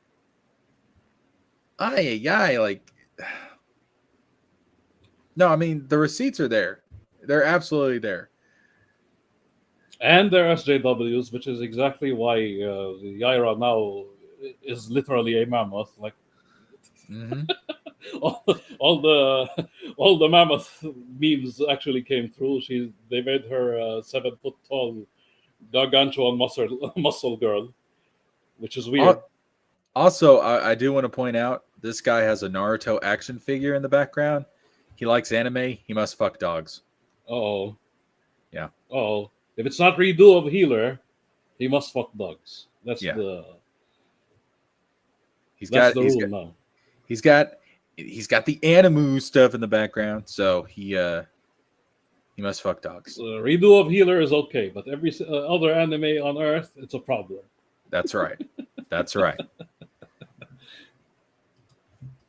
So I decided to do a bit of a deep dive because I made no bones about how much I absolutely hated Alpha Core, and to be honest, I still, and I'm only speaking as a reader, as my one individual reader, comic reader. I was interested because Chuck Dixon was the writer. I think Chuck Dixon's awesome. I still, to this moment, feel so betrayed by Alpha Same. Core. And again, if you loved it, great, you loved it. I'm not trying to convince anybody to go against it or for it. I'm just talking about my experience with it as a Chuck Dixon fan. What I was betrayed by was the fact that this is the thing that hit me most, and I still hate so much about it, is that these are absolutely analogs. Superman, Batman, and Wonder Woman. People tried to say when I did that interview, I didn't see it like that. Well, I'm sorry you're dense, but that's what they are. I mean, that is like you can choose to read it and not think about them like that. That's fine. But they are 100% marketed as analogs to Superman, Batman, and Wonder Woman, the DC Trinity. I mean, his name is Brian Solari or whatever. This name of solar powered Superman. There's the quiet brooding brawler. There's the woman with the lasso. I mean, open your freaking eyes. This is an analog of the DC Trinity. And Chuck Dixon, even though he's never really, he's mostly known for Batman, he's done a lot of great things, but he's not necessarily synonymous with. Again, this is something that we have been saying for really ever since Alpha Core came out. We've been saying this, and here you have this guy, not part of our clique, not part of our group, and he's saying the exact same thing. He's coming to these exact conclusions all on his own. Do you think Sturgis will attack him? I wonder. Well, or maybe he already did. Considering that Sturgis is aware of our group, and I'm sure that Sturgis has seen my content as well. So the fact that I'm watching this, he's probably going to become aware of him at this point, and he might attack him. If he didn't know about him before, he might know about him now. Ripple goalposts used to, I mean, they still try to do that shit, but not so much anymore because it always backfires. Anytime there's a new detractor in the making, they would post them on Twitter and make everybody dogpile them. Right? And we put the stop to that with BTM, remember? That's how BTM became popular to begin with. Like, EVS wouldn't have seen BTM if we didn't defend BTM against Triple Goalpost. Yeah. But ever since that happened, Ripple Goalpost would take the back seat and let Sturgis do it. And Sturgis made the whole video attacking the Nerd Way. Remember the one about the Rippleverse cult. You should watch Yeah. that too. I think we should react to that. That looks also interesting. The Sturgis one, because you get to see how red his face is, because he got caught red-handed. You know, he is a cultist. Yeah, we'll So watch. I'm We'll watch thinking that after this. Sturgis. Yeah. One of these days, either that or it already happened. He would attack Professor Geek. Hey, who is this dude? This is Professor Geek. A new And- detractor. Oh, this him? Yeah, a new detractor. All the stuff that we've been saying, and again, he's not part of our group. We've never had, as far as I know, we've never had contact with him. He is saying all the same shit that we're saying. He's coming to all of this shit by his own reason, his own logic. He's coming to the same conclusions, and that's just going to show you we're not fucking crazy. We're not fucking exaggerating. We're not making this shit up. Because other people that are not involved in this drama as much as we are coming to the same conclusion. So I'm just trying to show everybody we're not fucking crazy. With great Superman stories, but I still thought of him always as somebody who truly understood these archetypes, who really understood these characters. And for him to helm a book that was about deconstructing these archetypes, because that's 100% what it is. That's just an objective truth. You can't even Deconstruction, argue actually, about that. yeah. Maybe you like it, and that's fine. But it's a deconstruct. It's, hey, let's take these characters, clearly analogs of these characters, and there's nothing wrong with having analogs of characters, right? I mean, that's okay. That's what drew me to the book. But if you got analogs of these characters, you do one of two things with them. You try to make your own stories with these characters that you don't own the copyrights of, and that's what I was thinking I was going to get. Or the other thing you do is you deconstruct these characters. You'd say, what can I do with these characters that subverts expectations, of what these characters, would do in the mainstream or the continuity or the public consciousness and so forth. And that's what that book did. That's what it was, a deconstruction from top to bottom. And I utterly hate it because I love these characters and I love the archetypes that they embody and what they do for our culture. And I thought the last stinking thing the universe needs is another crappy story that's going to be out here trying to rip them down and make them bullies, make them tyrants, which is exactly what Alpha Corps did. Alpha Corps is a bunch of bullies. It's a story about this super police force who are a bunch of bullies, tyrant bullies. They're all yelling July at said each in one other. of his They're videos all that he was trying to passive talk about. aggressive. Yeah, everybody in the Rippaverse is fucking unlikable. Like Eric July. I don't Yeah, know. I they're- think like all the interactions he had in the warehouse, all the way people talk to each other, he probably translated that to Alpha Core. I wouldn't be surprised. Yeah, every character. Well, again, bringing this back to Kingdom Hearts, one of the things that I use to simplify Kingdom Hearts is to say, every character is Sora. Every other character is Xehanort. In the Rippaverse, every character is Eric July. In a way, yeah. It's like Eric July talking to himself. That's why they're all insufferable. Like that's why they're all like bitching at each other. Like, share my screen. Here's some shilling for you. What are you, George? Yeah. So this is a Superman analog, right? Uh-huh. By the way, John's Longbox, he came to our show the last Frogman Friday. He has really interesting ideas. So this is a good deconstruction of the Superman. This is why I brought him up. He's not really a Superman type hero. The idea is his name is the Patriarch, right? So he's like your dad. Your dad would have all this shit happening to him outside the house, but he would come and pretend like nothing's happening because he's trying to prove to you that he's strong. That's this guy. Right. All what he's doing is psychic abilities, really. Otherwise, he's a normal human and he's quite weak. That's a very interesting deconstruction of Superman. Yeah. Heroic Tales. Looking forward to it when he releases. Yeah, this. Oh, I like that right there. Now The drawing is stellar. Look. That's really nice. Is there a way to zoom out? Yeah, there. Oh, and you know what? Like, this right here, like this tells you so much about the character just from the picture alone. Yes, he's a Like father. These are all. He's like a father of 7 kids. that okay, see, I get more information just from this one picture about who this character is than I got in the entire 2 issues of ISOM released so far about Avery. That's fucking wild. There are some of the interiors. So you have the mobster style villain.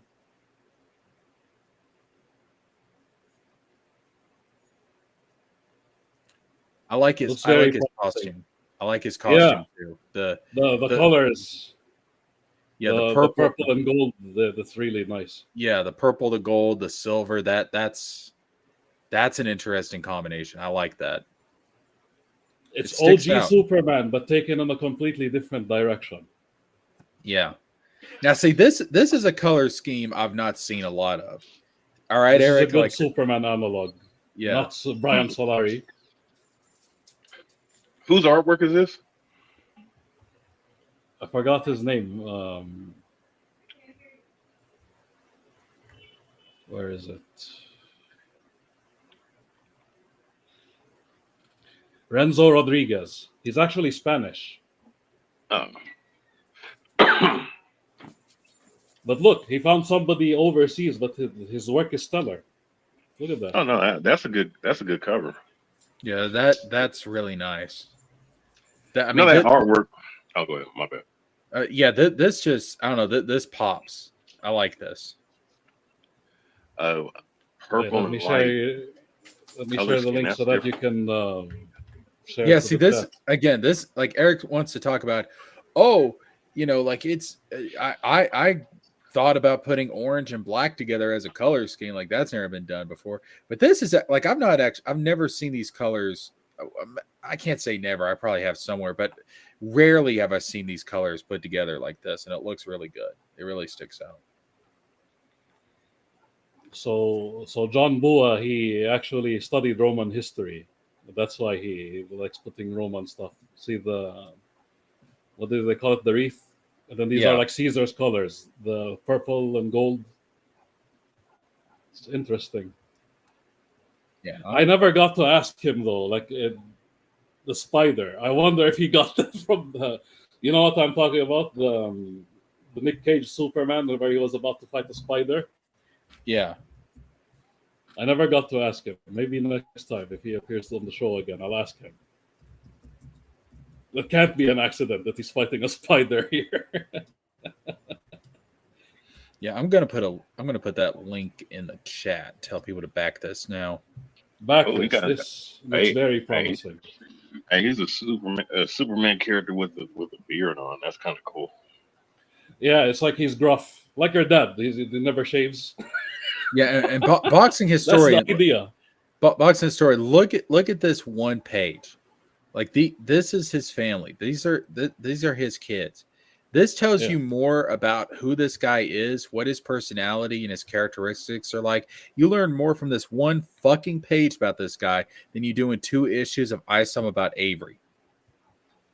Imagine this. If he punches somebody, go ahead. It's not really him punching. It's him using his psychic ability. If he stops bullets, it's not really him stopping the bullets. It's him using his mind. That's his gimmick. Like he shows that he's strong, but he's not really that strong. That's very creative. That interior art look really good. It's very kind of reminds me of the late '90s, early 2000s artwork. Honestly. Yeah. So wait. So quick question for y'all.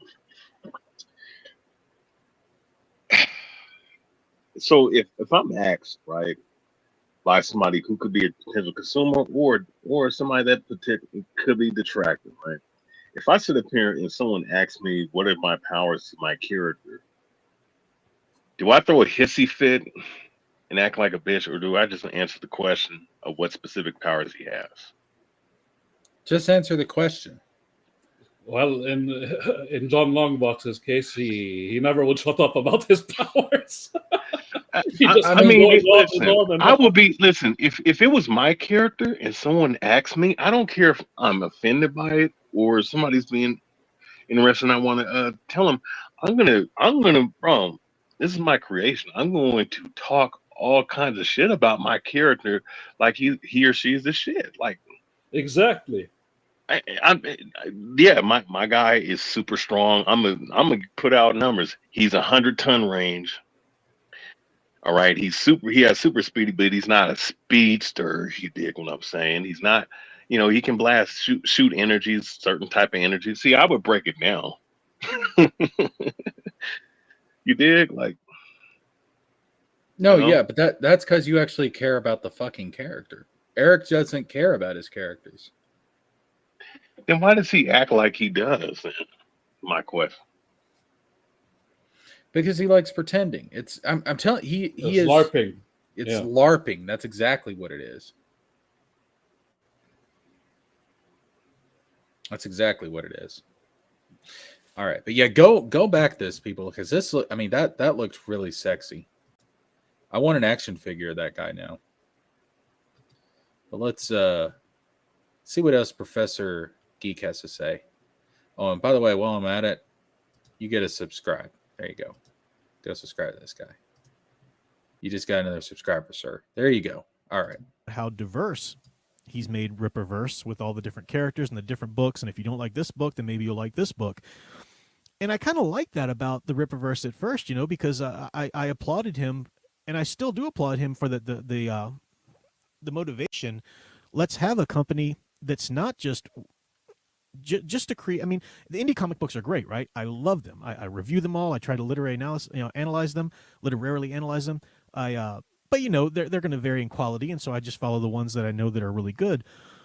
But one creator can only put out so many books at a time. So you really have it slow going to get any kind of shared universe or anything that could kind of compete with the Marvel universe or a DC universe.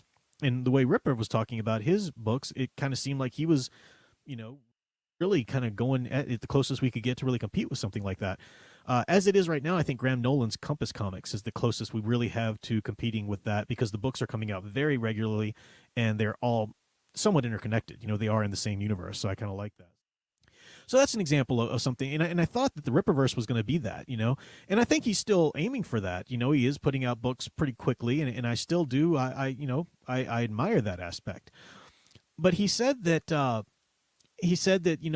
different comics and different things to appeal to different people, and he said that one of his videos he said something to the effect of, the irony is not lost on me being an ANCAP and writing a police force or creating a police force, and I thought, there's no irony there whatsoever because even though Chuck Dixon wrote it, he created Alpha Corps, and I think you created Alpha Corps exactly as I would expect an anarcho-capitalist to create a police force or to write a police force. They're tyrants, they're bullies, they abuse their power, they're jerks to everybody. This is how the stereotypical anarcho-capitalist sees police officers. So there's no diversity of characters there. No, you wrote them exactly from your worldview, And I was thinking about the other characters. Isom is kind of like this, and it really this all kind of clinked together when he was talking about his ideas for Yaira, which no one's read yet because the book is still coming out. But he said he wanted Yaira to be this wild card in his universe, somebody who played by her own rules, who had her own interests, and was going about kind of her own agenda, was a super powerful person, kind of the wild card, had her own agenda, wasn't going to play by necessarily the law, was kind of amoral, wasn't really, there to be a hero, but wasn't really there to be a villain either. And he was talking about how he really wanted somebody like that in his universe to make it kind of, to fill out the diversity of it. And I thought, every character you've written is exactly what you just said. Whether it's Isom or the Alpha Corps, they're all wild cards. They're all interested in their own self, agendas. None of them are beholden to any, greater sense of morality. They're all, as I said, I talked to Sound Engraver about it. I even mentioned it on live stream the other night, but I'm trying to find a character in the Rippaverse that I can enjoy spending time with, because all I keep seeing, it just seems like this universe of jerks being jerks to each other. And some people like that. Some people like that. But oh my gosh, if there's ever been a fictional universe that cried out for an aspirational hero, it would be the Rippaverse. Now, Okay. That, again, this goes back to what I was saying before. Every single character is Eric July. Every single character is Eric July. Which character in the Rippaverse is that a hero that we're supposed to look to and aspire to? Like I can aspire to Batman. I can aspire to Wonder Woman. I can aspire to Superman. And I'm not saying every character has to be like that. But the thing is, there's no characters like that at all. There's no diversity in this book. You know what I'm saying? You know, the more I think about it, Professor Geek brought it up. These are all like deconstructions. It's like the Snyderverse. Remember how Yes. how Zack Snyder treated Superman? It's almost the same way. Yeah. So you're saying, oh, okay. So you're saying that Eric July, he's trying to be the next Stan Lee, but he's turning out to be the next Zack Snyder. Yeah. Everybody's selfish. Everybody has their own goals. Nobody really cares about saving people. Has Isom saved the person? Actually, think about it. Other than people he knows. I don't think so. You know the usual Superman scene where he just walks up to people who are in trouble, and then he saves them. We don't see Isom doing any of that. Spider-Man would go somewhere, like he would see that there's trouble happening, but before, like, let's say Rhino is wreaking havoc, that's usually what happens. Is, you know, every time he's wreaking havoc, he has to turn over a few cars and smash a bunch of trucks. Spider-Man would stop chasing Rhino and try to help as many people as he can before going to Rhino. We don't see that with Isom. Yeah, like that's the thing. None of these characters feel like actual heroes. To be fair, Alpha Core did save people. But here's the thing. That helicarrier they lived in went down, and it's their fault. So it doesn't really count. Yeah, it's like go ahead. Oh no, I was just gonna say this. I think that even though Knocking On is probably his best work though so far, unfortunately. Yeah. Comparatively, yeah. Still Alpha Core is better than everything else. Yeah, it's just I guess this is why everybody in the Rippaverse is unlikable to me. It's just I don't understand what these people's greater motivation is. Like literally, Avery's only motivation just seems to be the disrespect. Like disrespect. Yeah. Like I know what Superman's all about. Like Superman is trying to live up to the legacy that both sets of parents believed as to what he could be for the planet Earth. But also, you know, people always ask, well, why does Superman keep protecting humanity? You know, like Superman could just take over humanity, basically become Injustice Superman if he wanted to. And it's not because he thinks that humanity is necessarily good or anything. It's that he sees the potential in humanity for them to be good, what they could become. Which, to be fair, I forget exactly what the line was, but that was a line. I think that was a line in the Man of Steel trailer. I don't know if it was in the actual movie, where they, you know, I think it's Superman's dad, maybe. All right. Jor-El, I think, says that talking about humanity, like, you know, they're a young race. They are, you know, they could become something, but they need someone to show them the way, to guide them. And that goes back to the whole idea of that's what's why it's called the Man of Tomorrow. Yes. That's why he's also called Superman. He is the Superman. That's why he's such a good person. Because even if we can never be as good as Superman, just trying to be as good as Superman is going to make us better people. Yeah. So part of his character is to be an inspiration. Is anybody inspired by anybody in the Rippaverse? I don't want to be like any of these people. God, I hope I don't ever turn out like any of these people. Horseman. Fuck that. Fuck, lock me up. Put me in the yellow padded room if that ever happens. God Almighty. Batman, for example. Yeah, Batman may be a little bit crazy. I think we can all acknowledge that. Joker realizes that. Even Batman himself realizes that. But Batman represents justice. He represents order, whereas the Joker represents chaos. If you look at some of the best Batman stories and the way that he cares about people and the way he actually tries to redeem his villains, that's inspirational. That's aspirational. Yeah. Like I can look at Batman and say, I wish I could be more like that. Or look at Wonder Woman. Or one thing I like about Batman is all his villains are a dark reflection of him. Yeah, exactly. Or look at Wonder Woman. Wonder Woman may be the most compassionate out of the three, because that's why she has the lasso of truth. She would rather redeem her villains than to kill them. She may be the most compassionate out of the three. That's aspirational. I wish I could be more like these people. I don't want to be like anybody in ISOM. Everybody in ISOM's a jerk. I want to punch everybody in ISOM. I hate these people. I want to knock them the fuck out. Get out of my house. Go away. I don't need you to save me. Yaira. Ugh. It's like even in the trailer, Yaira pushes away the policeman. Like the policeman didn't do anything. Yeah, it's like she just shoves him away. I mean, I know she has ice powers, but stop being such a frigid bitch.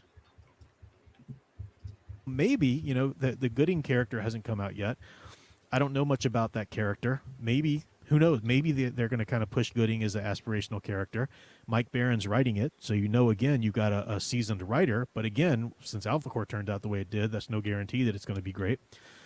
So I don't know. I don't know what to think about that or expect from that. Even if Gooding was like the, the aspirational hero of the Rippaverse, would that be enough? And not every universe needs to have an aspirational hero as the linchpin. Of course not. I mean, Superman is the linchpin of the DC universe. As Superman goes, so goes the DC universe. But it can be something more like Marvel, where you've got a Captain America who's a very aspirational hero. You've got others too. But a very aspirational hero who does serve as this is the standard, guys. This is the absolute morality. This is make sure that this is the standard to strive, for which to strive. And the whole universe isn't built around him necessarily. Marvel Cinematic or Marvel Comic Universe, whatever, is far more linked to the cathartic motivational. But he's there, a lot. And so I'm wondering, so is Gooding going to be at least like that? Or is he going to kind of be like people say, when I say that One Punch Man didn't really appeal to me because there's like zero aspirational heroism. And everybody's like, what about Mooman Rider? What about him?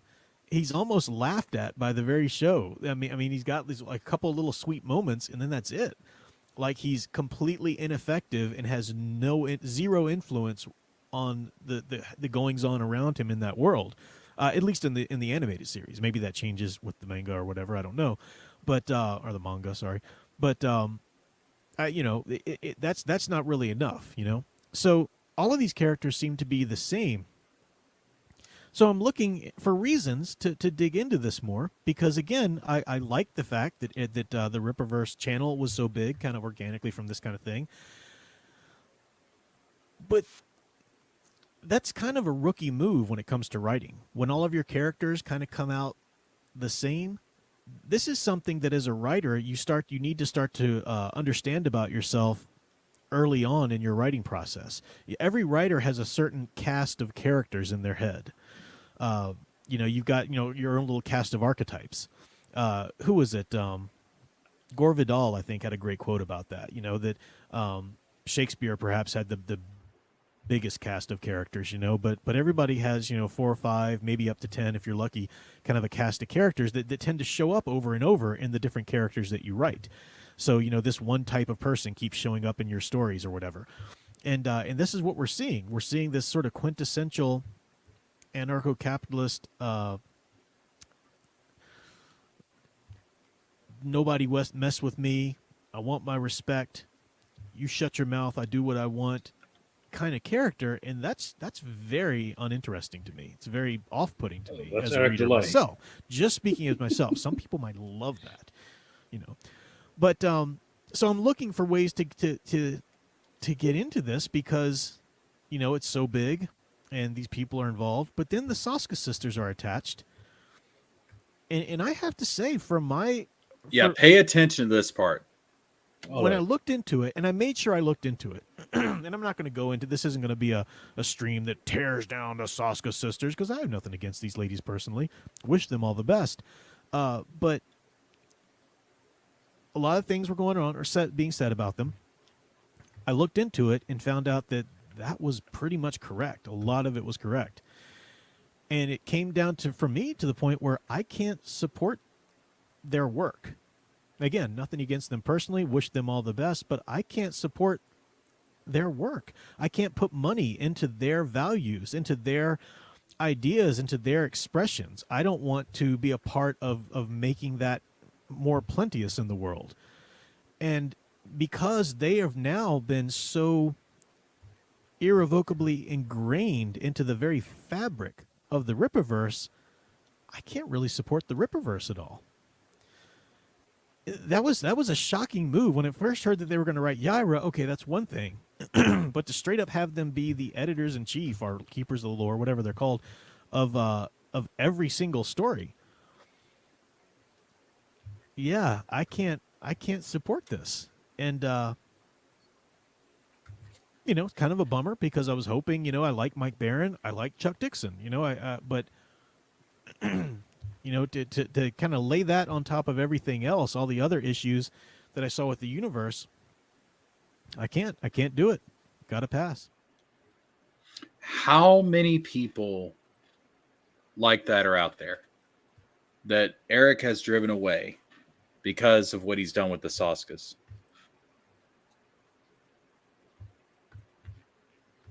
I can imagine, we never get to hear of it, but people have walked out, straight away.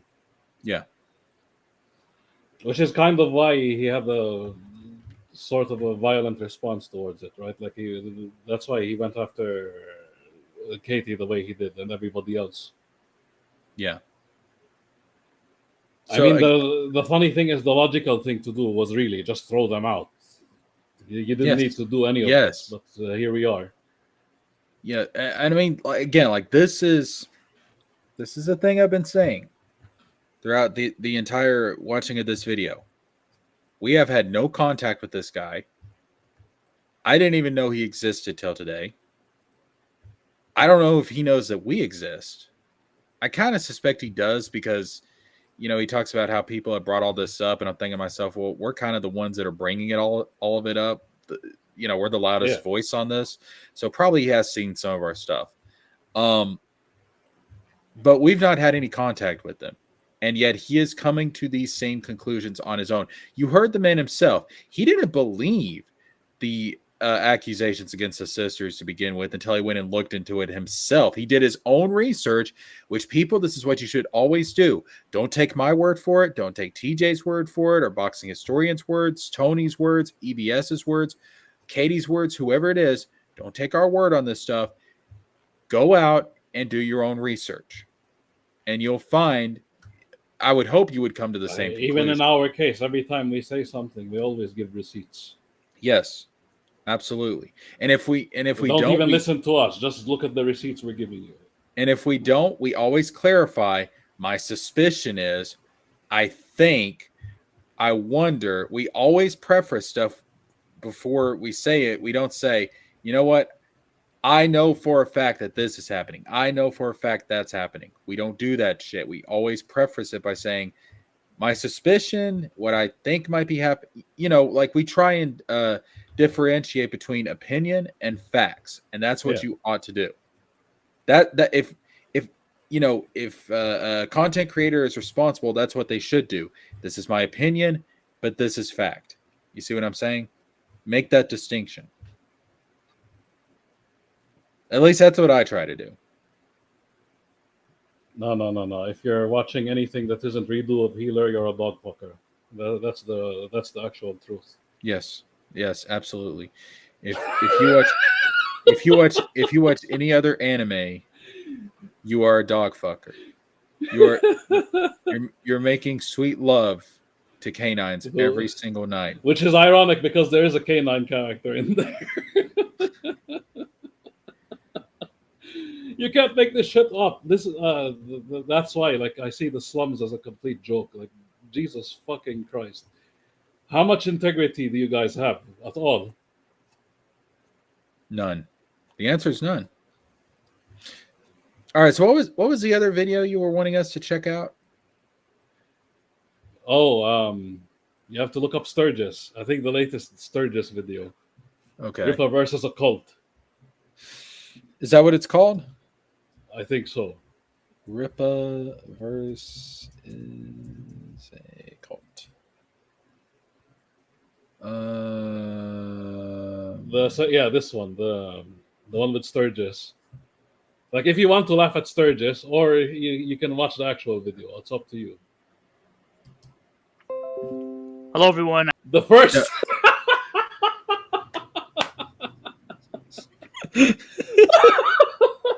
The first sound you hear is the notification from Sturgis.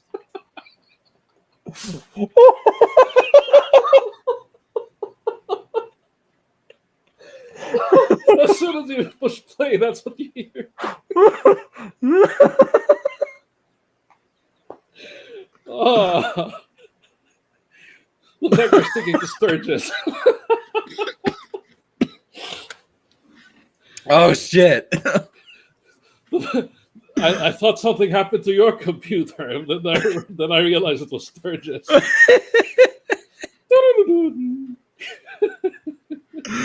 Yo, man. My fucking stomach.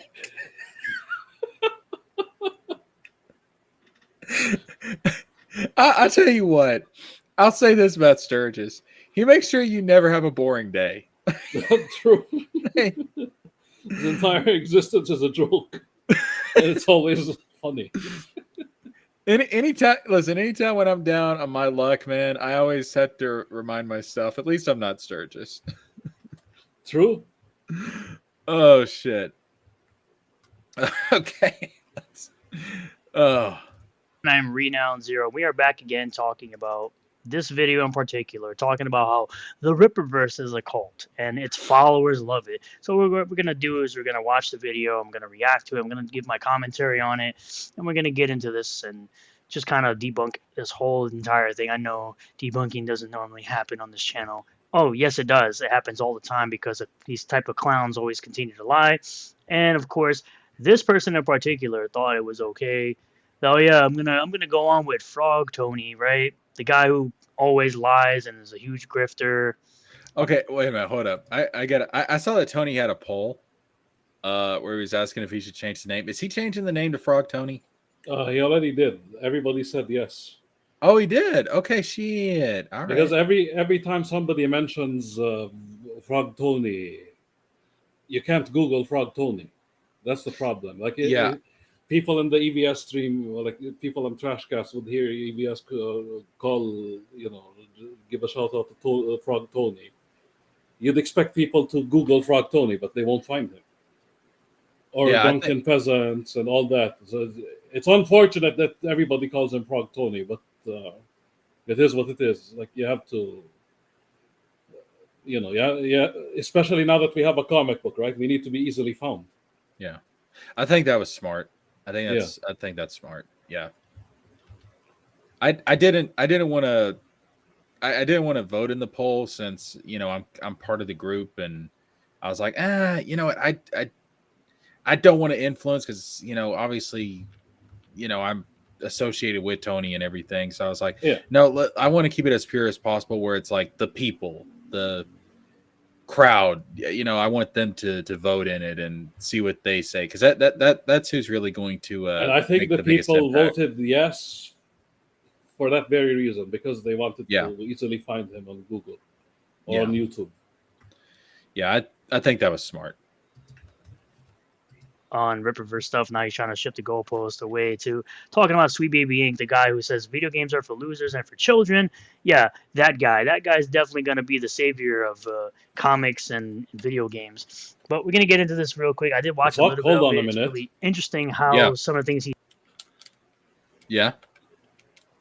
I've been with Frog Tony for 5 months. I've never in my entire life heard that. I've never heard Tony say video games are for children. Hold on. Where did Sturgis get this from? I don't know, dude. I've never. I mean, Tony plays. You know what? He has a gaming live stream, doesn't he? Yes, that's what I'm saying. Okay, what the fuck? This is the problem with these fuckers. And then guess what? Here's the funny part, and you'll see this happen a lot. Any lie that Tiamat, D-Lord, Sturgis, all of these fuckers say, you'll end up hearing the slums repeat it. So they're literally taking a hive mind. Either that, or like you said, it's either a hive mind or they got a Discord server. Yes. And well, they hang out with each other, so. He said make no sense whatsoever. And I'm going to disprove and talk about the nonsense. Let's get into it. In every revolution, there's one man with a vision. You know that I am talking about the reverse cult. And I know that you've seen the thumbnail. You've read the description. You know Sturgis with the that notifications. I am talking about the reverse cult. Look at Sturgis. The Ripperverse cult. Yes. The Ripperverse fans. Sturgis always looks like he's going through the worst fucking bout of depression. You know, this whole Ripperverse shit is bad for his health. I have to say. Oh, it really is. It's not good. Can you imagine the pressure that he has to go through? Always having to go through getting humiliated online, being the first one to defend Eric July. It's like you can't be left alone and just enjoy a comic book or enjoy entertainment. You always have to be stuck on Twitter and YouTube. It's a miserable existence. If I were Sturgis, I'd abandon it all. And the thing is, he thinks that Eric actually gives a shit. Or is proud of him or cares about him. I mean, that's... Oh, man. I'm really glad I'm not Sturgis. They want to protect their fandom from a bunch of fake SJWs and a bunch of people who want to infiltrate said fandom. You know, a couple people that are grifting here and there, like Tony, like Katie did, like Mint Salad, like Riley. All these people that want to grift on Eric July's success and want to bite at his ankles constantly because they have nothing else going on, and this is kind of the thing they have to do to stay relevant. And a lot of you are going to say that he's not. Well, I doubt that, and I have proof. You have bias. You have gone on a live stream with a dude who has a bias, and then poisoning the well have straight talking away. Points from another bias source, aka EBS. Yes, we're definitely gonna listen to truth bombs and proof from a person who hangs around people that are grifting and nipping at the ankles of Eric July's success. But let's listen to him talk a little bit. I've done a lot of research on cults, and everything Eric July does is very cult-like. Listen to Sturgis huffing and puffing. As a matter So everything Eric July does is cult-like. Everything Eric July. Dude, look at how red his face is getting. And that's what I'm saying. Yeah, look, it's getting redder and redder. That's what I'm saying. He's having an existential crisis. Oh my god, he's being called out. Here's the thing: you grew your beard exactly like Eric July. How is that not cult-like? We've seen your pictures before without the beard. It's only when you saw Eric July you decided to grow that beard. The way you do Dude, right now. That's why a would cult. All you're wearing is Rippaverse shit. That's a cult. dude, he is actually getting physically Yeah, he's like getting physically hurt, right? Just by yes. hearing this. That means there's something. That means what he's saying, there's some truth to it, Sturgis. That holy shit, this guy needs mental help. Look at it. Yeah, this dude was weird. Like, I'm not His joking. face is as red as that picture right next to him with the red background. Look. This dude, I don't like. He needs a therapist. Like this would be like if I got on here and somebody was critiquing EVS, and like you saw me like my face getting red and my blood pressure started going up, trying to defend EVS. It's like, no, EVS would actually walk up to you and say, cut it the fuck out. Stop embarrassing me." yes, of course. He'd be like, listen, Jesker, you got to stop this. All right. Just chill out, man. Sit back. Here's a pie. All right. Enjoy a pie. It's on me. Don't worry about it. Here's a pie. Here's a jug of milk. Here's a pie. Just sit back, watch some stupid shit on, stream something and just chill out for the night. All right. Have some pie. And I'd be like, yes, thank you, EVS. I'm sorry. I did not mean to be a Sturgis. Forgive me. You know what? Thank you, man. I appreciate it. Talk to you later. Like, don't be a Sturgis. Don't be a Sturgis. God, don't be a Sturgis. There's too many Sturgises in this world already. July does is protective of his IP and talks to the fans and actually listens to what actual fans have to say, not a bunch of people that are trying to infiltrate the sandbox or the fandom with their nonsense. Matter of fact, I was watching. Hold on a minute. Nobody's infiltrating anything. What the fuck? We don't want anything to do with the Rippaverse. You're the one who's coming to us. All what we're doing is critiquing shit. Trust me, and here's the thing. The Rippaverse isn't the only thing we're going to be talking about, because later down the line, there's going to be a bunch of shitty influencers, just like Eric July, who's going to make comic books. Yep. Trust me, I have no interest of infiltrating that warehouse. All right, I will probably come out with exactly. I will probably come. The Soskas have been in there. I'll probably come out with some kind of disease. I don't want to go in that warehouse. I don't. All right. I'm good. I'm good, man. Man, bro, you go up in there, you're gonna be going into. Come here. Where you at? Yeah, you. Sorry, I'm sorry. I'm watching my sister's husky. Come here, but yeah, no. You go up in that damn warehouse, man. You probably be in a whole nother dimension, man. Shoot, might be Hellraisers too. I go into that warehouse. I'm coming out. I probably got chlamydia and hepatitis, and God only knows what else. God damn. Hey man, bro, you seen that picture of that nasty bitch, man? One of them, bro. And see the leg, bro. Look, don't get it twisted, man. Look, a female that has cellulite ain't bad, but that's not cellulite. That is just straight up nasty, decrepit, old hag ass about shit. The Soskas yeah. These weirdos hugging up. They're hugging up, and you know what I suspect. I mean, it's a suspicion only. I think they're into that BDSM shit, and they beat each other up. Oh, that's why their legs are like scratched and bruised. Oh, Jesus, Mary and Joseph, man. I mean, if you make movies like what the movies they do, well, what would they be into, right? Think about it.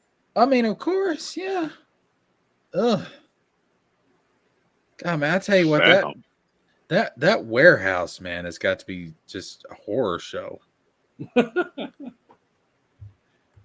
When Eric goes to prison and this whole thing goes bust, that warehouse just needs to be burned to the ground. Just burn it to the ground, sprinkle some holy water on it, pour some holy water on it, flood. Actually, put the whole put the holy water, attach it to a fire hose, and just have at it. That's what you ought to do.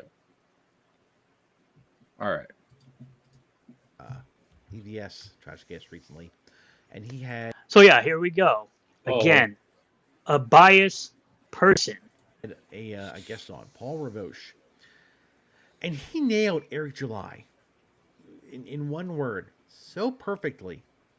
It was one of those words that I thought, why didn't I think of this myself? He called him a carpetbagger. So it says a carpetbagger is a person perceived as an unscrupulous opportunist. Now, what he's going to say is that Eric July took an opportunity to essentially grift, right? That's what they're going to essentially. say. That's what they always say. They're saying they're using the opportunity of mainstream comics being absolute trash and being terrible and not for the people who are originally fans of stuff.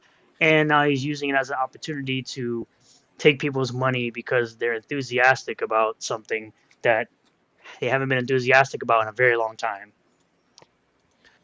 No, And that's what the is a only thing you're carpetbagger? enthusiastic about. Normally, it deals with government. It deals with people trying to get into government. They move from one state to another. But another term for carpetbagger is an unscrupulous opportunist. And that is exactly what Eric Yep. July is. So let's find out what he Eric July does thinks. not Let's find out what he thinks about Eric July being an unscrupulous opportunist. care about comic books. Unscrupulous, bud. He does not care about comic book fans. He does not care about comic book collectors. He cares about one thing and one thing only. Oh, what's And that? that thing? Money. Money. Money, So money. he doesn't care about comic books, even though he's been talking about comic books for years on his own channel, talking about comic books he either hates that he paid for or likes that he paid for. He doesn't care about comic book fans, even though he's creating a comic book universe specifically for people that were fans of comics. And he doesn't care about comic collectors, even though he's creating variants that are limited and creating CGC versions of said variants. Hold on a minute. But he doesn't care about collectors. Yo, CGC variants of magazines that you buy for $8. What the fuck does that have to do with comic book collecting? $75 for an art book that has 8 pages. Hell no. Zero secondary market. You buy that book, you can't sell it anymore. It's fucked. You buy a comic book for $35 only to find out later on that you can buy it for $2 somewhere else.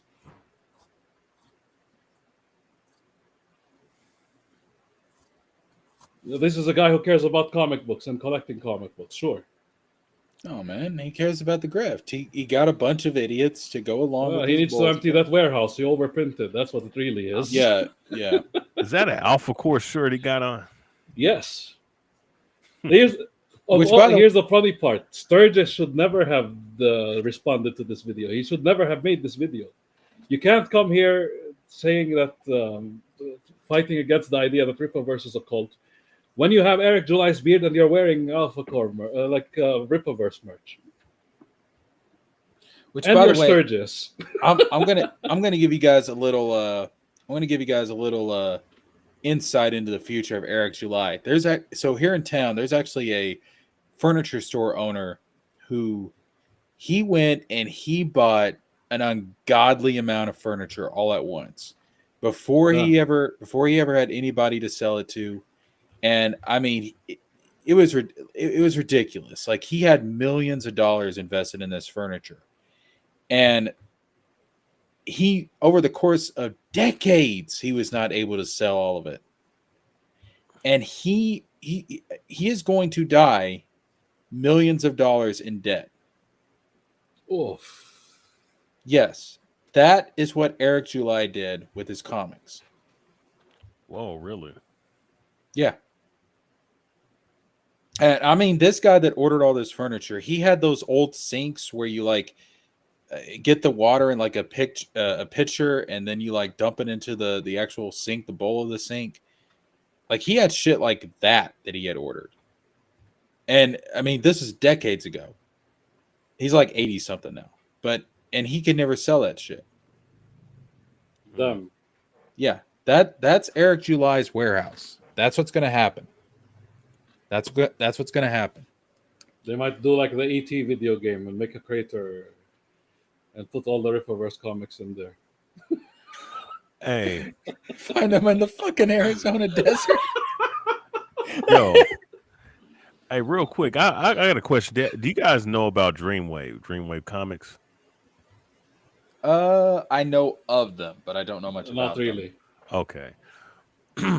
Well, this is a comic book company that existed back in the early 2000s. The main line that they did was Transformers. Great artwork, by I think Don Figueroa, Jim Lee, and a few others. Also, too, they were bringing back a lot of the 80s, a lot of 90s stuff, like Mega Man. They were bringing back a lot, like G.I. Joe, a lot of little stuff that they had going on. It was really good. But you know what happened? Certain artists weren't getting paid. Certain writers weren't getting paid. And all the money that they made off those comics, the dude, Pat Lee, took all that money and he left everybody to dry to the wayside. And that company went under. Damn. Yeah. I think that's Yellow Flash's future There you go. with the Dillard. Oh, and I'll say this too. I was talking about the furniture guy. I actually talked to somebody that used to work for him. He said that guy, his god was money. He would do anything to make a buck. I mean, like he was get this. So the styrofoam that would come in the boxes that the furniture was packed in, he would keep that styrofoam and resell the styrofoam. Oh God. Yes, that's how greedy this motherfucker was. Now, we all know Eric July's real god is money. Like that's what Eric July cares about. Yeah. Just like this bastard here, Eric July deserves everything that's going to him. If he ends up millions of dollars in debt, and that's how he goes out of this world owing millions of dollars in debt, he deserves it. It's like Tommy Tallarico. The same thing happened to him. Oh, Yeah. yeah. 17 million. Damn. Well, shit, I'll say this, like Todd McFarlane. Remember, he had like over 100 million, 50 to 100 million, and his shit went bankrupt. This is Oh, yeah. why ambition can be a double-edged sword, man. You cannot let greed guide you. If I had $150 million, I'd be good for the rest of my life. Easy. Oh shit! Hell yeah! Like, what the fuck do you need? What do you like? Okay, you want to get you a nice house, cool, Yeah. and then pay that shit off, like, or buy land or something like that. Like, you can't squander 50 million, bro. But don't go the fuck out and start buying 10 fucking Ferraris and all this other shit. Like it's like be Gigantic fucking warehouse, reasonable. a bunch of employees, and he doesn't even rent them. He hires them full time. Yeah, and it's all for what? For status? And To you're build giving up, this image? and you're giving up 200,000 in fucking employee bonuses at every fourth quarter. Like that shit's retarded, bro. Yeah, you know how I'm going to spend most of my days if I had that kind of money? I get a decent house. I probably get a house on the lake. All right, real peaceful house on the lake. And every day I'm going to wake up, go out on my deck, drink my cup of coffee, and just enjoy being alive, breathing, Yeah. nature. That's so simple. You And ever it hear doesn't the cost you a expression, damn thing. more money, more problems? Yes. More money, more problems. If you flash your money around, somebody eventually, I'm going to go out on my deck. I'm going to drink my coffee. My beagle's probably going to go up to the lake. He's going to see a fish flopping around in the lake. He's going to start freaking the fuck out because he's a coward. and he thinks that fish is going to grow legs and get on land and start beating him up. And I'm going to be like, dog, shut the fuck up. I'm trying to enjoy my coffee. The fish is not going to grow legs. Relax. And don't think Eric is being bamboozled either. He's being bamboozled by everybody who's around him. Oh, yeah, the Soska Especially the sisters are taking him Soskas, for a ride. yes. They're taking him for a ride. You could tell it too, and once again, going back to what EVS told him, man, like not to, of course not put a woman in that kind of position. No disrespect to no females. Just a lot of those type of women really make it bad for any decent women. So there's no disrespect to no women, but when you get these type of women in and you give them editorial control of your company, and then not only that, you're sitting up here hugging them on them and in that the making of that horrid Yaira trailer, then once again, you have them on with this nutcase as right, a 45-year-old, a 15-year-old trapped in a 45-year-old body. Okay, sitting up here talking about dick jokes on a panel with two women. Oh God, like that. And then what's so funny? They said, "Oh, Eric, where'd that come from?" Like you dumb fuck, you're setting yourself up for failure. But you talk so much about these SJWs and these he got to be an actor. He can't be this fucking stupid, man. No, he is, man. No, he's really stupid. Again, like we don't, it's sad because we don't want this to be true of people, but there really are people this fucking stupid, and Eric July is one of them. But he tries to make himself sound all smart and shit, though. That's the. Yeah, I think he knows how dumb and inadequate he actually is, but he tries to make himself look smart because he wants to fool other people. No one's fooled Eric. Well, I take that back. That's why he talks in circles, right? The cultists are fooled, but anybody with any kind of common sense is not fooled, Eric. All right, let's I kind of want to see if Sturgis like blows a blood vessel or something during this. I don't think honestly anybody should care about collectors. Most people who read comics are not in it for collecting and reselling. It's a very small minority of people, in my opinion. So honestly, I don't care about that portion myself. But for you to sit here and say, "Oh, he cares about his money," but you're the one collecting, because you get into Sturgis. business to make money. You sound like one of those clowns that say, "Oh, I got into comic books for the passion of comic books, and I'm going to sell it at a low price point and not make any profit. I'm just going to sell it for little to nothing and not be able to feed myself except my cat's food." But let him tell you. I'm going to skip a little bit ahead because there is copyright music for that portion.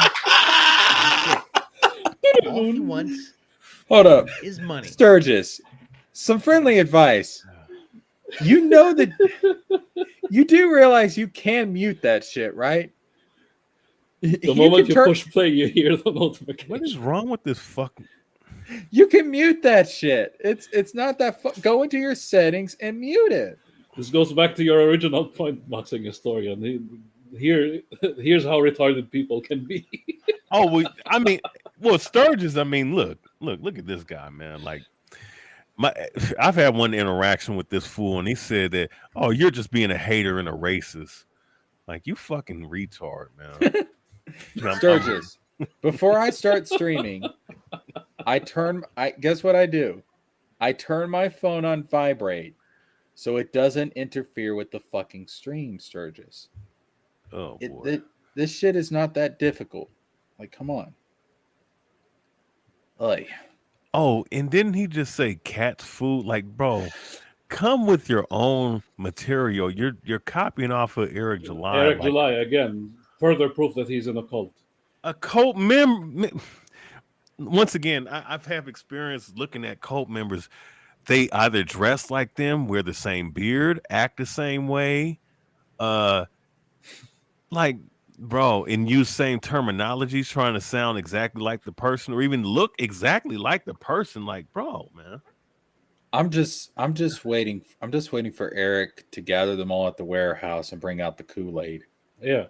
Just being like, dude, he just comes out and he's like, This is the It's only all way right. the detractors will leave us alone. Yeah, it's all right. We got tired. We couldn't fight no more. We got tired. Just drink the Kool-Aid, and we'll all go to the Florist Park in the sky.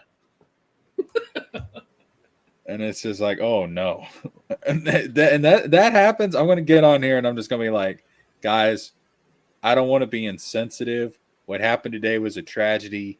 The FBI is looking into it, but I just want to say right now, before I give out the prayers and the words of comfort, I called this shit.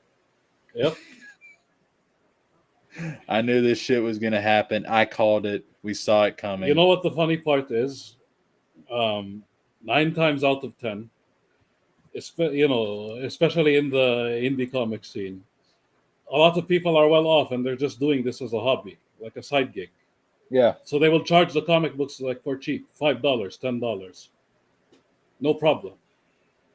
And then there are others who are, because they've been around in the industry and everything, so they might as well charge extra because you're paying for the guy himself, really. Yeah. But there are unfortunate situations where the funny part is the ones he's really talking about are the people in the slums. But let's not go there. The cat food people. He doesn't care about you. He doesn't care about any other of the pay pigs that are giving him the money. So we're called pay pigs, right? The people that support the Ripperverse are called You pay are. pigs constantly. So to them, a pay pig is somebody that Sturgis, gives you bought money for a every product single that's variant of the same comic book. Well, right now his face is pink enough. He could be a pig. Yeah, true. promised and receives a product that was promised and was delivered to me that I paid for. So I pay for a product, I receive product. That's apparently a pay pig. It's just all about the money, and he's created this cult. Hold up, Sturgis. When you keep paying for a product that is not a quality product, and you know it's not a quality product, and you still shell out money for it anyways, yes, you're a fucking pay pig. And here's the sad part. We wouldn't care whether he wastes his money or not. If he didn't make these fucking videos, if he kept his mouth shut. Yeah. I mean, if he wants to screw up his finances, go ahead. Yeah, go ahead. Like, go eat paste. Go sniff paint. Do whatever. Like, we don't really care. But it's a free country. You do you. The moment you start coming at us and saying, no, this is really good, and you are all detractors, that's when we have a problem with you. Yeah. Fucking hairy ass caveman looking pig. That people have joined, and whether you realize it or not, if you're part of the Ripperverse, you're in this cult. So if you're part of the Ripperverse, meaning the employees or the customer of the Ripperverse, you are in a cult. Apparently, because cults have a hive mind typically. That's typically how cults work. Cults are usually a hive mind, which is what the people in CG are. The clowns over there in CG make egregious claims about Eric being against crowdfunding, even though he's not listening to criticism, even though he has, from actual paying customers that have lowered the shipping rates for international, lowered the price of books, Still and corrected overpriced any regardless. mistakes that were shown in ISOM 1 and 2 as far as grammar and spelling. Oh, wow. Now, hopefully this video will do one of two things. Sturgis. You know what the funny One, part is? If I was It'll help you Sturgis, realize you're in a cult, and you're going to go, wow. Yeah. if I was Sturgis, I would have used the fact that Eric July is now letting Kanan White correct everything as taking criticism, which it really isn't. It's just him backpedaling. But I would have used that. I would have marketed that as, here's him taking criticism. He's not using 3D assets anymore. See, guys, he's reasonable. He can be reasonable, bud. You just need to laugh at him hard enough and humiliate him for him to change his mind about things. I didn't realize this. I need to kind of step back and see what's, reevaluate life. Or two, That typically doesn't happen when the words are coming out of the mouth of someone who has a clear bias and has only one idea of an individual without actually knowing anything about Individual. how that individual operates, which is what typically happens when leftists try to argue what the other side is saying without actually knowing the position of the person that they're arguing against. you're going to double down and you're going to give me the worst comments. Oh yeah, you got destroyed in the comments. I read some of the comments before Destroyed, watching this bud. video. You got absolutely destroyed in the comments. You And got by the way, you got ratioed. Because of Six- Ripaverse goalposts, you motherfucker. You all dogpiled him. That's what really happened. you got wrecked anally, bud. You should call the cops about that. You got destroyed, bud. 64 likes to 91 dislikes. You got absolutely ratioed, and you got destroyed. Ratioed, bud. The worst comments that I'm going to have to read. Cultists. But I'm going to read them all. Whether or not I reply to them or not, we'll see. But let's go through some of these things about a cult, Oh, here we go. and we'll see how it compares to Eric July. First and foremost, zero tolerance to criticisms and questions. Well done. Oh, this is going to be awesome considering that you're done. That's right. You don't question God, bud. Don't question God, bud. Sturgis, you shouldn't have made this video. What the fuck are you doing?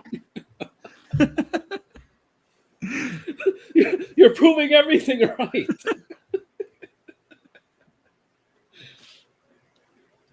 Dumb and you don't actually know that. Again, Eric July has taken actual criticism from actual fans, Good not faith, huh? trolls Good who faith want to sit criticism. up here and claim that they're Fools giving would. him criticism when they're actually just sitting up here trolling, even if they have paid for the book.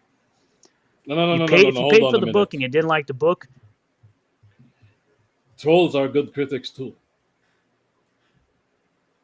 Sometimes a troll has more, can give you more self-awareness than you can imagine. And that's the thing. Like I said this back when all this started.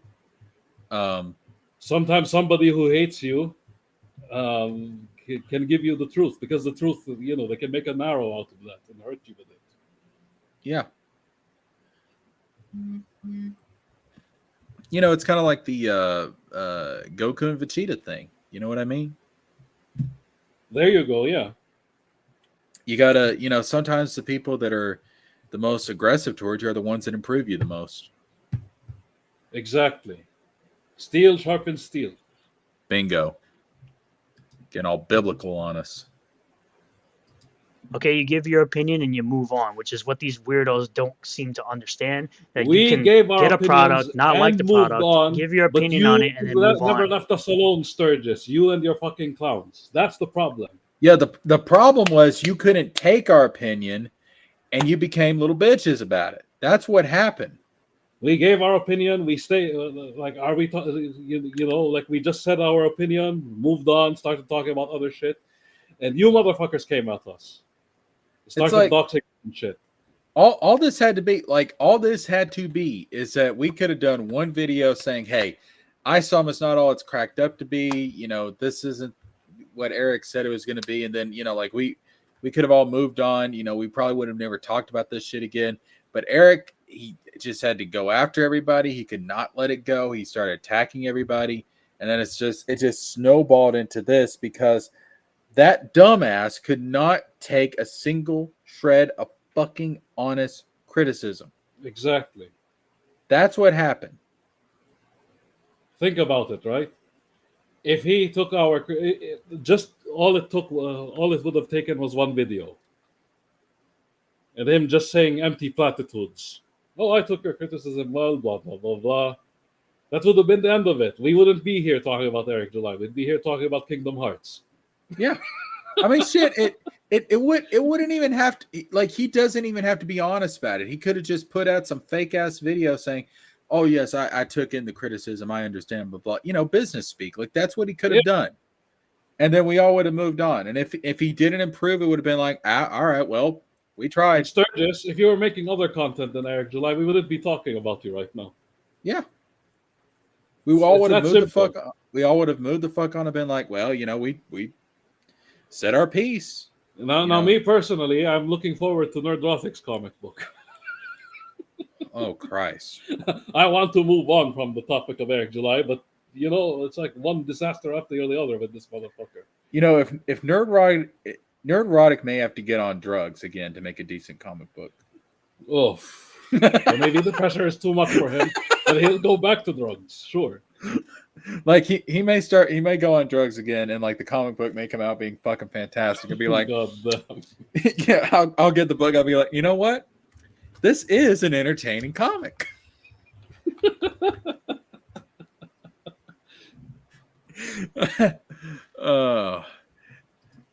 Life is horrible. To the next thing in your life. But some people just can't let it go. They have to continue to hammer you. in this whole nonsense about how ISOM is bad and ISOM 2 is bad, even though it's objective. That's your opinion.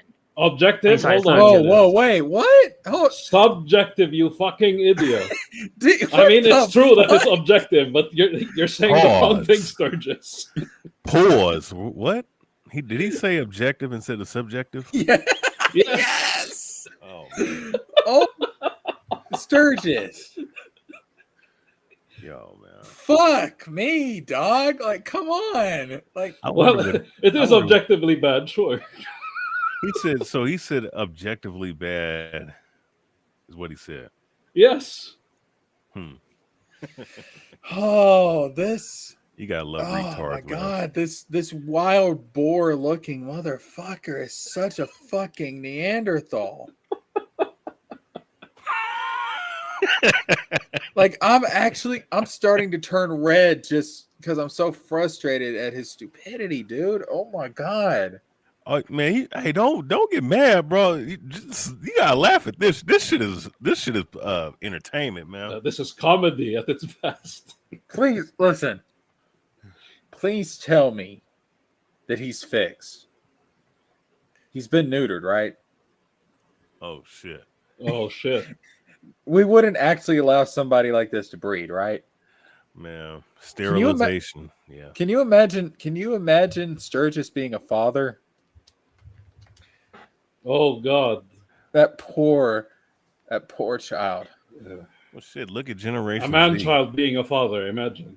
Oh no. Well, look at Generation Z. I mean, shit. It's full of motherfuckers that was born. They were born off of an idiot like this, man.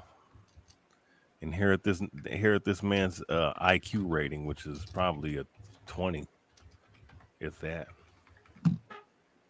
God, I hope he's sterilized. I really do. That I had a college professor tell me a scary truth one time. People like this, they vote and they breed. Oh hell no. And that's terrifying. It's subjective.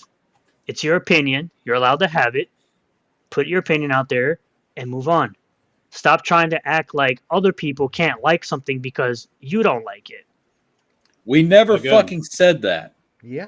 We moved on. You never left us I would alone. say that is the basis for why we're here today. Eric July absolutely cannot take criticism. As I've already explained, he's taking criticism from actual fans that have given him real criticism. Now, what the criticism that people would expect him to take is from a bunch of trolls like Dick Masterson, who gave him crappy, quote-unquote, criticism, as in EVS wanted him to take the criticism from Dick Masterson, a guy who doesn't give a crap about comics. He says people that read comic books are for losers. He's already said all of CG books are garbage, and they let him in the door anyway. They want to talk about how the Saskas are bad. Oh, hold for on a indie minute. comics. Sturgis gave a Literally- self-report. Hold on a minute. Actually, Sturgis gave something important. Here's the thing, right? Unfortunately, a lot of people within CG had crappy books. I mean, still have crappy books. And that's why they didn't mind Eric July. That's why they helped Eric July infiltrate CG. Wow, Sturgis, you gave us something. You slipped up, Sturgis. You slipped up. Yeah, you gave a self-report. Your friends at the slums. Wow.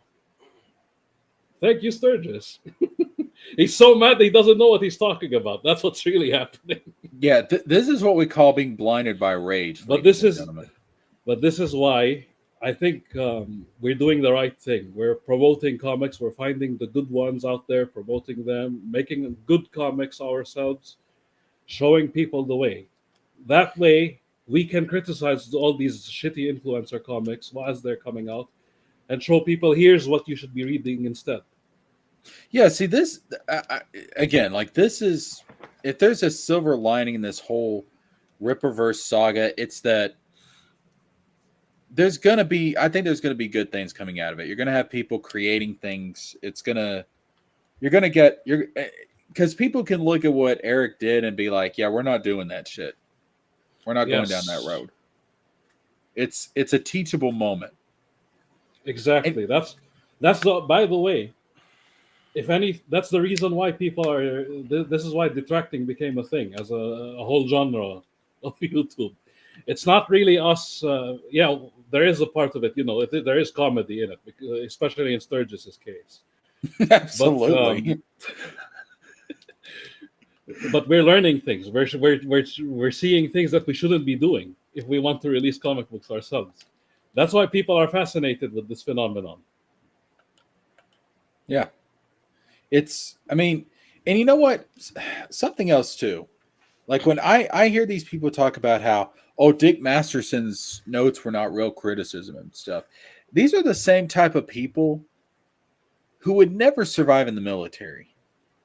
Because they would have, the drill sergeants and this is basic training I'm talking about. They would have the drill sergeants talking down to them and stuff. And they'd be like, well, that's not real criticism. And it's like,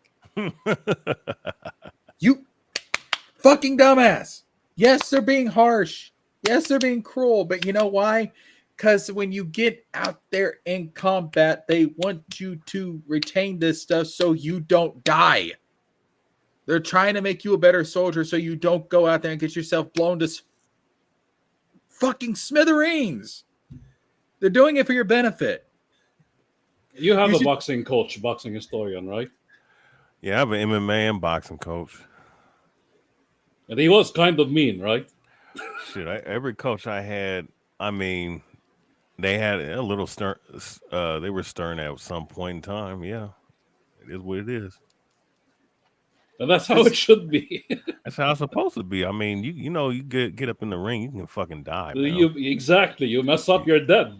Yes. You literally can die. And people die in, combat sports, particular boxing, so if somebody, I mean, and a lot of it has to do with you not protecting yourself. So of course, the point of conditioning, just like in the war, you got to condition yourself physically and mentally. And it's not fighting or going out in the war is not a friendly thing to do. Just like in business, making money in a what these guys love, a capitalist society. A capitalist society is not a friendly society. Yes. Because to capitalize, you're capitalizing on the market that you're in. And there's no friends in that market. So even with someone like Dick Masterson, who's been in the business, I don't like it. I don't like hearing his voice personally, but at the end of the day, that was a professional. That was a professional. What you call critique of Eric July's product. If you're not able to take that, then that's on you, man. Like, I mean, at the end of the day, like, people are not supposed to be nice to you. This is the real world. What is this, a man child? What the fuck am I looking at here? I mean, this again, like these are the same. These people don't have the mentality. They really are man children, yeah. To where they can take criticism and realize it might be for their benefit. Again, I'll go back to the drill sergeant analysis. They are not doing that for the sake of just being dicks. Like, that's not why they're doing that. They're doing that because they don't want you to go out there and die. They're trying to make you into a soldier, so it's for your fucking benefit. They don't want you to go out there and get embarrassed or humiliated, which is what's happening now. Yeah. And these idiots, they don't get that. It's just, I don't know, man. Like, this is like, the fact that these are grown ass men and they don't fucking understand this. Like, it's for your fucking benefit. Stop being so fucking soft and sensitive. Yeah. It's just, I don't know. It's just really, it's kind of, it is pathetic. And it's just, I almost feel sorry for them, but then I remember what they did to Katie, and I'm like, yeah, you know what? Fuck these guys. Exactly. Yeah, I had the same dilemma for a while, but after Katie, forget it. Yeah, that's to me that was just the most disingenuous shit, man. Like, my thing is like, how, I mean, and it's like this, like like to do something to dox somebody's family and kids. Now, like, once again, I've been through that. You know what I'm saying? Workplace, being doxxed, where I live at. And mind you, giving random people my fucking address and shit and where my family lives at, and even went so far as to send food to my mother's house, right? I've dealt with that kind of punk ass shit before, for you to do this, and mind you, that what I was doing it for was much more serious than we're talking about comic books here, though. Like, this shit is not even remotely serious, and you're putting. It's even worse. Busting a story, and it's even worse. You know what the reason? The real reason why they did all that? Why? Because they were releasing the Gyro trailer. Oh my! That's the reason. That's yeah. The it was to why distract they did that from. shit. Yeah. You fucking fruitcake! Like you. It's even worse. I wish it was just about comics. I mean, comics, people can be vile around comic books, but this is even worse. Just because you wanted to release that stupid trailer. So wait. So that was what they did to Katie was a red literally herring? Because they were releasing. Yes, it was a red herring to distract from how bad that. Hey, you can't make that shit. Eric July thought he was a fucking genius making that trailer, and look what happened. Oh my goodness! So that was a misdirection, just to take off some of the heat of that horrid trailer. Yep. Oh man! Wow. These people are evil, man. People are ain't. Hey man, like, come on, bro. Like, the fuck, man. Like, I don't have time to be looking up somebody. It's not hard to fucking find somebody's shit, but it's like you have to take. It takes a little bit of time to do that shit. Like, and then also too, like, kid, you putting out people's kids and shit, like, that's foul, man. No, these people are evil, man. That's why at this point I'm just like, fuck them. I don't know, man. Fuck them. Yeah. No, I mean, shit. I mean, look. This is going back and forth. You can talk shit about somebody. You can say all kinds of shit. Oh, you're an ugly bitch. You're a punk, homosexual, whatever. No problem. Yeah. Yeah, you want to talk crazy to somebody. That's one thing, but to go that far, it's the internet. That's every hour on the hour. That's what that is. Okay. You better be getting paid for this shit. Like, I don't know if you want to call it grifting or just being a straight up cult member, but that's madness, man. Oh man, wow. Okay. We let in a guy who doesn't give a crap about the medium whatsoever, and has even made it clear that he doesn't care about the medium you're a part of. Who? Hold on a minute. Same guy who said he wants to. Oh, Dick Masterson? Yeah. But that's the thing, though. You need a third party who doesn't actually give a fuck about you. Yeah, that's the thing. It's nice to have like an outside voice that's like not entangled into that's the what Tony is doing. He's sending his script to different people. He's even sending his script to actual detractors. Yeah, because guess what? When they point something out, when they have a criticism, it might cause Tony to take a step back and be like, "Ooh, wait a minute, hold up. We're on our second draft, and possibly there might be a third draft as well." Yeah, no problem. Go through as many drafts as you need. Ain't nothing wrong with that. I mean, at least y'all are on. I mean, shit. At least y'all ain't putting out the first draft. Because I'll tell you right now, if y'all publish the first draft after all this shit, Oh after everything God, we said Eric about July. Eric, if you guys did that shit, I would get onto Tony's stream and be like, TJ, Tony, what the fuck? As you should, right? Like, I mean, everything got to be thought out. I mean, I'm not gonna say that Alpha Core isn't a horrible concept. When I was supporting Eric last year, as far as because I never bought none of these comics, and thank God I didn't. Um, I thought that was a good concept, but it's because it's so much. It could be a variation of the Green Lantern Corps, but the fact that they all wear green, and they're a police force. I mean, it's like I don't know, man. I don't know. They are redeemable, but if you give them to the right hands, that's the problem, right? Right, and it's so funny because remember how we was looking into it, like the Jessica Cruz character, the parallels between her character and Oh yeah, Ingrid Valdez, and another I Latino wearing green. Oh, you're right, the one who found that out. and I actually super chatted EVS on that, and he's like, yeah, you know what, that's a good observation, because like shit, man, like this dude ain't really original in anything that he does, but it's like if you look, it's not like there's we've seen different concepts of Superman.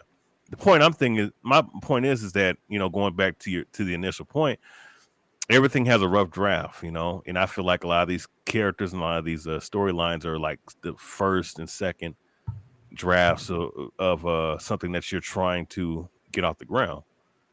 And they will be good first and second drafts if they were just kept that. If you start publishing your first and second draft, you're already doomed to fail.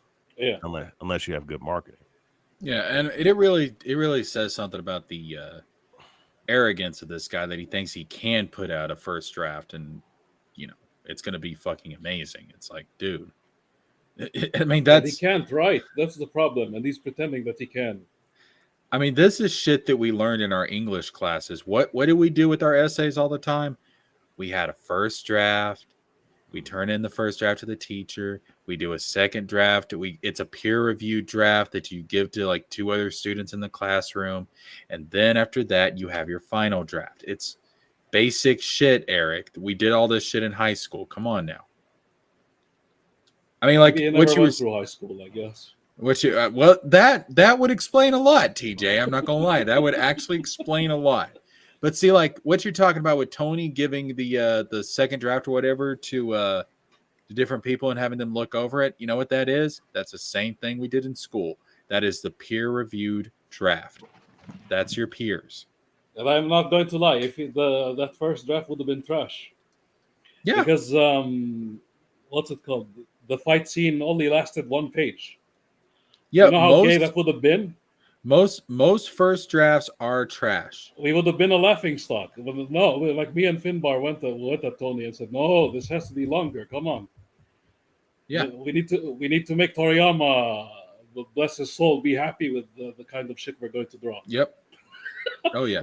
We have to make this the most epic shit, even though it's a frog, it's a frog guy. He has to go through some shit. Come on. Oh yeah, dude, listen, Toriyama, if y'all have not checked out I'm not talking about the anime. I mean, check out the actual Dragon Ball manga.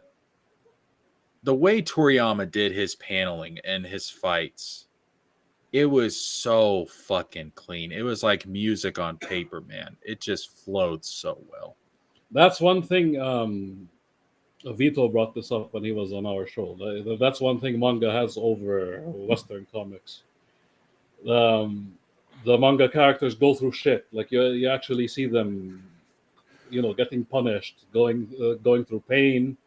But and then when people get hit, you can actually see them get hit, right? Right. Yeah. But with Western comics, it's just everybody, a Smiller style art, just everybody doing ballet poses.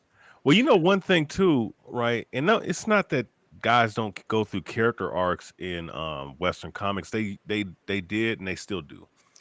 But one thing I noticed about anime and manga comics or in their storytelling is that a lot of these characters go through long story arcs that I don't even recognize the character. Like Wolverine, he's had character development. Don't get it twisted. But Yeah. his story arcs, he's still pretty much the same character since I would say the 70s, 80s, 90s, right? And he's been fleshed out a little bit more through the Weapon X program, and of course he's been an Avenger at one point. Okay, okay, cool, but he's still been the same character. When I look at someone like Guts, when I look at someone like I don't know, Armoro from Gundam. When I look at certain other characters, and I look at I don't know, the dude Inuyasha. Yeah. They're like the character arcs that they go through, or even you brought up didn't you bring up Transformers Armada? Did you brought that series up, Jessica, right? Uh-huh. Right, and I just rewatched that series for the second time in the last 2 years. That's a good ass series, dude. They should have never fucking made them damn sequels. I'm telling you that Armada should just stayed where it's at. I agree. At the end, that's the third best series behind Beast Wars and G1. I don't Absolutely, dude. I don't give a fuck what anybody says. That was a good ass series. That always will be in a place in my heart because that was my first introduction to the Decepticons and the Autobots. G1. Yes, that was my first. Well, no, actually, Beast Wars was my first, but as far as like the traditional idea of Optimus and Megatron and the Decepticons and the Autobots, like the traditional idea of them, that was my first introduction. Same here. I'm gonna tell you some of the character arc between Starscream from the first episode until his unfortunate demise. Oh hell yes! That's and mind you that series is an anime series. That's not American. That kind of development, like you could feel the anguish in the like JT was saying, you could feel the anguish in a lot of the pain in the characters, but in them going through that long character arc, and they're just so much better after that. Even like Gohan, man, like when he gets to him being doesn't know how to fight, and then seeing him against Cell becoming Super Saiyan 2, that was beautiful. That was beautiful. Yeah, you can't like I don't know. There's something with them people over there in Japan. They just have a concept that American like the American writers, which are great, don't get it twisted. They just have a different concept that makes their storytelling much more unique. Well, what you got to understand is that over there, their idea of it, like the Eastern concept of the hero is different from the Western concept of the hero. Like our concept of the hero is like Hercules or a knight or something like that. Like that's not how they view heroes over in the East. It's a different concept because like you can't really look at Goku and say, oh, he's like Hercules or something. It's like, no, Goku's not that type of hero. Goku doesn't to become Hercules. Yeah, like Goku doesn't go out every night into the city and fight bad guys and stuff. Like the bad guys come to him. It's a very different concept as far as like how they define heroism. So what we got on screen here, TJ? So we have a frogman getting pummeled by this robot for quite a while. So you can see that he got injuries. That's what we're going to do, right? You remember Dragon Ball when they used to censor their stuff? They remove the blood but keep the bruises. That's what we're doing. All right, yeah. This is I got this idea of a berserk mode that he has. You know how Guts would go berserk? He actually goes through the same thing. Because I discovered something that frogs or some species of frogs do when they start screaming. That's like their berserk mode. So I gave it to him. Now, see, I love this shit that you guys are doing because I've been keeping up with this. You're taking like actual stuff that frogs do in real life, and you're incorporating it into his superpowers. Yes, that That is very Dragon Ball-esque, because if you look at a lot of the concepts in Dragon Ball, they're very exaggerated, but they're based on real-world martial arts concepts. Like Ultra Instinct, obviously very exaggerated, but it's based on the concept of martial arts of a void mind, which is where you just clear your mind, you empty it out, and you act on instinct. Now, obviously, um, Ultra Instinct is very exaggerated, but it's based on that Yeah. actual real martial arts concept. I love it when people do shit like that, where they take aspects of things in real life and they incorporate it into their characters. And the fact you're doing that with real life frog abilities and stuff, that's fucking awesome. That I like. We also took a lot of from martial arts movies, especially Kung Fu Hustle. You'll see what I mean if you watch that. There's a scene there that actually that there's a scene that I'm not going to say much about Kung Fu Hustle. I'll let you guys watch it because there's a character who does the same shit basically. Frog man. So That's the thing. Like, it's a goofy frog, but he has epic moments. Right? That's the idea. why does this look like Dexter's Laboratory type of artwork? Oh, for this, well, that's how I draw. Oh yeah. Yeah, I got influenced. Actually, Gendy Tartakovsky, that artist, I actually got inspired by him a lot because he Oh, also yeah. did Primal, Samurai Jack. Okay, yeah. Yeah, I can okay, see. that's- Yeah, I that's can too see bad. that. Yeah. You know, yeah. You remember the Clone War cartoon series that came out? Yes, Yep. that's my favorite cartoon from Star Wars. Yeah, Yeah. Yeah, I Yeah. mean, okay, the ones with the not the 3D one, the cartoon one. Yeah. The Yes. 2D. Yeah. Yeah, 2D. Yeah, that's the yeah. same guy. Yeah, Oh, that's the same. Okay. Yep. Oh, okay. Same guy that did Samurai Jack. Oh, wow. Oh yeah, Gendy Tarta. That dude he's such a legend. I feel like he's so underrated, but he's such a legend. he is. Oh, Yeah. Like, it's between him and Jack Kirby. Those two inspired my art a lot. Yeah. See, you know, when it comes to comic books, what always sold me before I even read anything was the cover and the preview of the artwork. That's always my selling point on comic books. And I used to collect them back in the day.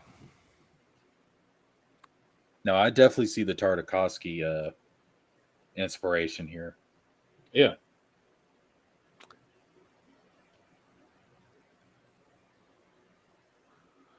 What's the concept? Yeah. Is he a mutant frog or something? He's a normal 25-year-old guy, I think, or 27. I don't remember. Who can turn into a 7-foot tall frog humanoid. He can go back and forth from that. Well, you know, Sturgis is able to transform into the Geico caveman whenever he wants to. He look like him, don't he? He does. He straight looks like the Geico cave. That beard isn't helping. Oh, he's got fleas in that beard, man. I'm telling you. Yeah. You know Or what? like what EVS would say, he has pube lice in there. Ew. Oh, Ugh. hell no. Yeah, he probably don't oil his beard up. He probably don't, give it nutrients. At Probably least got a trim lot of it, trim it, comb it, do something with it. It's like growing all over the place. It's called grooming, dumbass. He does look like the Geico caveman. And not it's called grooming and not the kind the Selskas would do. Oh no. God damn. You have to bring that up. Shit, that's infinitely times worse. Yet and still, I still don't want to look at this motherfucker's face without railing on him. But too bad, because we're keeping this gravy So train this going. entire 43 minutes is him going off against the Nerd Blade. Jesus. By the way, I'm about to subscribe. Usually to it would be Oh, he has a good. Uh, he has a superhero universe, but he could only release it as novels. It's Huh? interesting. He has what's his name? He has a whole superhero universe, but he released it as novels, just books with Oh. words. Yeah. Yeah. See that, like with my story, that's one of the things I'm struggling with because I've been so influenced by anime. I'm trying to do it as a novel, but at the same time, I keep writing it as It's though I'm doing. tempting. Yeah, yeah. You Yeah, need somebody to draw that. I keep writing it like I'm writing a manga arc or something like, and I'm just like, no, I gotta stop at some point. I'm just like, this doesn't work in a novel format. So you know Maybe what I mean? start it as a novel, and then later on down the line, do the Shadiversity thing. Find yourself a Yeah, Smiller. yeah, that could be true. Oh God. You know what? I will say I've actually been meaning There to. are lots of manga artists in CG. We can hook you up. Sure. I actually have been wanting to do a video about this. Has anybody noticed that Shad is kind of settled down a little bit? Have y'all been watching some of his latest videos? Wait, Chad or Shad? Shadiversity. Yeah. Oh, yeah. Yeah, that I've noticed he's kind of become a bit more reasonable lately. Has anybody else? I haven't been paying attention to him. I seen one video like 2 weeks ago. But you know why? I think if he gets loud enough, people will start noticing how strange his book is. He doesn't want that heat. Yeah, I think. Which that book is still. Oh God, that book. Phew. Jesus, that I mean that. Smiller, of all people, has the nerve to call everybody degenerates. Yet he had a hand in writing that story about a guy who raped children. Yeah. Whoa. I mean, come What? on. So I'll tell. Okay, so here's a summary of the plot. So there's this guy who was this conqueror, and he It's like did Genghis Khan, essentially, yeah. like So back in the day. he did some conquering, some pillaging, and some some stuff with girls, including underage girls. And so here he is at the end of his life, and this thing happens to where he becomes young again, and so now he's trying to And he redeem goes through a himself. redemption arc. Yes. Imagine a guy who does so many atrocities, including that, he gets to be redeemed. Imagine. And the book itself gives excuses for the shit he does. Wow. Yes. And it's like the whole time I'm reading it, I'm thinking to myself, I don't need Hitler to get a redemption arc. I don't want to read about a Hitler redemption arc. That's what it felt like. A Hitler redemption arc. That's what the fuck it felt like. And it just, I had to take a step back and I was like, this is really fucking sickening. And Smiller drew that. Yeah. That's what I'm saying. This is why these people drive me nuts. The hypocrisy is amazing. But no, Katie likes Inuyasha, so she's fucking dumb. Yeah, exactly. Wow. It's like Hey, man, wait a second. Man, I feel offended. I like Inuyasha, man. I like It's a the werewolf. story, a story with this dude Inuyasha Kagome. Who's the ninja chick, man? She's kind of hot in there though. What's her name? You just like this shit because the women are hot. Well, Kagome's she's a child, but the other one's an adult. What's her name? Fucking Oh, dude, Sango. It's been. I've not seen Inuyasha since it was on Adult Swim. It's been years. Oh yeah, rest in peace to the dude that played Moroku. What's his name? What's that dude's name? He also played Cyclops in X-Men Evolution. What's old cat's Oh, name? he died? Yeah, Kirby Morrow. Yeah, he died. Oh Rest in shit. peace. Yeah, he died. It's cold. You know what's crazy? He died, and the dude that played the Cyclops in X-Men animated series died. Around the same too. Yeah.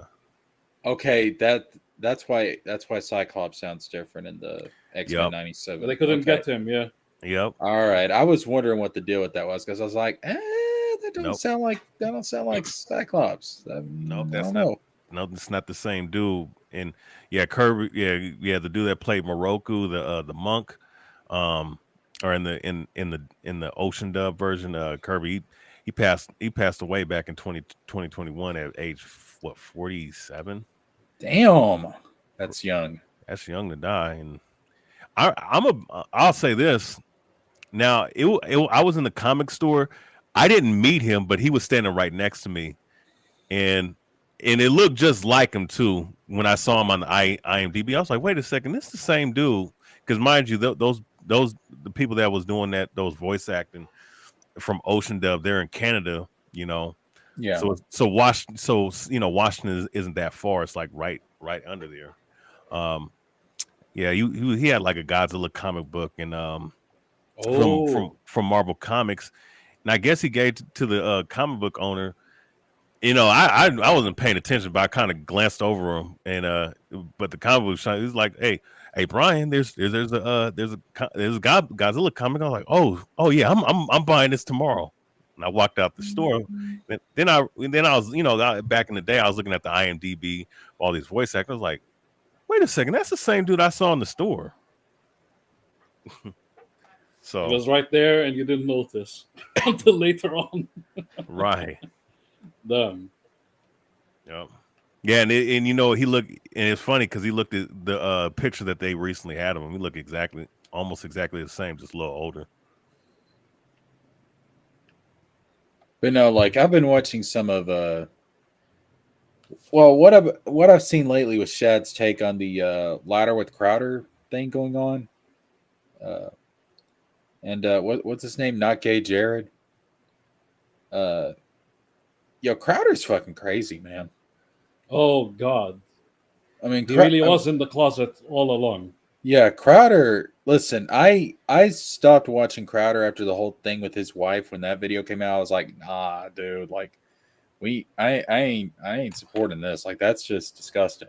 But no, like Crowder's fucking crazy, man. I mean, I think he's got mental problems. After all this, I'm gonna be real with you. If But he no- was just a garden variety gay guy, he would have been a lot better. I'm just saying.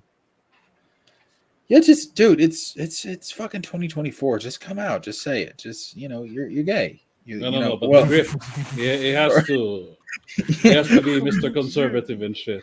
or at well, fuck. There's Dave Rubin. Holy shit. Or at least just say what. But you know I what? swing both Steven ways. Crowder is way more flamboyant than Dave Rubin. Oh Because no, yes, Steven Crowder yes. cross dresses and he's kissing people in public and shit. Sending dick pics and He's literally one of these people, the ones in the parades. He's one of No those way. guys. Someone sending dick pics, people. yeah, Steven Crowder. Oh, that's okay. Yeah. Yeah. Closet activity. Eric July, one of these days will also. It will all be revealed. Oh yeah, Every time, you know what? I stopped questioning after I saw, because I watch Tree of Logic, right? And she always says wild shit about all these grifters. And Steven Crowder was one of them. She always said that he was gay and in the closet and shit. I was like, maybe she's exaggerating, only to find out later on that she was right. So from now on, every time I see closet activity from Sturgis, Eric July, all these fuckers, nah, they're gay. Yeah, we're They're gay. They're in the closet. I'm telling you right now, we're gonna 100%. we're gonna find out at some point that Eric and Az, they fucked, man. Oh, shit. Sturgis playing with his nipples live on Twitch. Come on, if that's not closeted activity, what is? Eric July. He's been inside as his Popping baby his boy ass hole, cheeks. Yeah, Appearing in the Fagbug documentary. Come on, yeah, man. Dating a bisexual Jasmine. Come on. It's happened, man. I'm telling you, these people are gay, and I'm not meaning that as an insult. I'm not meaning that as an insult. I'm not saying GHEY. I mean they literally are gay. Yeah. Myron Gaines. Closet activity. Shouting man. at women, only so that you'll find out you find these pictures of him lying down with men naked. I'm telling you right now, man. Eric July, as Steven Crowder, they're all in the closet, and the thing is, it's probably the same closet. That They all that's the stuff name. themselves in the same closet. That's the name. That's the name of their porno right there. 3 men, 1 closet. There we go. God damn. And Sturgis isn't invited.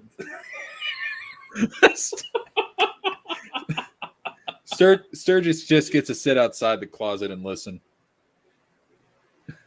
God damn. So all of this is all of this was just closet activity after all. This is why they're all frustrated and lashing out at people and doing some man. vile shit. Yeah, man. You already know. It all makes Yep, sense. It's all damn. coming. Yep, it's all making sense now. 3 men, 1 closet. Oh, Oh hell no. Find that on Pornhub or something. well, gentlemen, I have some business to do. I'll be right back after I'm done. Maybe 20 minutes or so. Oh, no doubt. All right. All right. Yeah, I guess we'll continue with this. Man, the Nerd Way is he's about to earn himself a new subscriber. Sturgis, as always, you get a dislike. Let's continue. Watch Eric's business go down in flames because bad art, and he's been found recently in a clip for like 9 minutes getting roasted. Which I might do that tomorrow. I might do a video on that tomorrow. But he doesn't have to take criticism from people who have bad faith arguments and are coming at him in bad faith, who have just the first thing they do is troll, and they want you to take criticism, and then they play victim and say, well, he can't take criticism when we know exactly what you did. We know exactly you were a troll. You said a bunch of nonsense, and people don't have to sit up here and take it. If you get blocked, well, then you get blocked. Plain and simple. He can cry all day about how they can take criticism, but at the end of the day, he blocks his critics. No, he blocks trolls. You know why he doesn't block critics? He hasn't blocked Literature Devil. Literature Devil was critical of ISOM #1. Didn't block him. Your boy Zach was critical of ISOM to an extent. Didn't block him. You know who he does block? Again, he blocks people who are unintentionally trying to get his attention, and they're trolls. They're intentionally trolling. Those are the people he blocks. He blocks people who are sitting up here lying constantly, people that are revolving doors, saying the same thing over and over again, regurgitating the lies that they've been told by an actual cult leader named EVS. Because EVS is the actual cult leader of CG. Hold up. Wait a minute. If EVS was a cult leader and we were all his followers, why the fuck? And again, it's been a couple of hours, but why the fuck would we say stuff that, EVS doesn't agree with? Like we were talking about earlier, like how he's a purist, like he doesn't even like to use digital art, let alone using any kind of AI or any kind of 3D assets. And I said, listen, I disagree with EVS on this. I think he's too much of a purist, whatever. Like if we were cultists, like we wouldn't have disagreements with EVS, but we do. Oh yeah. I mean, you're not gonna agree with every single thing. Like once again,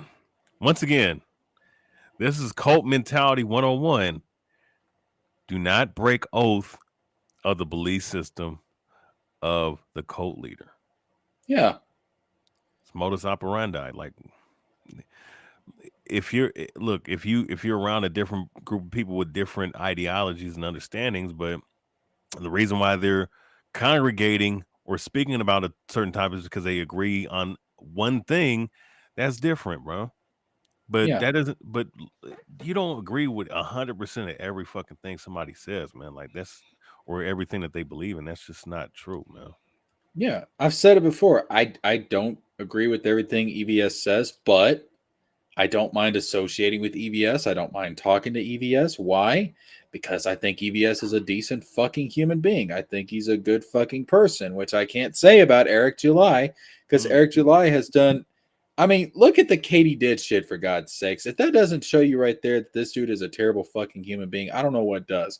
I don't think EVS would ever do anything like that to anybody associated with the Rippaverse.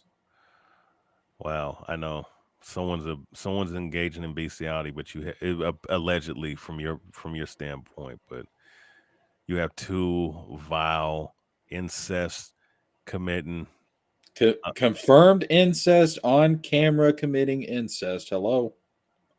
trafficking, human trafficking, drinking blood, all this other nasty weirdo satanic. Spying on little boys from a van. Oh my God, ped activity. All right, Yep. like and then you double down on that shit like that.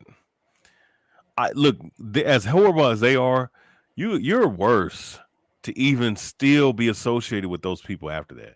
Yeah. And that you know what this also tells me too? The Blaze ain't shit. Oh yeah. If the Blaze really cared about Christian so-called Christian morals and cared about the right wing philosophy, they would have been can't this dude, man. Yeah, Glenn Beck's full of shit. I'll say it right now. I've stopped listening to Glenn Beck. He's full of shit. Which shows you, I just have to say this, but this shows you all those guys on FTN, creeps and lamers, which he's another degenerate, and them other people that associate with Eric. After seeing all this shit, you have to be.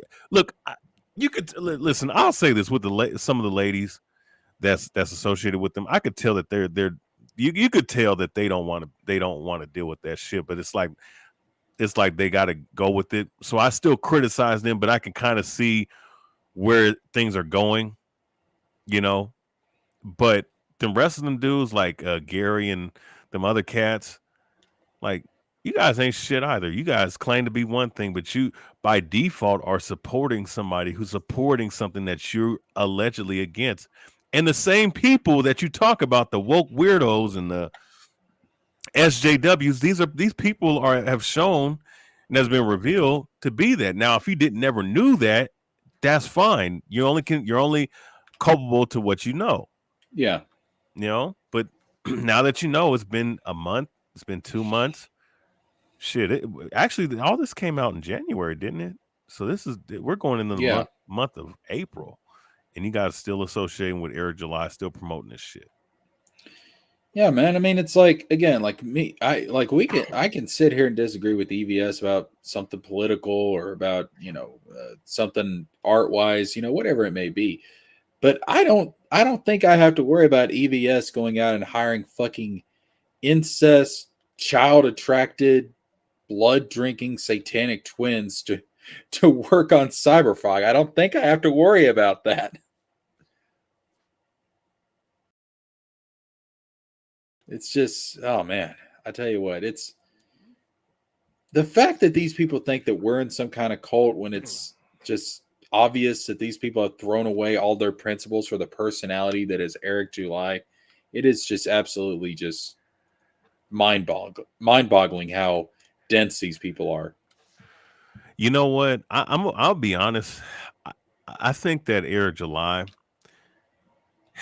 because I mean, when you're a cult leader, you don't have to necessarily be highly intelligent, but you have to be at least intelligent enough to use manipulation tactics. I wouldn't be surprised if he's using a certain form of 48 laws of power. I wouldn't be surprised if he's using, Art of War might be a little bit more complex, but I think every cult leader has to use some form of the 48 laws of power to at least have some kind of control over their fucking minions, because you got to know, like, the type of people you're dealing with are low level degenerate, low IQ, lowest common denominator type of people. If they're capping so hard for you, right, to the point where you will not, like, no matter what you do, what you say, that they defend you, and they don't get paid for it. That's a mental illness in and of itself. But to me, it shows me that Eric July has a lot more. He's a little bit more intelligent than we give him credit for. From that standpoint. No, like I was saying earlier, a lot of these people are useful idiots to him. I mean, like Sturgis is a useful idiot. Eric July doesn't give a shit about Sturgis, but he can use Sturgis. Let's watch some more Sturgis. Everyone regurgitates the same lies that he puts out into the ether. And remember, EVS also said people only like Eric July because he's black. He makes fun of his critics. He tries to gaslight his followers to go out and also criticize his critics. He does not gaslight people to go criticize his critics. He tells his audience and people that enjoy the Ripperverse to gatekeep fake people. Gatekeep the fake fans that aren't actually caring about the universe that they like. That's what he actually has said. Just so he can make himself feel better. That is one of the tenets of being a cult leader. You can get. That's literally not what Eric has ever done, though. Please, if you're going to make an egregious claim like that, please present the proof. Because you're just saying bullcrap with no evidence. Your people to do whatever you want. Well, all the people that are going to comment here, telling me how bad I am, how great Rippa is, he did this. It's all him. What's that clip again where he's like, oh, hey, I'm pulling the strings. Yeah, Eric July sent people here to comment on your video. You're so unimportant. I don't even think he knows about this video. I don't think anybody in the Ripperverse that works for them even knows about this video. They might know about it now after I talk about it because it's a stupid video where you're saying a bunch of nonsense. You literally just said that Eric sends people to comment on your video. That's clown shit. Next, unreasonable fears about the outside world that often involve evil conspiracies and persecutions. Why do you think he has all these NDAs going out? He can't. Because he can't put out things that are not official yet. They're called non-disclosure agreements for a reason, you idiot. Talk about it. Which, by the way, I forgot to mention. You notice exactly what I see here? What does Eric say his normal haters are? Fat, overweight, out of shape, and white. Prime example. Anything. Hell, he'll even NDA. Fat, fat, out of shape, and white. Sturgis, this is like the pot calling the kettle black. Yeah. I mean, hello, have you looked in a mirror lately?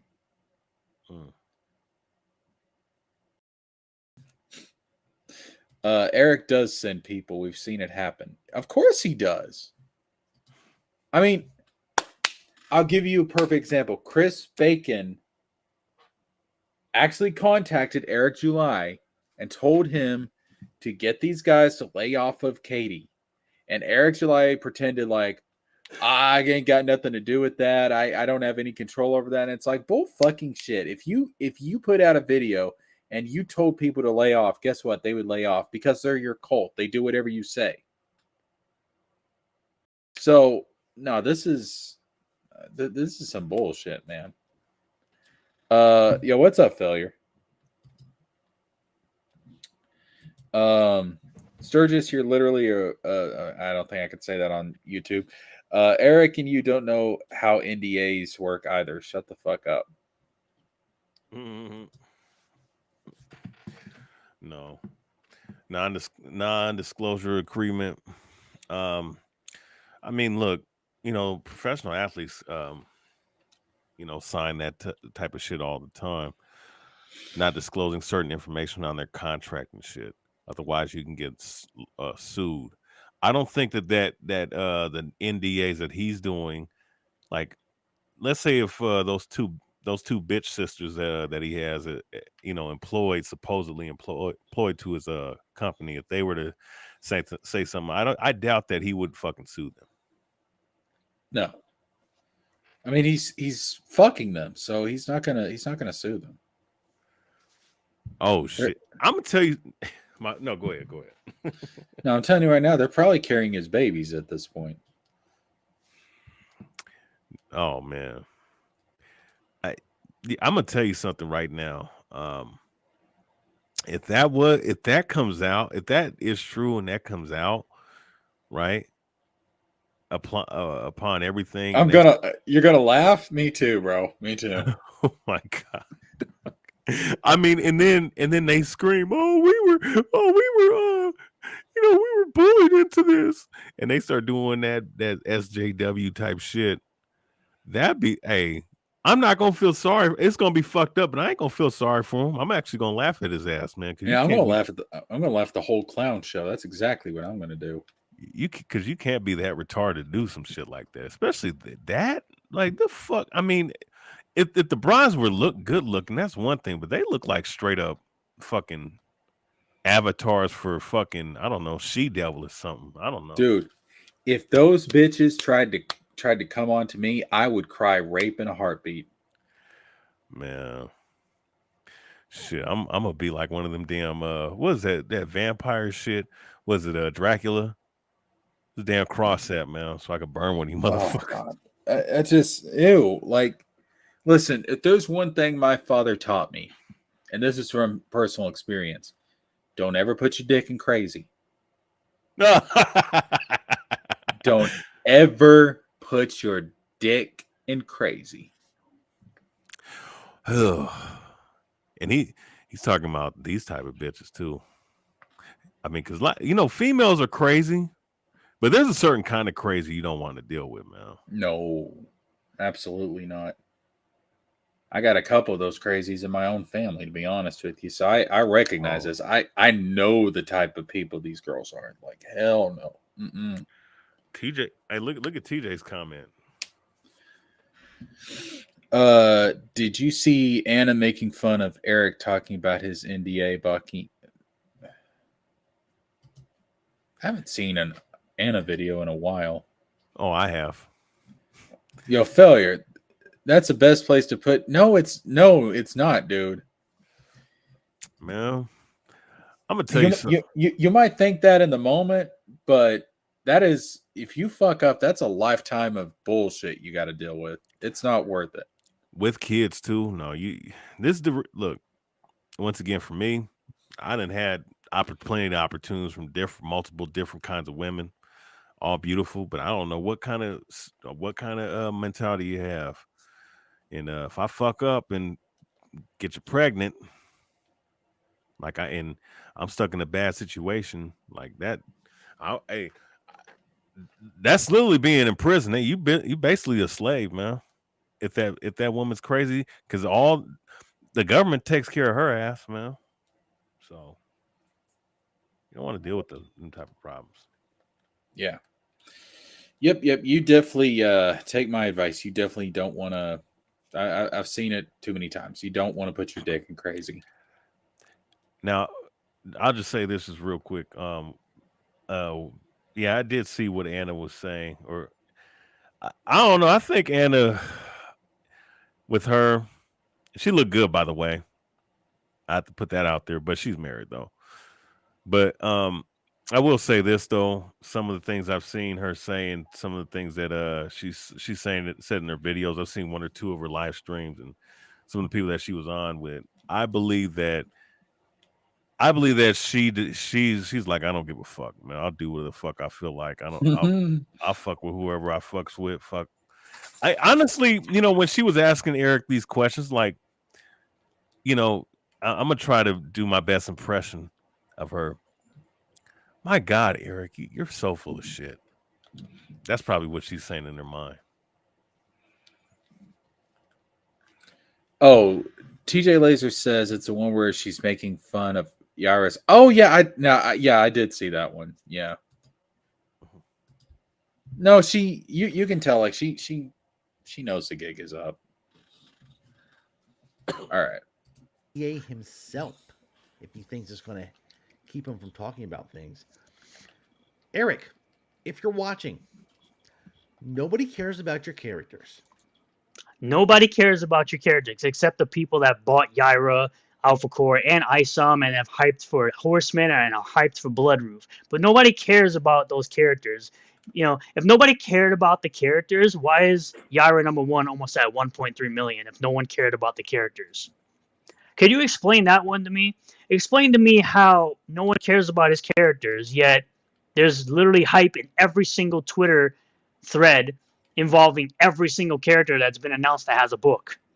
Gooding, Bloodruth, Horseman, Yaira, Alpha Core, Isom. And people are excited for Norfolka if they get a book, right? Horseman, if Horseman does well, it'll end up getting a book. No one cares about his characters except the people that are buying the books. This literally makes no sense. Nobody wants to steal your characters. Oh, but they'll involve him in a trademark lawsuit with Isom, but nobody wants to steal your characters. No, Yeah, hold up. May not want to steal his. No. Pause. The reason that the International School of Ministry was going after Eric over Isom is because of Eric's outlandish, just his attitude. All right, going around, saying GD and all this stuff all the time. Like, they didn't want a Christian ministry to be associated with somebody like that. And people were confusing. They thought that the character of Isom and the Rippaverse had some kind of association with the International School of Ministry. They don't give a fuck. They never gave a fuck about the character of Avery Silman. No one gives a fuck about Avery fucking Silman. All right. What they cared about was their own brand. What they cared about was people confusing the school with the comic, and the comic and Eric's attitude and, the way he acts and everything, which, we've talked over and over about how Eric acts. They didn't want that associated with their brand. They didn't want that to come back onto them. So it was never about stealing your fucking character, Eric.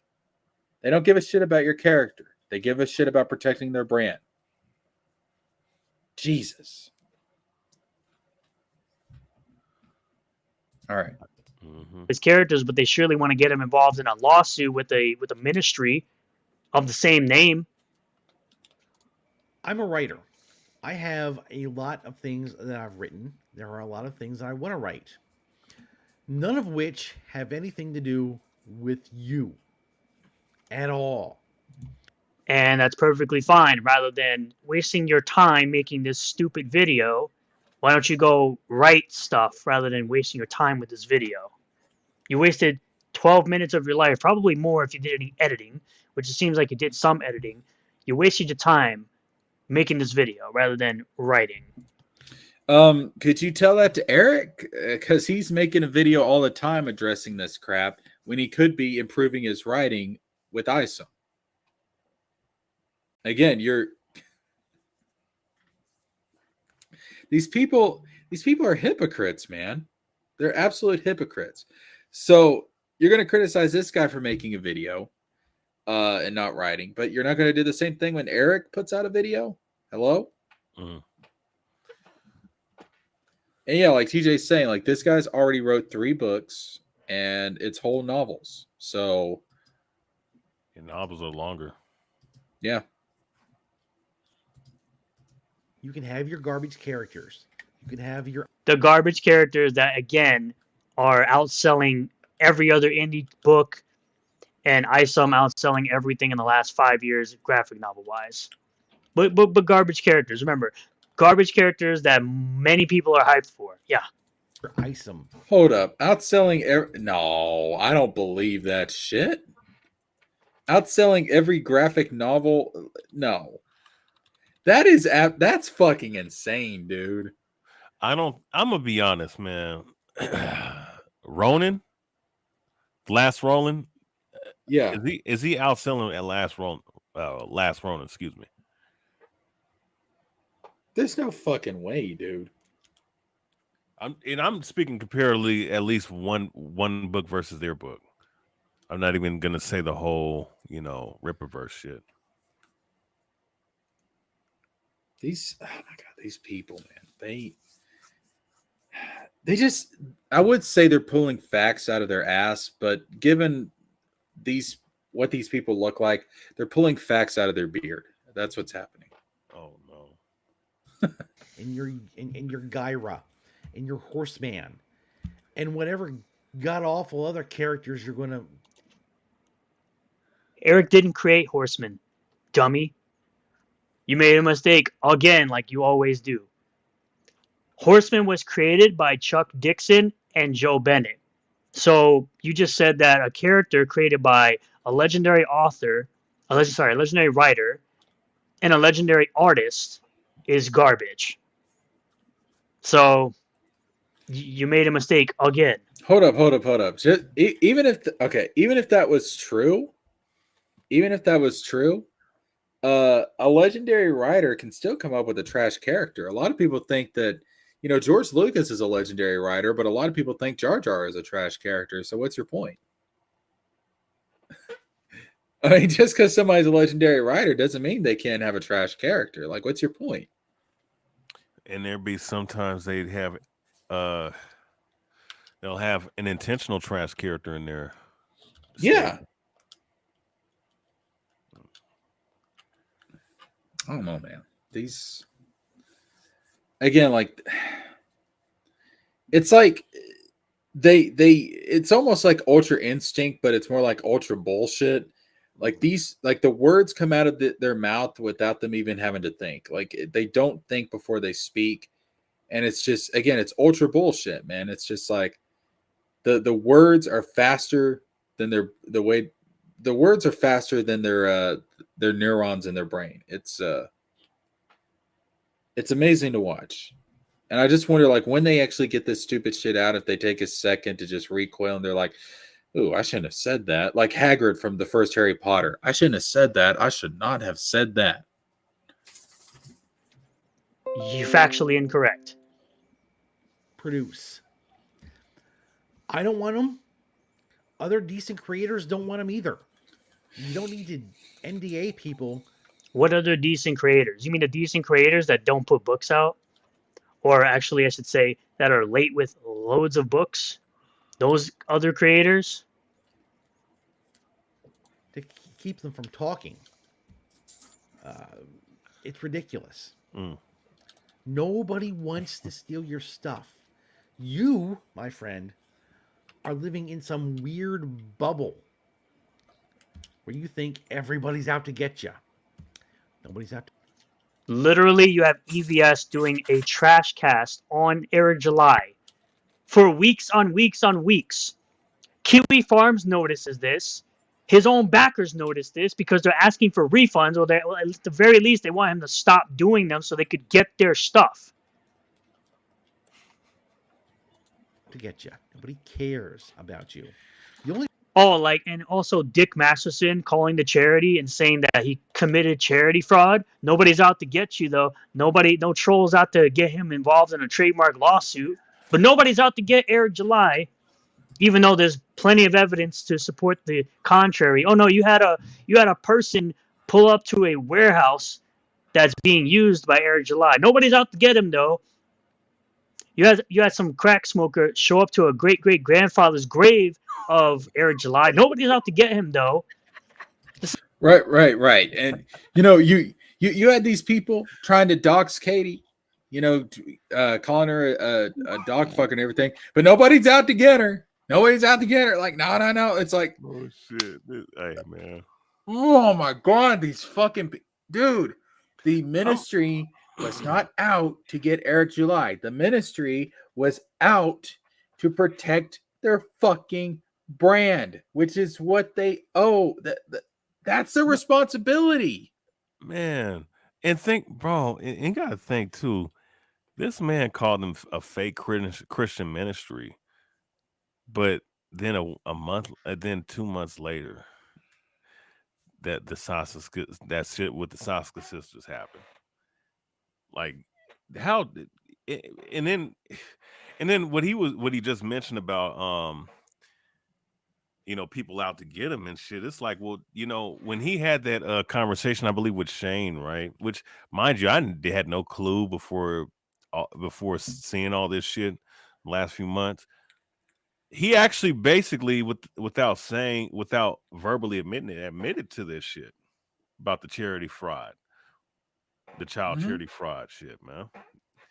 He didn't admit it like a confession, but he talked himself into a corner with that dude, and he kind of halfway admitted to that shit. Yeah. I mean, it's not. I mean, for the love of God, man, it's not. If it's.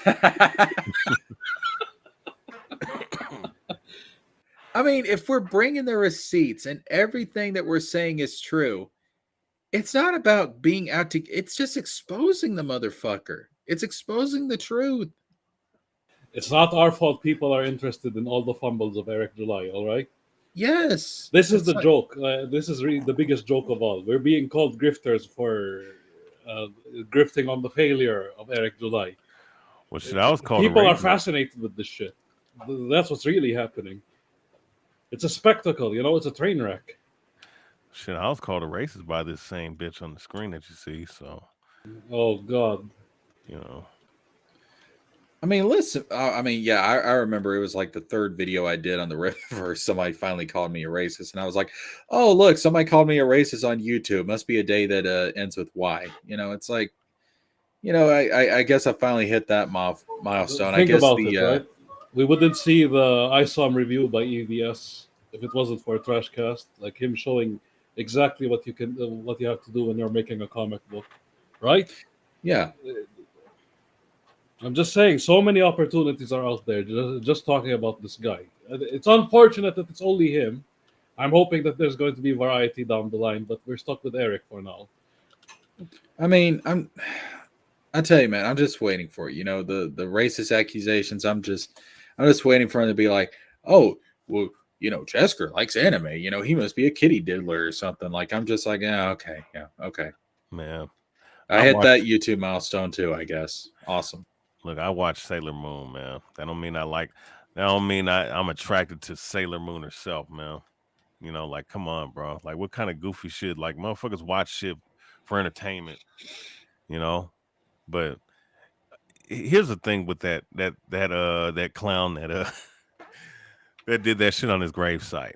Nobody's condoning that shit at all, with the Casey Jones mask and shit, but partially, I mean, a lot of that has to do with this dude not knowing what to say out of his mouth, man. And you're sitting up here challenging people, random people that you don't even fucking know, man. Like, someone will call your bluff, man. Someone will pull your whole card in a heartbeat. That's why. That's why. Like, look, I get into arguments on YouTube, but I keep it fairly respectful, man. Like, you'd have to for me, you have to provoke me to come at you and expose you or some shit like that. But at the same time, I'm not just gonna go verbally, I'm a bad mother F for this, bad mother F for that, the way this guy has done.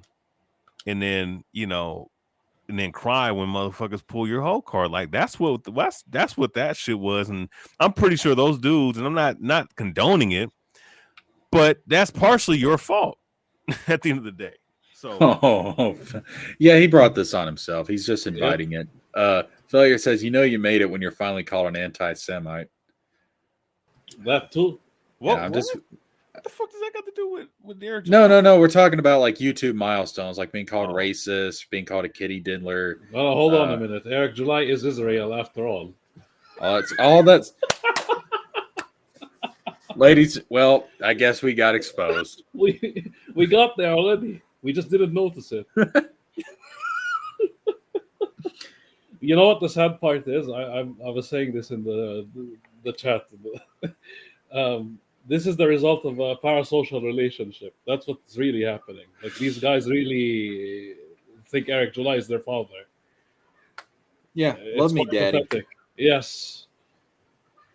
Do you guys ever watch that? What's it called?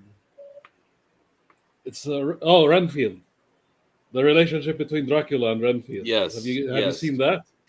That's Yes. literally Eric July in his Yes, audience. yes, that is an Literally. excellent. That's an and the Solskas are the brides of Dracula. You got that Yeah. right.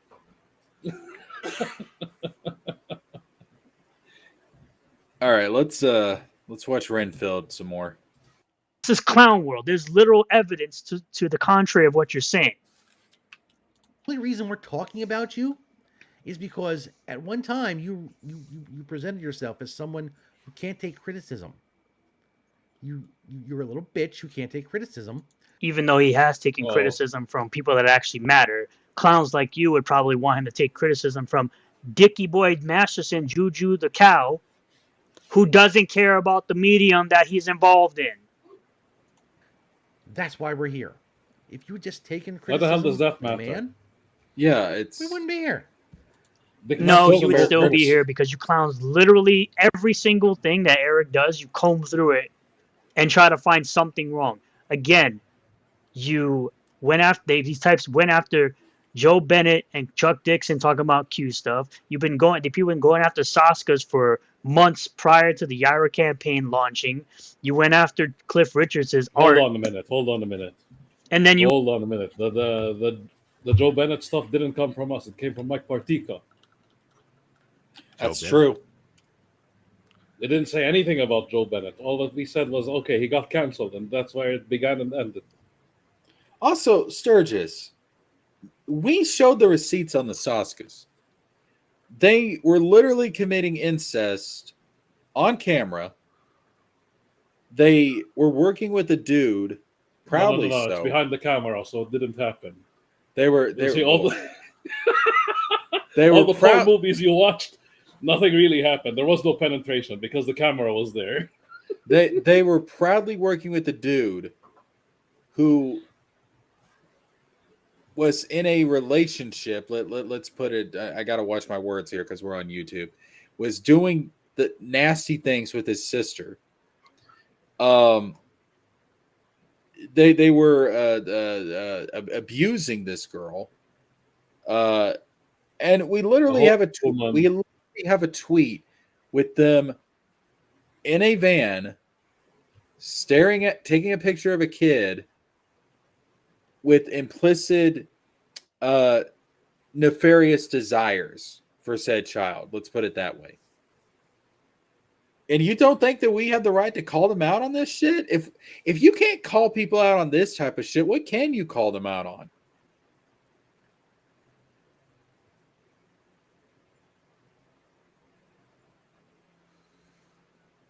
I mean, am I wrong? No.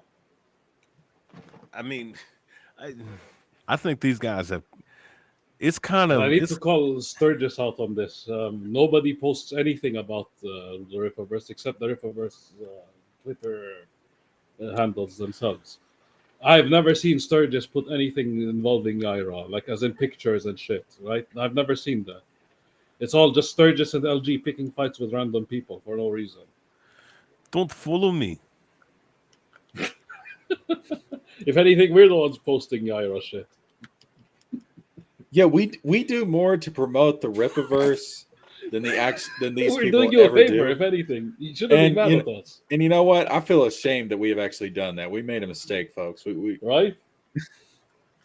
I'm gonna have to punish myself for that tonight. Bad boy, Jesker.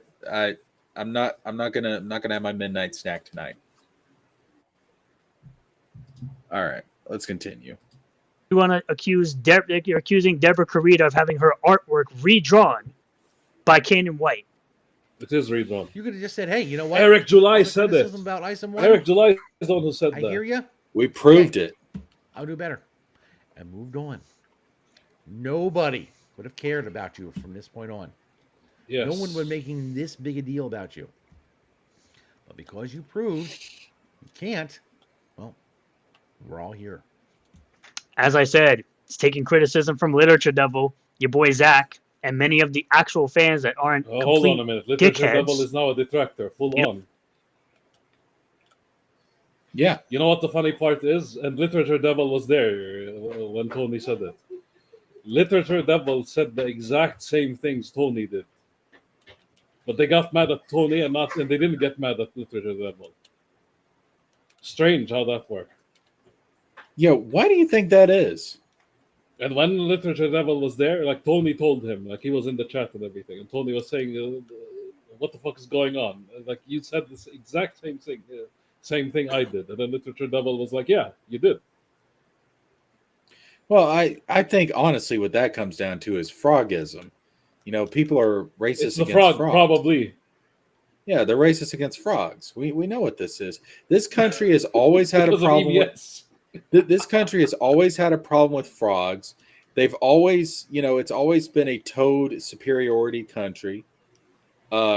It's just, you have toads running around in white sheets going after the frogs. It's fucking ridiculous. You we know know what the what sad part is? It really is probably because of frogs. Like, Joe Froggo? Literally, Sturgis walked up on him because his profile is red-eyed tree frog. Yep, there you go. These people hate frogs. I'm not even being ironic or joking. It's literally about frogs. Frog. EBS, cyber frog and shit. It started with him. These are some frogist motherfuckers right here.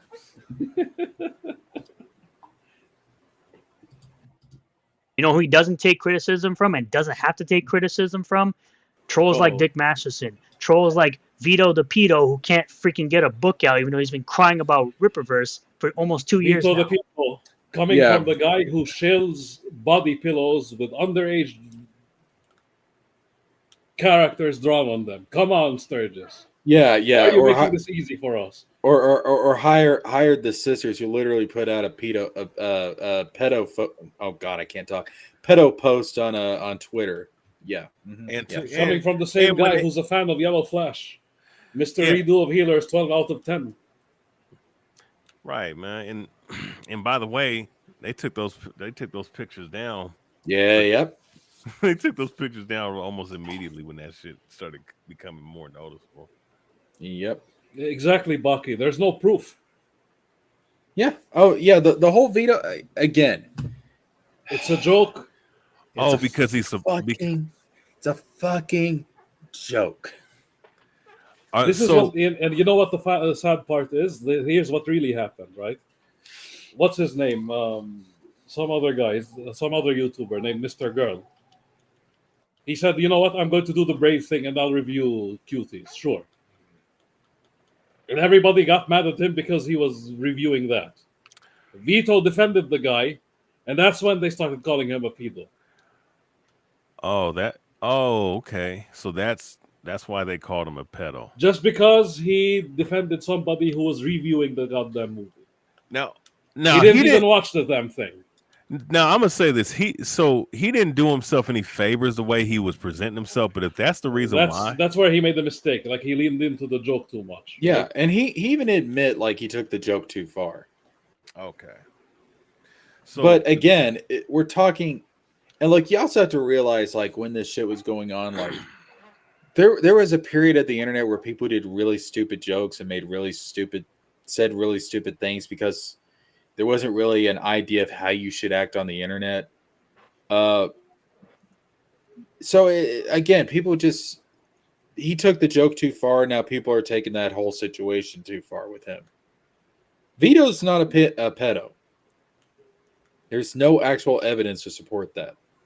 No. There never has been. That's not cool. And again, this is Rich coming out of Sturgis, of all people. Shit like that, and I've been falsely accused before, of stuff like that over something. I didn't even say nothing, honestly. But of course that died down because you can only make, when you make up a lie to try to slander somebody, that should only go so far. Especially when it's false, right? Like when it's completely disingenuous. Like what happened with Katie. All she did was laugh at an Inuyasha picture. And that went from that to her screwing dogs. Imagine, from 0 to 11. Literally, Vito went through the same thing.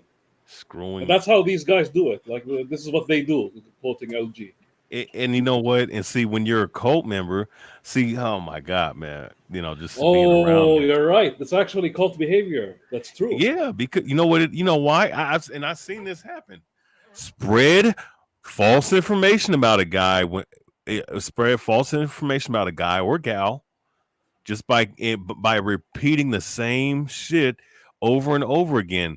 If they repeat it so many times in their head towards other members of their same faction, then it has to be true. That's Yeah. how that's called propaganda. Tell a lie enough times, it becomes the truth. Yep. Yep. God damn. Yeah, this dude's a psych. This dude should be in a psych where he's crazy. He's crazy. And then you meet the guy. Dude's all swell dude, man. He's a good dude. But that's how cult. Oh my God, man. These guys are funny, man. Again, Yeah, Sturgis shouldn't have made this video. Yeah, Huge mistake. you got to laugh to keep from crying at this shit. Hashtag win a super killer. Thank you, Eric. Next. If Vito's Thank a you, Vito, Eric. why do you care You about get the super grift. killer? Hold on a minute. Why do you care? Fucking Sturgis, man. What an idiot. You know what? I don't know, man. I might want to have fun with this motherfucker right here, man. I might want to. Oh, it's very Huh? thing, like making all the 3D animations of him. Shit, I might go on this shit and just ask him a couple questions, man, just to see what the fuck he says, and if he don't block me and he starts responding, then You just want to troll his ass. I mean, I'm sorry, man. I like playing with. It's a lolcow. Look. It's one thing if you mentally challenged, but you have a good heart, cool. But when you think you're smart and you have a mental disorder like he does, Yeah, and you're this vile. Yeah. you're this vile. You're a cult member and you're a weirdo like this. It's fair game, man. Oh yeah. No, they opened themselves up to this. Absolutely. Abuse of members. Come on. If you're paying $100 for a shiny cover, if you're paying $45 for a short box, a short cardboard box, $100, right? He's referring to $100 cover that was drawn by a veteran artist named Shane Davis. Yo, what's up, bro? Sidon? How you doing? A veteran artist by Shane Davis, which is a cover that was limited to 5,000 units. It was a limited cover, foiled and embossed. I have the cover. It looks amazing, up close and personal. Now he's going to get into the short box. with garbage 3D asset images of Isom. Oh, Garbage here we go. 3D assets. We're going to really do this. You're so lost in the sauce of this nonsense of 3D assets Lost in the that you sauce, literally boy. don't even know who created the artwork for the short box. By the way, the Ripperverse short box I do have, it has all of the characters from ISOM 1. It's got Lillian, Michael, Darren, Yaira, Isom, all of Alpha Core. And your dumbass Jesus, doesn't why do you even sound know like a that child? the artwork was created by Kanan White. Did you hear that? So you literally are There's sitting up Lillian, here Michael, making up Isom. crap and don't even have your facts right because you're so lost in this bullcrap of 3D assets. Your dumbass can't even tell the difference in two different artists' artwork, which it's so simple. Here's what I did after I listened to you literally disrespect a veteran artist in Kanan White. You disrespected this man's artwork, which, by the way, I love Cliff Rich's artwork and I love Kanan White's artwork. But at the very least, if you're going to say that the artwork has something on it or it's made by a certain creator, at least know who you're talking about. Simple as this.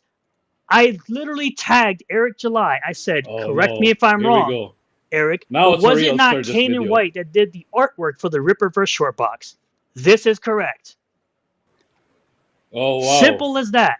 Just asking the man directly if the artwork is made by Kane and Like I said, White Eric July or Cliff Richards never would lies, be right? so simple. I got an almost Jesus immediate Christ. response Here we go by again. just simply asking the question, was the artwork created by Kane and White?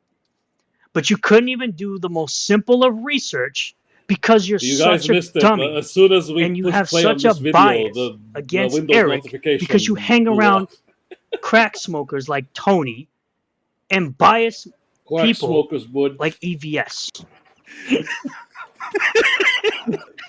You're being abused. And you're not in a cult. All right, you can get a short All you're box doing with is the- speaking Eric you can get a July, short box with speaking images Eric of Julyisms. Spider-Man, Come on, you're Batman, speaking the same language the he X-Men, does. Justice League for 12 to 16 Why the bucks. fuck is he so fucking? Do you know why you can get those short boxes for that low price? Because the quality of the boxes are dog shit and they're mass produced. The Ripperverse short box, great cardboard, greatly put Oh together, no! very nice artwork by The Kane and material is White good. The again, paper is good. and it was limited to 250. Typically, limited items cost more because there's a small supply and a high demand. It's the basic economics of supply and demand. I mean, you can get He sounded like Eric July a while ago. Did you hear that? I swear to God, man, like these people. You know, High it's supply. it's quality of the paper, And it's high the quality demand. of the cardboard. It's Man, like this is entertainment, dog. it's like motherfucker, what the hell does that have to do with the story? What the fuck does that have to do with the cost of tea in China? I don't Wondering give why a we're making shit. fun of they're making fun of the fact that they don't care about the characters. They don't. We're seeing Dude, it it's here. manga is printed on really low quality paper. All right. Manga is printed on very low quality paper. And the stories are still fucking fantastic. What the fuck does the quality of the paper have to do with anything? You guys remember the pulps? The what? They're called the pulps. What's it called? You know, The Shadow, all those.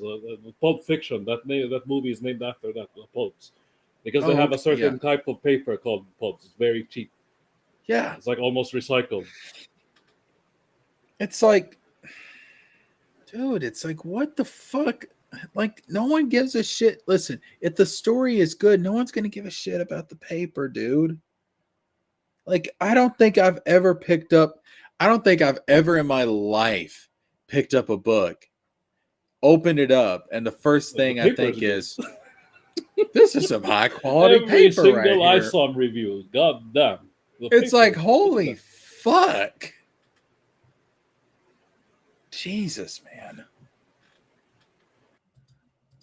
get a comic book that's $5, but if you want this variant that's limited, $25.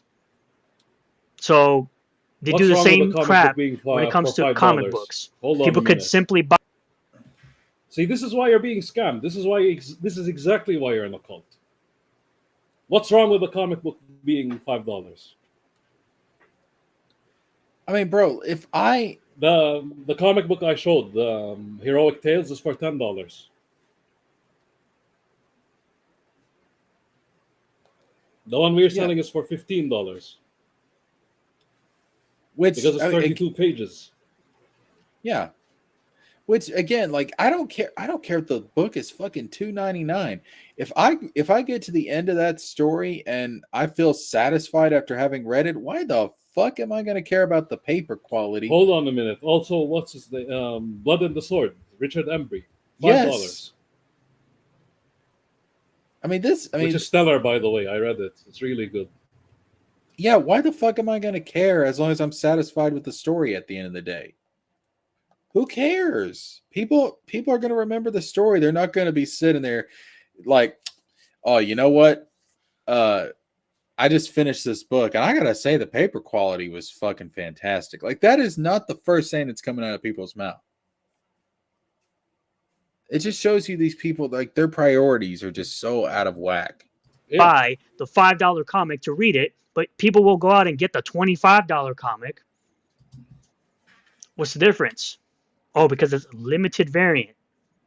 Interesting. But you're going to pay $45 for garbage assets, 3D assets? And you said it again. because again, you're dumb and you do zero research, and you can't tell the difference between Cliff Richard's art and Kanan White's art. It's not hard to tell the difference. But again, basic research would help you. Wait a minute. This is Sturgis You obfuscating, deserve to by be the way. taken. You We're deserve to taking have your money stolen. Nerdway is talking about ISOM 1 and ISOM 2. That's all Cliff Richards. What the fuck is Sturgis talking about? There is no Kanan White art on that. Only on the covers. From you. My money wasn't stolen from me.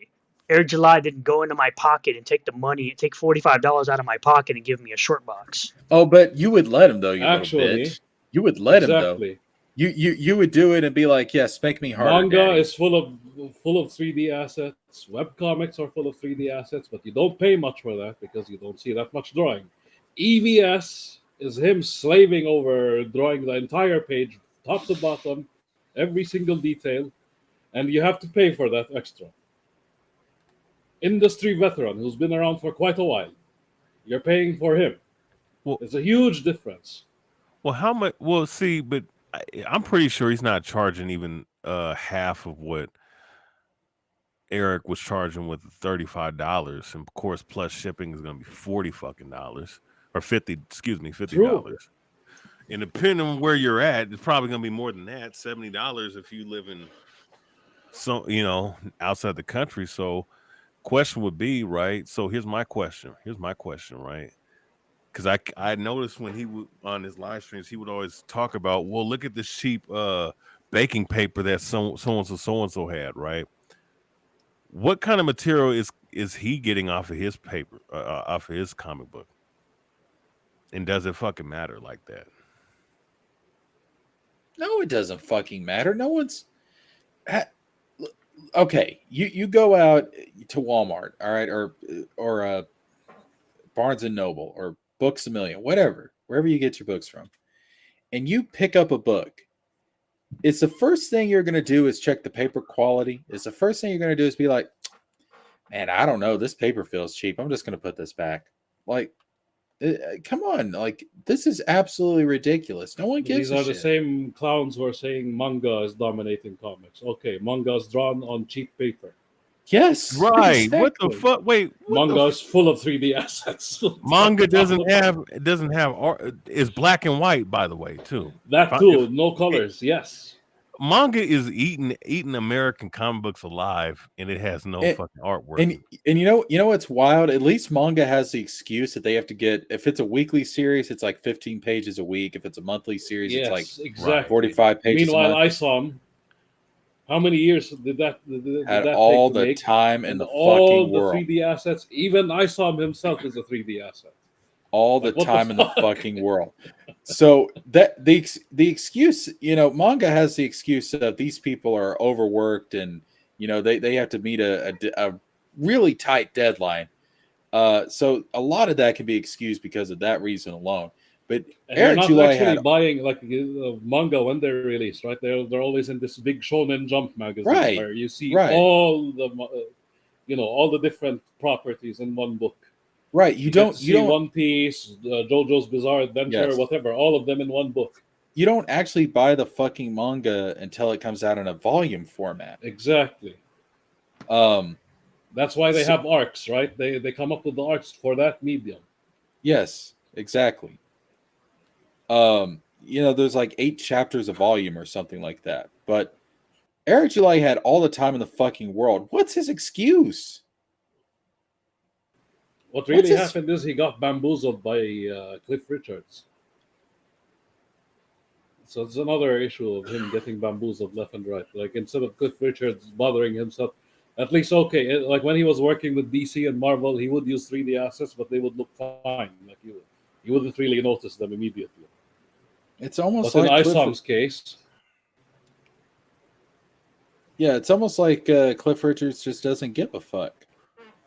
Exactly.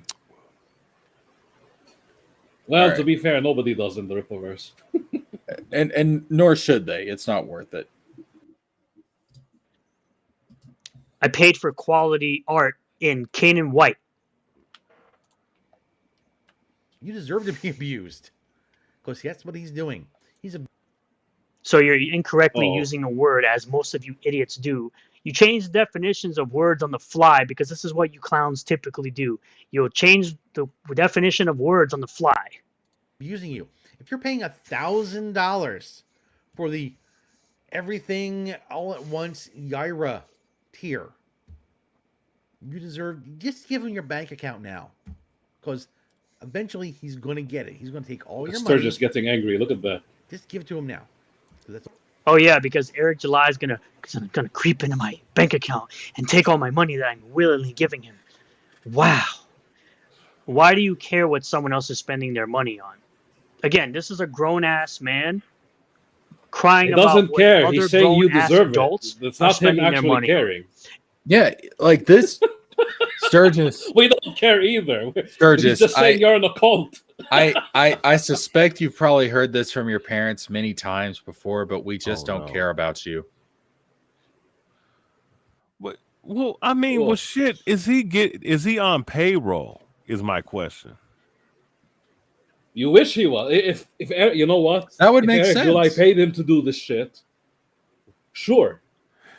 But he isn't getting paid. That's the worst part of all of this. He's putting himself through all this mental anguish, picking fights with people on Twitter, being made fun of, having Suit make 3D animations of him, licking Eric July's armpits.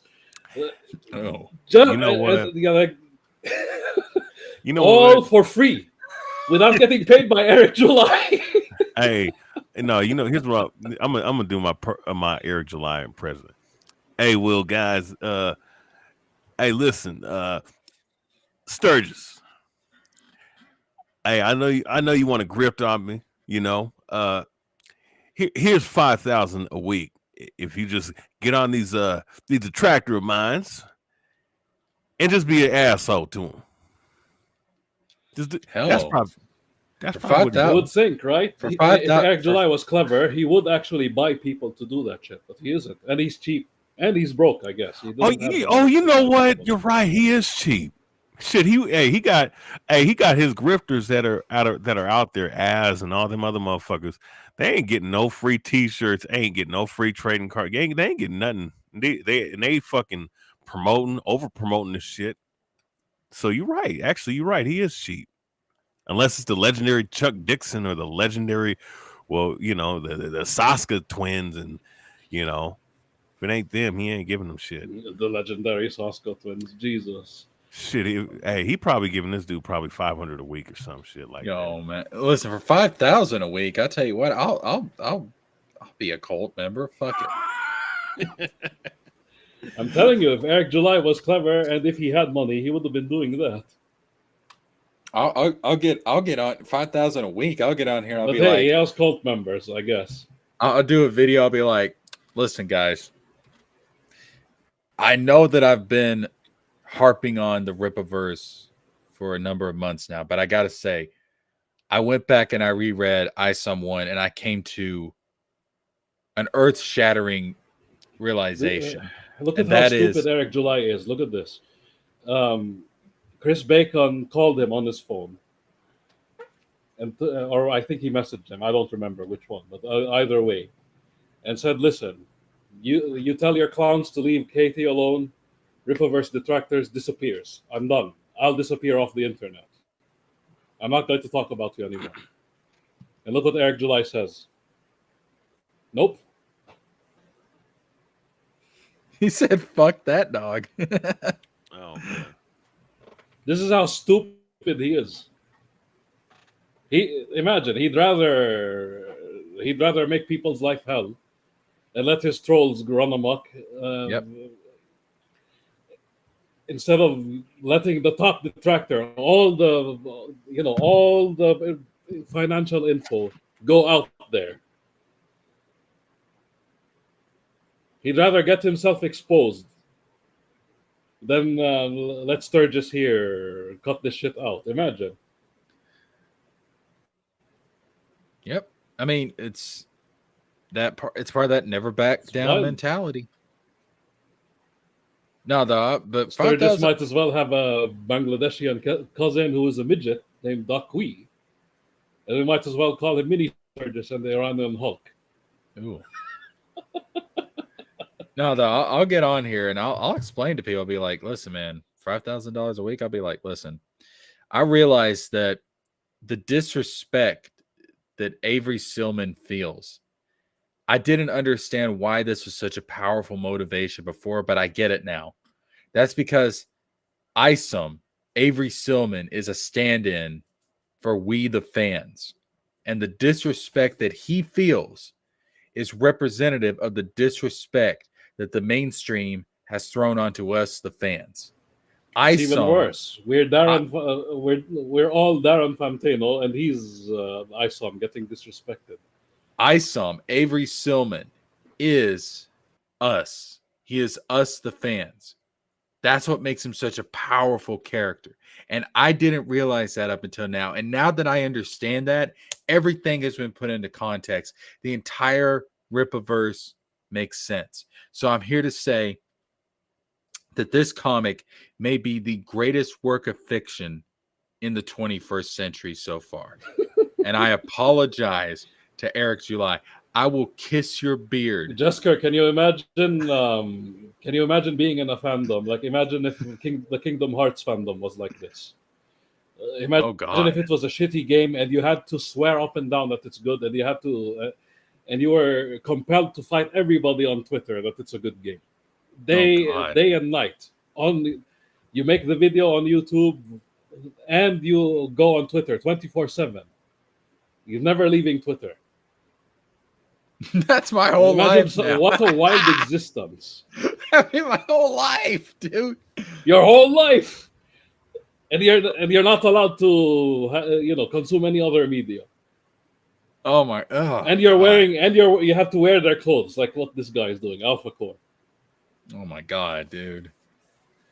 Sturgis, fuck me, get me out of this fandom, Jesus. That's fucking miserable. You know, I'm just out here laughing and giggling and shit, and then I turn off the stream, and then I go back doing my own business. Go back to drawing and shit. That's about it.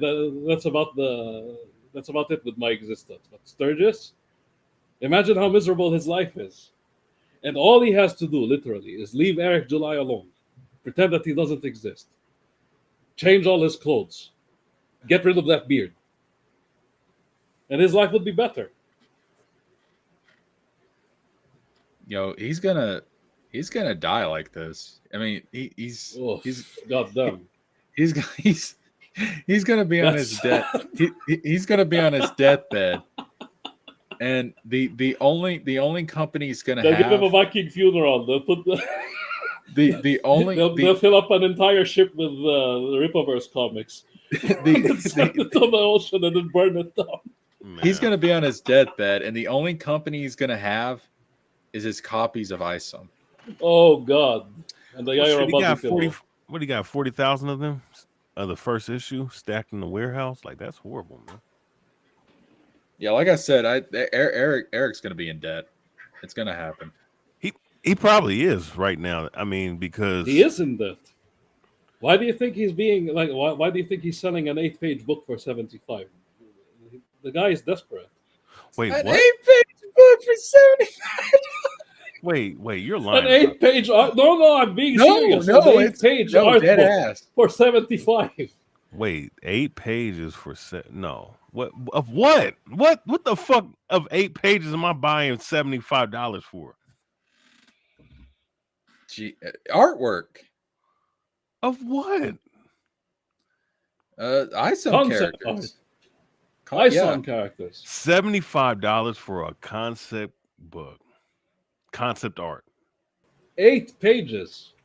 8 yeah, pages. I want to point out to you. I said that these manga chapters, if they're weekly, they do like 15 pages a week. Now, per volume, they have 8 of those. They usually have eight of those chapters in a volume. If you go and buy a volume of manga chapters, you're getting 120 pages for like $9. And yet Eric July has the gall to sell 8 pages of concept art for $75. Are you fucking kidding me? And he has the gall to sell magazines that barely have any content in them. Graded. You understand? Graded. Yeah, and we're 13 supposed to, pages graded. and we're supposed to just roll over and be like, "Well, that's fucking acceptable, I guess." It's like, That's what Yeah. prompted this video. It's exactly why this is a cult. Oh boy. I Nerdway would, made this because he saw all of that shit and he had to call it out. I would say these people could kiss the fattest part of my ass, but I don't want to get bumps like that. I'm good. God damn. No, you don't know. You don't want to do that to yourself. If someone wants to spend $1,000 on Ripperverse, where they're actually going to receive the comics and receive the product that they paid for, unlike certain other creators that are years behind on a book that's shorter in length, same price, by the way, because Yara #1's lowest price point is $25 for a 90-page book. Shorter in length, only because there aren't 6 pages of Larry Shungite, or I saw him riding a truck. Come on, Yo, Sturgis, listen, you can go out and spend $1,000 on a Ford Pinto, but I reserve my right to call you a fucking idiot for doing it. It's called exactly. There we go. It's called free speech, motherfucker. Read the Constitution. This is why you shouldn't have made this video again. So almost double what some other books are in page count. Better quality pages, by the way. Better quality God, here paper. we go with the paper again. And you're sitting up here complaining about what other people spend their money on. Clown World. That's all he wants. He wants your money. He doesn't want you. Clown World, bud. He doesn't want your loyalty. He wants nothing but your money. Yeah, the guy that regularly interacts with fans doesn't want you as a fan. Regularly, bud. Remember, there was a point where some retard online he said, interacts with Eric... detractors more than fans. Come on, let's be real here. He really does. You just say one thing wrong about Eric July and then he'll pull up out of nowhere. There's a chance, and then he'll just write walls and walls and texts on Twitter trying to fight you. He cries like a bitch every time somebody is a detractor of his, man. Like any random man who says anything wrong about Eric July, immediately Eric July starts crying. And the fact that he interacts more with us than he does his actual fans, his fans ought to feel like just fucking terrible about it. That's miserable. Feel shaded. I mean, shit. I'm sitting up here supporting this man, and this dude, he ain't giving me the time of day, but he's giving these pieces of shit the time of day. I mean, that's what they should be thinking in their mind. Like, damn, right? People are, these people are fucking idiots. July should be ashamed to have you as a fan, and he stepped right in and said, I would never be ashamed to have me as a fan. Literally, you guys are so used to the nonsense abuse and the mainstream companies telling you to F off when they screw with your characters and change who they are in different ways, like sexuality, sexual orientation, and race swaps, and tokenization, that you're not used to a creator thanking you for your patronage and thanking you for being a fan. That's exactly why we're laughing at Eric July. He's doing the exact same shit. Yeah, and Ira went from being a slim lady to becoming the juggernaut. Come on. Well, also too, like this guy acts like we don't call out the mainstream. Of course we fucking do. We've all called out the hell. Listen, you and Tony have been doing it lately over the Sweet Baby Inc. thing. For God's sakes, what the fuck is he talking about? We're being grifters talking about Sweet Baby, according to Sturgis. Oh, that bitch. Like Sturgis is not woke at all, huh? This is ridiculous, man. It's because we've been calling out the woke shit, and we see it in Eric July's stuff that we have to call it out. Come on, Sturgis. Why are you making this easy? I have plenty of fucking videos calling out the mainstream. What the fuck is he talking about? Baki says, Sturgis, did your dad leave you to get the rocket launcher and telephone so he can fight the U.S.? What the fuck? What? Whoa! What's that? What's that about? What the fuck? Fatherless activity from Sturgis, sure. I thought Iranian Hulk. I thought that was going into a your dad left to go get cigarettes and never came back joke. That went into a completely different direction. A different Jesus. direction, yeah.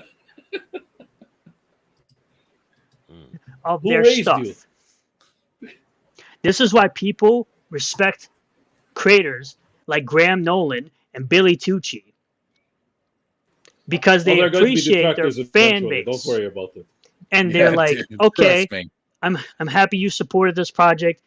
I'm gonna get it out to you in a timely manner. Here's my next project. Please support this. And I thank you for supporting my next project. Oh, we also got Andy Smith. Andy Smith's good as well. Joe Ball's a great person to You know talk how to that as happened, well. by He's the a way? good dude as well. So, I know what he's talking about. There was a time, because we've been calling him out, we bullied him into this, right? Because all he ever talks about is Rippaverse shit. I don't know whether he actually bought books or not. We haven't confirmed, but he started listing down everything he bought, supposedly. And he started tagging everybody. And here's the funny part. He even tagged Potion Sword Run, of all people, with our channel. Jesus. Wait, That's what? how many people he tagged. That's why all of a sudden Joe Ball from nowhere, he got tagged, and then he's like telling him, "Oh, I bought your book." And then Joe Ball, of course, he wouldn't say, "Why the fuck did you buy my book?" No, he'd say, "Of course, thank you." Right? That's what really happened. He tagged so many people and said that he bought their books that they had to say thank you. Oh, what? Oh, wow. Sturgis. What the? Just to prove that he doesn't he doesn't only buy ISOM books. Imagine. He had to prove that he buys everything from everybody. Oh, how very sad. That is sad. That's why I win for not having Twitter. I can't be tagged. You are late as a month. Oh shit! Is that Late books. The late great extra hero, ladies and gentlemen. the extra hero? Late ass bitch coming in here. This is ridiculous. Did y'all talk about the new James Bond? What? Oh, No. they got a new. What? James Well, Bond. potentially new James I didn't Bond. even know. Yeah, it's not finalized yet. It's all up to him. If he says yes, he has the job. A guy named Aaron Taylor Johnson. I'm pretty sure it's a British guy. Oh, I need to see him without a beard. You know him, TJ? Yeah. Okay. I need to see him without a beard. Okay, I know I can see the potential. Wait. Who is that? You pull up a picture, What's his name? Jesker? Yeah. One sec. He has long hair in real life, so it's going to be a little bit hard to picture. Man, James Bond never has long hair. See, that's He's the a thing. kick-ass guy. That's the thing. Like He's I need. Craven. Yeah, but the thing is, every picture has him with the beard. Has him with the beard. Huh? He has to lose the beard. Yeah. And I can't Oh, you picture can't have a James. goatee? This guy. Okay, I see pictures of him without the beard. I think, Oh, this there is dude? potential there. He looked like it. He looked like it. Okay, that looks like You got to really shorten that hair if you're going to be James Bond. Shave the beard. I need this beard gone. You want the beard gone? Yes, He James is Bond quite does. swole though. James Bond does not have a beard. I mean, look, not a big one, but you telling me you can't have at least? Oh wait a minute. Hello. That's James Bond. Look at that. That's a super. Tell me this isn't James Bond. He I needs mean, to but be able to put on a fake beard in a moment's notice because he's a spy. Well, True There that. you go. Okay, so wait. He looks young in that picture. So you want a young James Bond? Well, if they're going to use him for a while, yeah. I mean, young as in 30. Like, okay, in his 20-year-old James. How Bond? old is he? Aaron Taylor. He looks like a grown man. He's 33. Oh, Yeah, he looks like a low budget It's good enough. Bradley Yeah, Cooper. for James Bond. Yeah. 5'11". It's adequate. Shit, fuck it. It's not an exciting could- choice, but it's a guy. Wait, he's Craven? He's Craven. Yes. That's Wait, what I've been saying. wait, Yeah. wait. Wasn't he Quicksilver in the No. MCU? He was Quicksilver too. Yep. Oh, he And was he was Quick. Kick-Ass Wait, he wasn't Quicksilver. He wasn't Quicksilver in. in the MCU. Wait, Yeah, he was. no, the fuck he was, bro. He don't look. Wait, what? You're thinking about the one from the X-Men movies. He's Quicksilver. Yeah, and he was also in the Bullet Train. Yeah, right here. Yeah. Bullet Look at that. Train, Kick. Oh, he was in Kick Ass, and then of course, he was in Godzilla. Oh, yep, yeah, he was in Age. Godzilla, yeah. Wow. It's a good choice. Yeah. I don't think could- there. it's I don't it's think there are any certainly a better choice. choices than this. Yeah. It's probably wouldn't be my first choice, but it's not a bad choice. Yeah.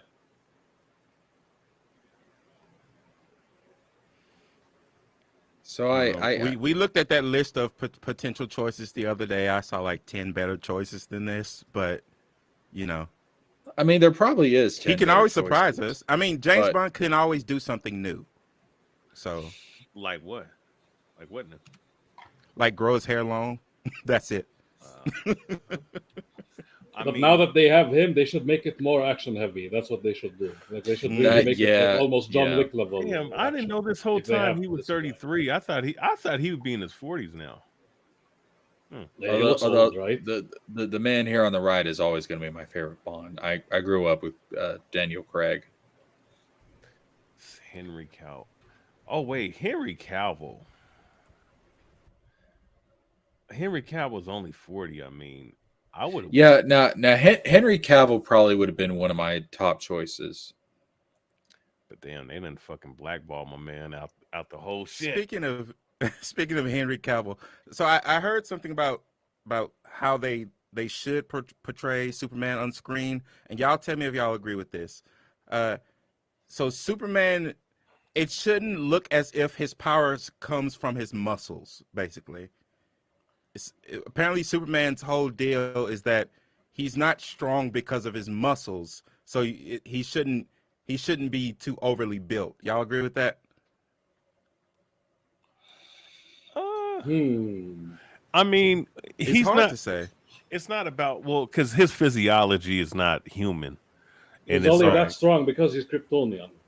Right, but when you're trying to convey strength to an audience, it's easiest if they just see the muscles. 6'2", 6'3", muscular, athletic, muscular looking dude. You know, You do have to consider what's going to convey the idea best to the audience, because again, you're wanting this to appeal to the mainstream as much as possible, because it is a big budget superhero film. And the big muscles, it's just an easier way to portray that to the audience. You know what I mean? Have to lift heavy things too. Yeah. Yeah.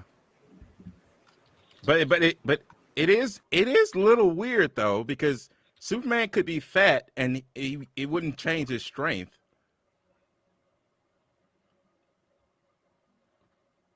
Would it?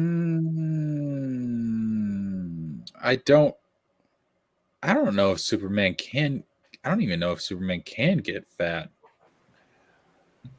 No. Yeah, that's a good point. I don't think I don't know why he has muscles. He did get fat in one of the old comics, but that's about it. Like, one of the golden age. That was a horrible choice for for James Bond, man. I'm sorry, he was way too old, bro. Who are you talking about? The dude on the right, Daniel Craig. Daniel Craig? Horrible choice. That's my favorite Bond. James Bond's supposed to be an older man. What the fuck? He looked like he's about to turn 55, man. Come on. What the that's my favorite.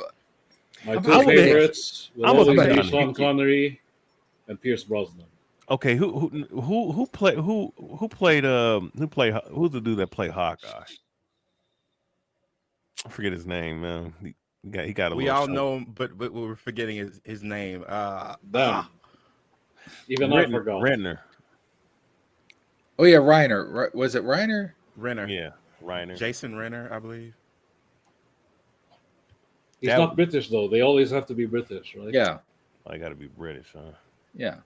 That's From bullshit. England. Like even They're- that's why it's bullshit. Like they always have to. They're British spies. Yes. Yeah. I Look, guess. if J.K. Rowling didn't prepare us for this like 20 years ago by casting all the actors for Harry Potter as British actors, then I'd be a little more outraged. But I'm used to it. Jeremy Yeah. Renner. Now, again. Jeremy Renner. Yeah, there you go. Jeremy Renner. There you go. Uh, I knew it was Jay. You know what? I'm gonna be honest. I mean, what's his name? Idris, a younger Idris Elba would have did a pretty good job. And Well, he's yeah, Idris yeah. doesn't He know got how to away do with a it. bad Yeah. job, so A younger he would have version. done a good job. It's just would people I freak got out? old. Who? I'm trying to think. Who would have? I mean, who would have over here in America? I mean, What, do James Bond? yeah. No, I Oh, would. in America, I mean, there's listen- lots of choices. If you think. Well, about no, it. listen. As an Or American, Australia, maybe. I don't Look- want an American to do James Bond. Look, British people do Americans all the time. Yeah, but True. that's fine. That's fine because we suck. Okay. What about my dude from Low self-esteem, motherfucker. what about my dude from The Reacher? What's old dude's name? Big buff dude. He played Hawk in Titans. Alan Richardson. For a second, I thought you were gonna say John Krasinski. Damn. That would be him. That wouldn't work at all. Nah, Alan Richardson, man. I mean, he'd be a fucking hulking, silverback looking motherfucker, but shit, you know. Chris Bacon will be with me on this one. Scott Adkins, bring him. Scott Atkins. No, if you're gonna do Boycott. James Bond, they have to be British. They have to be Scott Adams, suave, the Dilbert you know. writer. Yeah, James Bond gets all the bitches. That's one thing I do know. Yep. Whether he wants them or not. Bring Keanu Reeves in there. Make it another John Wick movie. Yeah, I don't know. Like this guy's not my first choice, but he's not the worst. Like I'm I'm saying. It's good. Yeah, Good. Yeah. he looks kind of But he's villainous, swole. but it's all good. But they have to make it action heavy if they're going to bring this beast of a human being as James Bond. It has to be action heavy. Otherwise, I'll be extremely disappointed. Well, James Bond has been going in that direction anyways. That's true. Well, Wasn't it Daniel Craig ones there? Didn't they have Yeah. fight scenes like hand to hand and shit? Oh yeah. The Daniel Yeah, Craig ones had they plenty should, of yeah. action. Pierce Costner, though, I mean, you can't beat that James Bond. Pierce No, he's- Brosnan, yeah. He's good, but I feel like James Bond is one of those things that your favorite's going to be whoever you grew up with and saw the most movies. Like your about. favorite Pokemon game. basically. Yeah, exactly. So Well, for shit, me, I mean, who? Wait. If the Pokemon analogy, I mean, there's only. Look, I don't know any other games outside of yellow, blue, red, purple. That's a purple, yellow, blue, red, green, there ain't no purple, dude. Those silver, like the- silver, gold, onyx. What is it? What is it?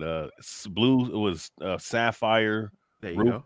like that. Those are the only games that exist. What are the So those, no, you just named the first 3 generations. Yeah, I was about to say, We're dude. coming That's up just to generation 10. There's always Pal World. yeah.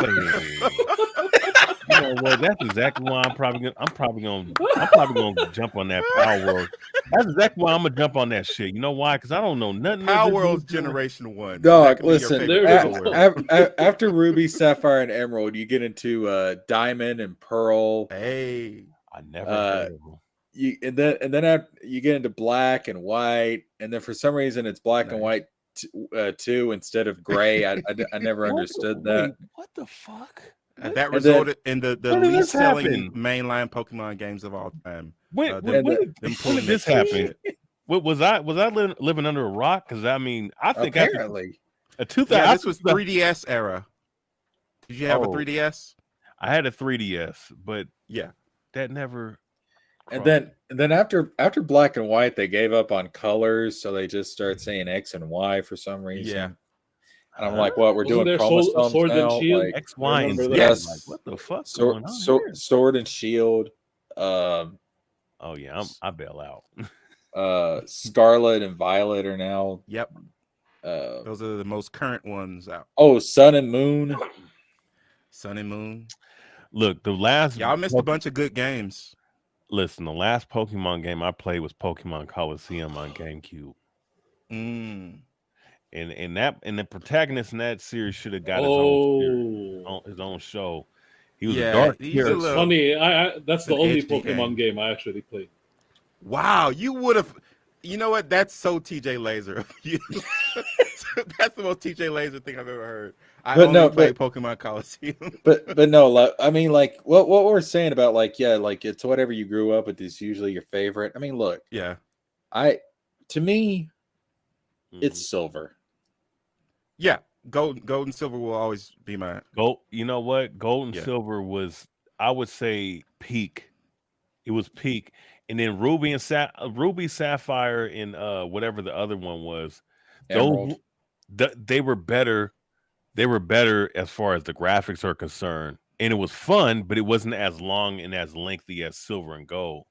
Yeah. So the first two generations, the red, blue, and yellow, and the gold and silver and crystal, each time they made those, they thought they were going to be the last game they were going to get to make. Kind of the same impetus behind Final Fantasy. That's why it's called Final Fantasy, because they thought that was going to be the last one. But for the first two generations of Pokemon, they really thought they were going to be the last ones. When you get to Ruby and Sapphire and stuff like that, that's when they knew they were too big to fail. Oh, dog! Look, what's wild? I just picture when they made Final Fantasy and they saw that money coming in. You know, they thought, oh, this is going to be our last video game. You know, let's just go out on a high note. And then they were like, oh, shit, we rich, bitch. Yeah, we got to keep using Final the name, Fantasy. though. That's why the name was Final Fantasy. Remember that? Yep. The very first one was actually their last game. They wanted to stop there, but here we are. Yeah, they were about to go bankrupt. And then Final Fantasy came out and they made oodles of money. And they were like, oh, shit. Infinity plus one, Infinity plus two. Because people don't realize Squaresoft, as they were known back in the day, they weren't an RPG company. They made like racing games and sports games and stuff before they did Final Fantasy. Well, they were appealing to the American crowd. Yeah. Interesting. I loved racing games. Oh, who don't?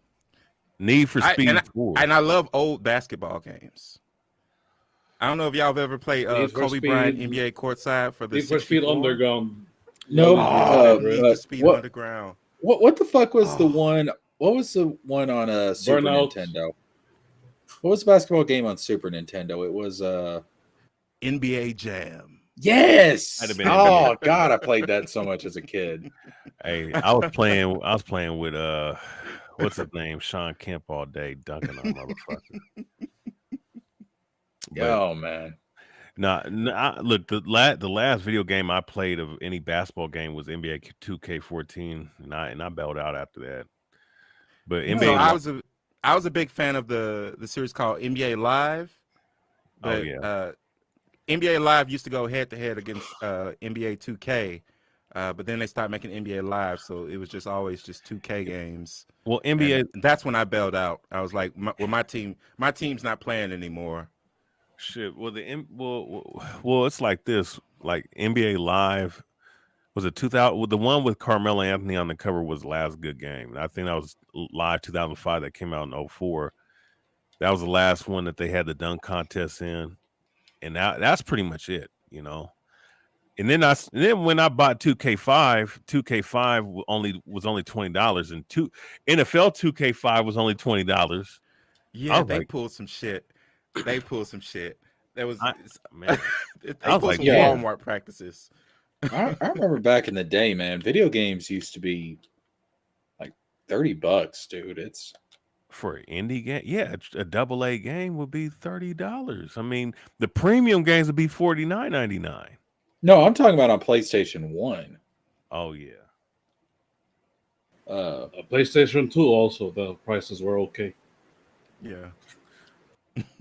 Look, Then video they games. realized we pay them anything. Look, Yeah, video where they were like, we got these motherfuckers. man, video games peaked out in that. I would say the PlayStation 2, Xbox, GameCube era. That's when it peaked out. Oh, dude, to this day, PlayStation 2 is still my favorite console of all time. Oh Yeah, yeah, yeah. Mario Wait, all the Fighter. Kingdom Hearts games were on PlayStation 2, right? Yeah. Well, no. Oh well. So 1 and 2 were, and then they remade the Game Boy Advance game for the PlayStation 2. Okay. But after that, no, they released a bunch of games on handhelds. How the It was fuck do you do that? Game Boy They're- Advance to PlayStation 2? yeah, A they little bit completely of a leap. they completely they remade Chain of Memories and called it Chain of Memories. Okay.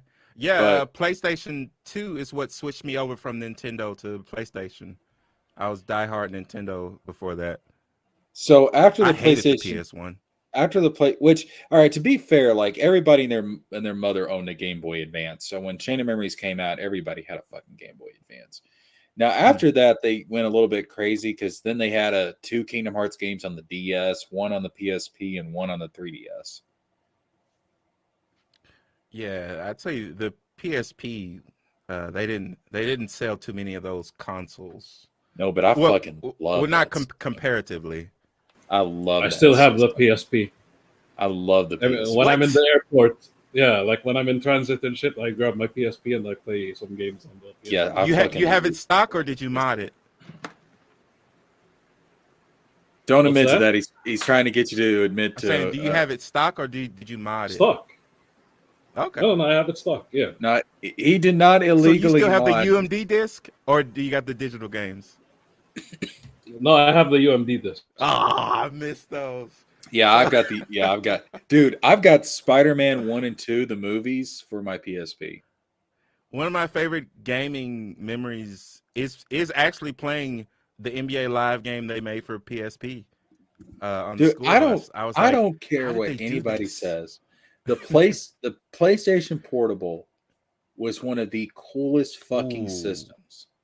It was sweet, man. It I was never sweet. had one of those. What? It was like a PlayStation 2 in your hand. That was fucking wild, man. Oh, okay. And it looked so I good. remember that. Place. Yeah, dude. It was like I had Kingdom Hearts Birth by Sleep. I had the City of Final Fantasy. I had Final Fantasy VII Crisis Core. I had 3 fucking Dragon Ball Z games on that bitch. Yeah.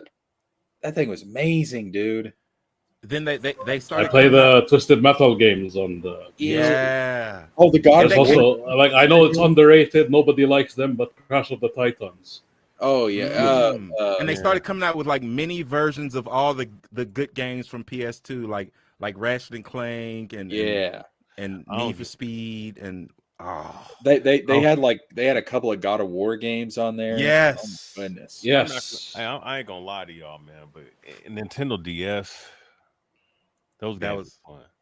Yeah. Well, the Nintendo DS sold like a crazy amount of systems. So, like I'm pretty sure that's why Sony doesn't make handhelds anymore. And I wish they would, because every Oh, time yeah. they did, they were bangers. They just didn't have Yeah, like the Vita. the third party V- support for the Vita. the Vita is actually a really good fucking system, but it got no fucking third party support. Oh, there's a huge like cult following for the Vita right now Yeah, because the technology isn't that far away from the Switch, wow. which is Interesting. very strange. Yeah, I own a Vita. I'm probably one of the few people that still owns their Vita. You own but, a Vita. I was gonna get one during the pandemic. But man, I tell you what, I played What the games do you have on the Vita? not many, unfortunately. Because That's why I got didn't it. buy it. There weren't many Yeah. games on that Yeah. thing. Oh, But- wasted potential. I got the bundle they had with the Walking Dead game, you know, with the point and click. Like they had a bundle with it, and it came on it digitally. I got that. Then I got Batman Arkham Blackgate. I got that one. the Uncharted that was on there. Got that. Now I'm kind of pissed at kids who just can get like a Steam Deck if they want. Ain't that? I was Yeah, like, I yeah, know. Yeah, y'all really. wasn't here when the magic was first happening, but y'all get to benefit from it. Shit. Bullshit. I ain't You gonna, know yeah, that's what our parents say about us. You know that, right? that's true. No, that's true. But I think we're the last. I think that generation of kids, like back in the late '90s or the '90s and shit, we're the last ones that really experienced like innovative shit that you know. Right. A lot of stuff now is just iterating. Yeah, we haven't, as far as like home consoles go, we haven't had a major jump in terms of like graphics and stuff. We haven't had a major jump since PlayStation 3 and 360. No. I don't think that can be better than what we already have. We already reached the peak. What? Yeah. Which is No. Yeah. I think okay. Here's the thing. I would say that there's certain games that's gonna blow your mind when you see the graphics, but they're gonna be far and few in between. no, we'll still have progress, but I don't think we're ever going to see that major jump again. Because Yeah. you look at like look at the jump from PlayStation 1 to PlayStation 2, and then the jump from PlayStation 2 I mean, to obviously, PlayStation the 3. number of polygons and shit, but like right now, we're Yeah, when you're we're gonna talking get about the more number of ray polygons, we already tracing. reached the peak. I mean, Like I want to have another moment where a console comes out and there's some kind of major jump, and I'm just like, whoa, I can't believe that shit. Like I haven't had that moment since the PlayStation 3. yeah, PlayStation 3, Xbox 3. I'm gonna be honest, like even with the online play, Xbox 360, PlayStation 3, um, what was the other one? Wii. Those were the best online experiences of all time. And when the next consoles came, it wasn't the same. I mean, yeah, you had the same interface and everything, but it was not the same. Just was not. So when remember when I first saw the trailer for the PS5 version of Miles Morales, and I saw him with the haircut, I was like, the graphics have gotten good enough that they can do black hair correctly. This is amazing.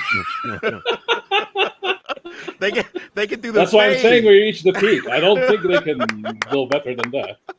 Oh man. Like the number of polygons are good enough to make a fade. Look at that. I was proud. I was like, oh wow. Well, I'm not gonna lie. The Injustice game, Injustice 2, God was it Injustice 2?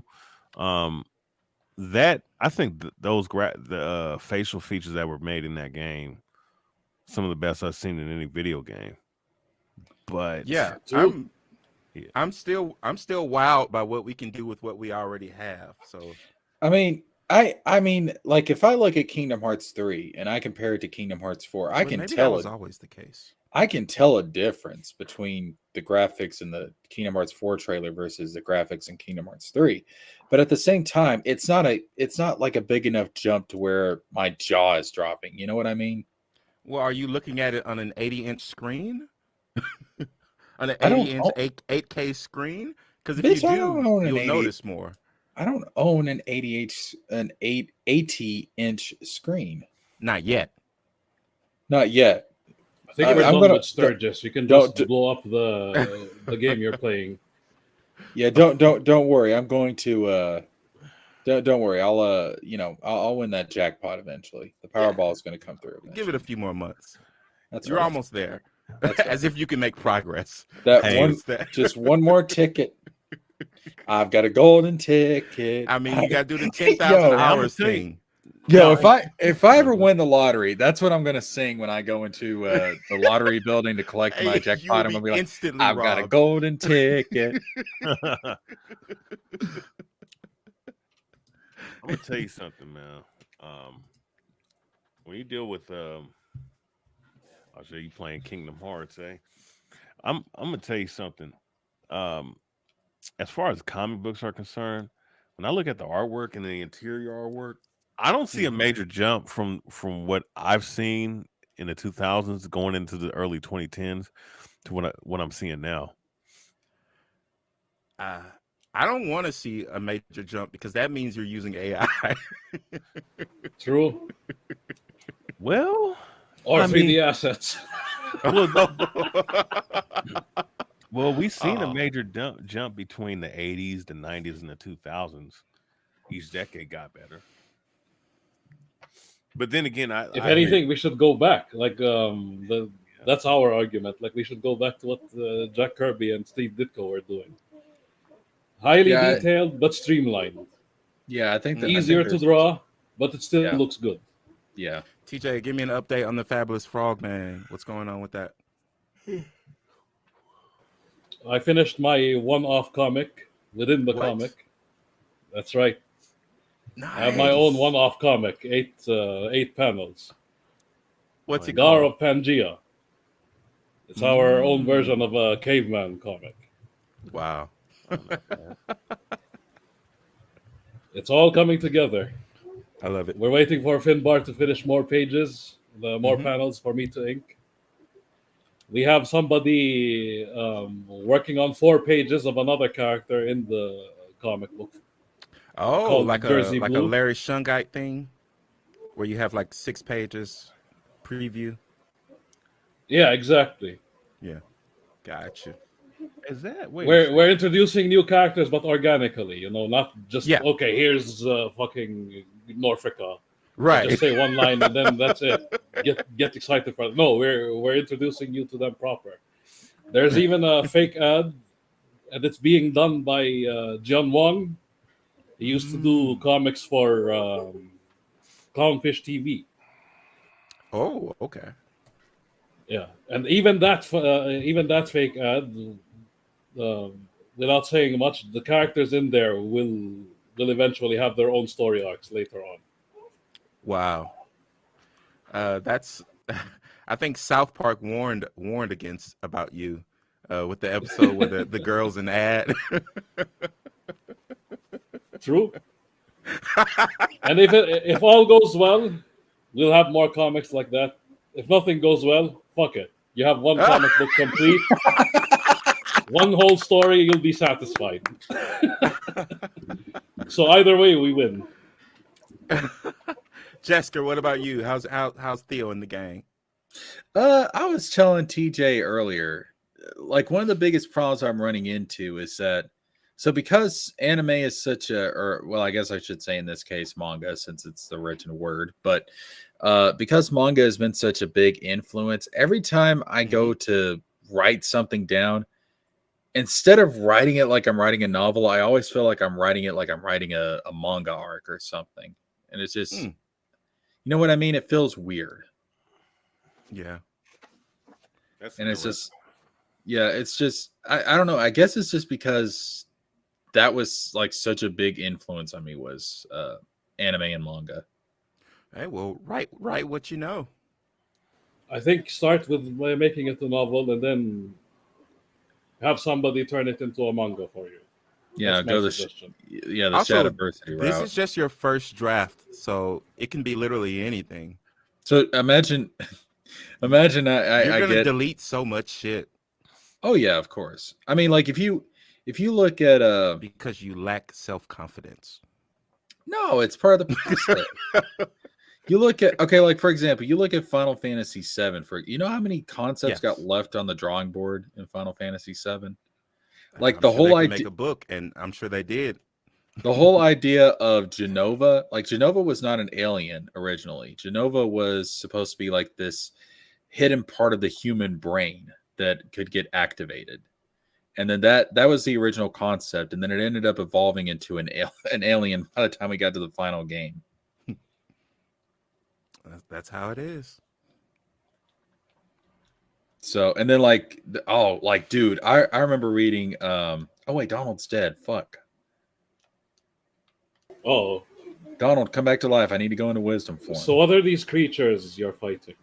So this is the Pirates of the Caribbean world. It's based off the first film, and I'm fighting. No, I mean, what was Barbossa. that? I saw some creatures crawling on the wall. Like, what Oh, were that's a those? Heartless. Ah, so that's what they look like. All right. Yeah. Once I get done with this, I'll actually show you the journal. It's got like images of all the different. Fuck! Jack died. Oh. Yeah, Jack. Yeah, in this battle, if Jack dies, it's automatic. You lose Hit it the road, Jack. automatically. Jesus. So let's see here. Where's the main part of the journal? There we go. The Heartless. So this is like your standard Heartless. It's a shadow. Okay.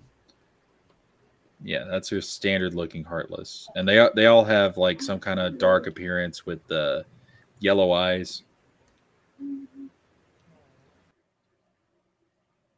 I watched the Rippaverse interview with the Kanan White. I like Kanan White. He seems the like 30-minute one? Yeah, he seems like a genuine dude. And it made me think better about Eric July that he hired him. And yet we still have the Saskas. Yeah, well, we haven't read their stuff yet. So look, like it looks like the what do you call it? The Chinese vampire? Yeah, that one. That's what it's based on. Yeah, so like the Heartless take different appearance depending on what world they're in. This one's in the Mulan world. Okay. Let's see. Like this is a boss Heartless you fight in Beast Castle, the Beauty and the Beast world. You fight it in the ballroom. Looks like Ifrit. It looks like Ganondorf. It really does. Oh yeah, the same color scheme, right? Yeah. So those are the Heartless, and then the Nobodies are these. They have more of a grayish white appearance, and they can like twist their bodies in unusual ways. Looks like he's just dancing. Anybody want to give him a beat?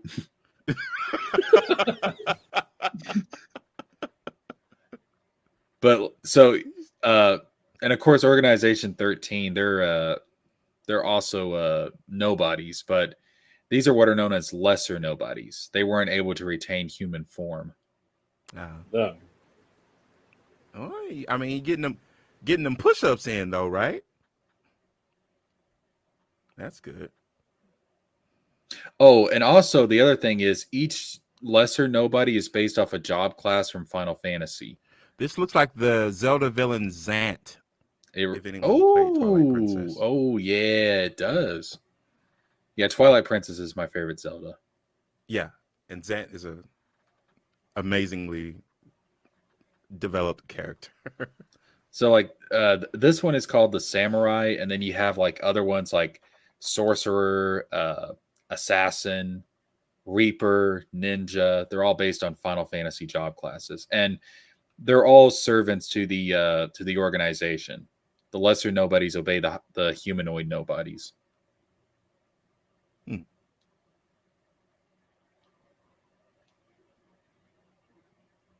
But you get like in later games, they introduce other types of enemies. There's like the Unversed, which are physical embodiments of negative emotion, and like their faces have like different expressions on them, like the way their eyes are shaped. It's meant to express a different type of negative emotion. You have the Dream Eaters, which are basically dreams in physical form, and they're like really colorful and stuff. So you got all sorts of enemy types.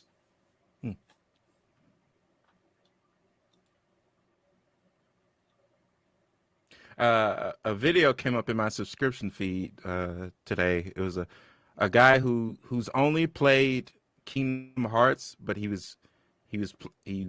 played all the Final Fantasy games that have references in Kingdom Hearts. I stopped watching when he said that it was going to be spoiler free because I don't like spoiler free stuff. I feel like the person's holding back, and I don't appreciate that. This is This is a discarded panel. I call these discarded because we changed this. You won't actually this see is from this the caveman thing.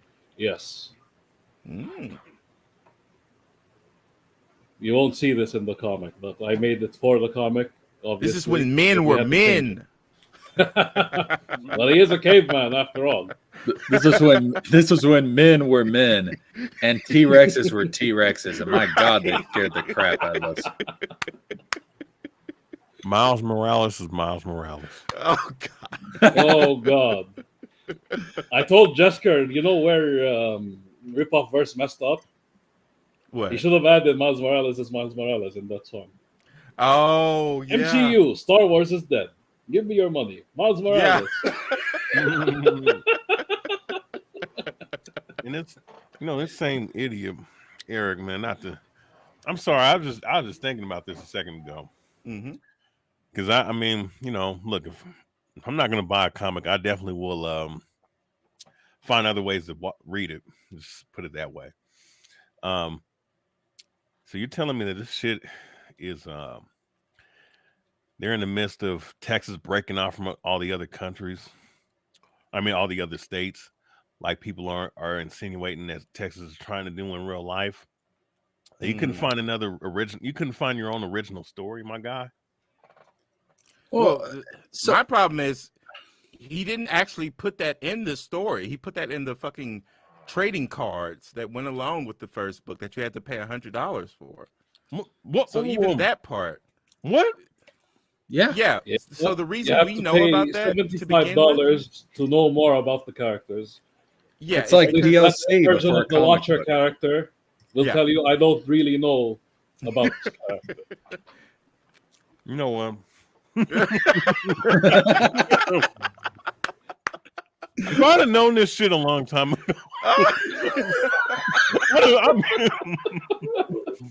you can't make this shit up.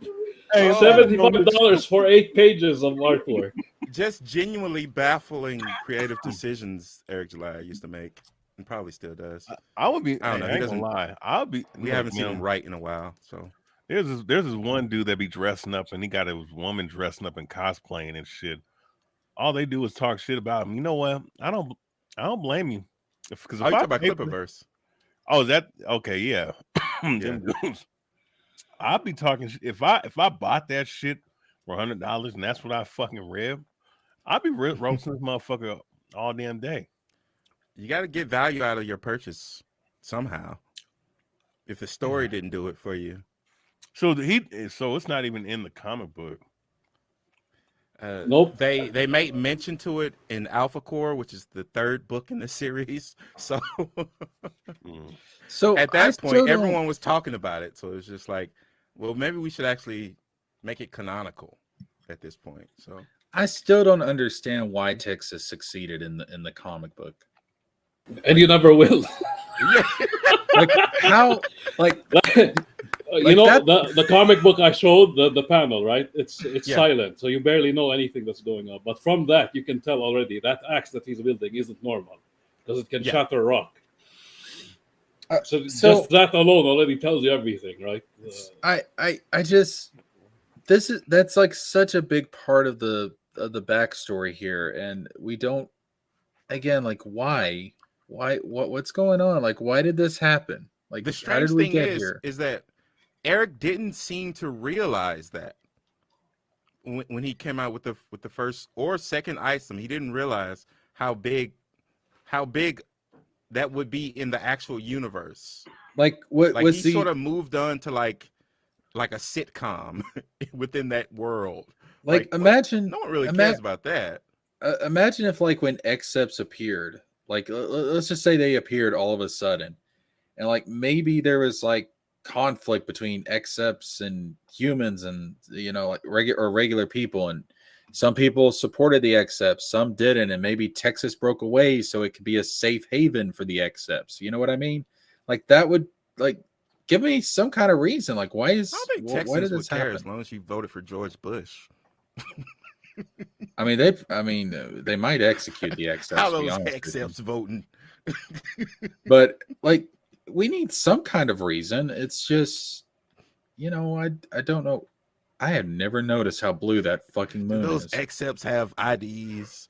You know what? This is the first time I've actually moved the camera to look up at the sky in this world, and that moon is blue as shit. Look at that. Very, very romantic. Blue moon of Kentucky, keep on shining. I love that song. Shine on the one that's gone and left me blue. Blue.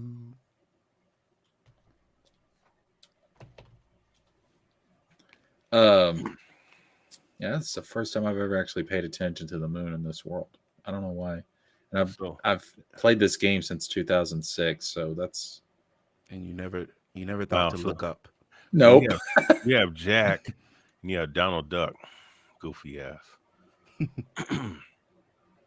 Yeah, that never heals you when you need to be healed. Thanks, Donald. Shit, you got the wrong duck. You should have got Daffy Duck. Oh my god. Yo, True. in some alternate universe, Square Enix teamed up with Warner Brothers. With Warner Brothers, yes. And Kingdom Hearts has fucking Warner Brothers properties. It would have been Space Jam, but Space Final Jam, Fantasy. Space Jam, Space Japan.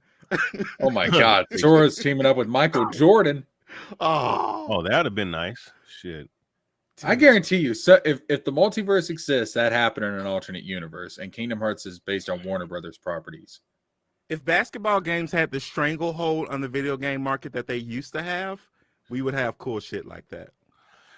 Well, in an alternate but you know what? In an alternate universe, Jordan never wins 6 rings. You know what? No, he wins in every universe. Shit. You know what? This is the problem with the HD That's version. the constant. So, of course, these games were created for the PlayStation 2, but the problem is with these HD remasters, if you look close enough, you can. My God. Y'all don't realize what we're looking at. I do. What? TJ. This is the panel. Oh shit. That. Oh shit. The infamous panel, the one that Finbar was struggling to draw. The bottom left-hand side. Tell me if you notice it. Who's that? The poncho.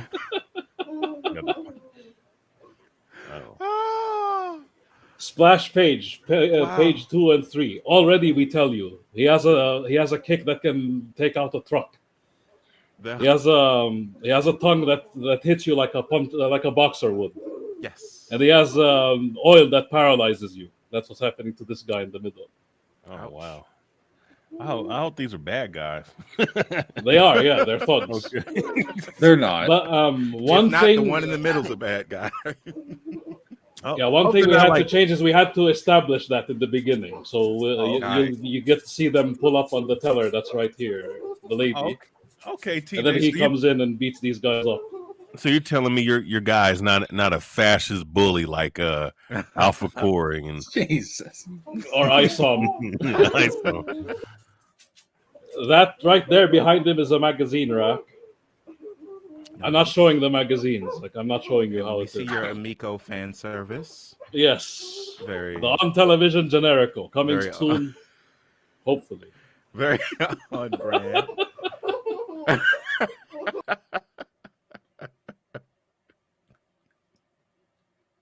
This is great. I remember seeing. See, unlike ISOM, you already know.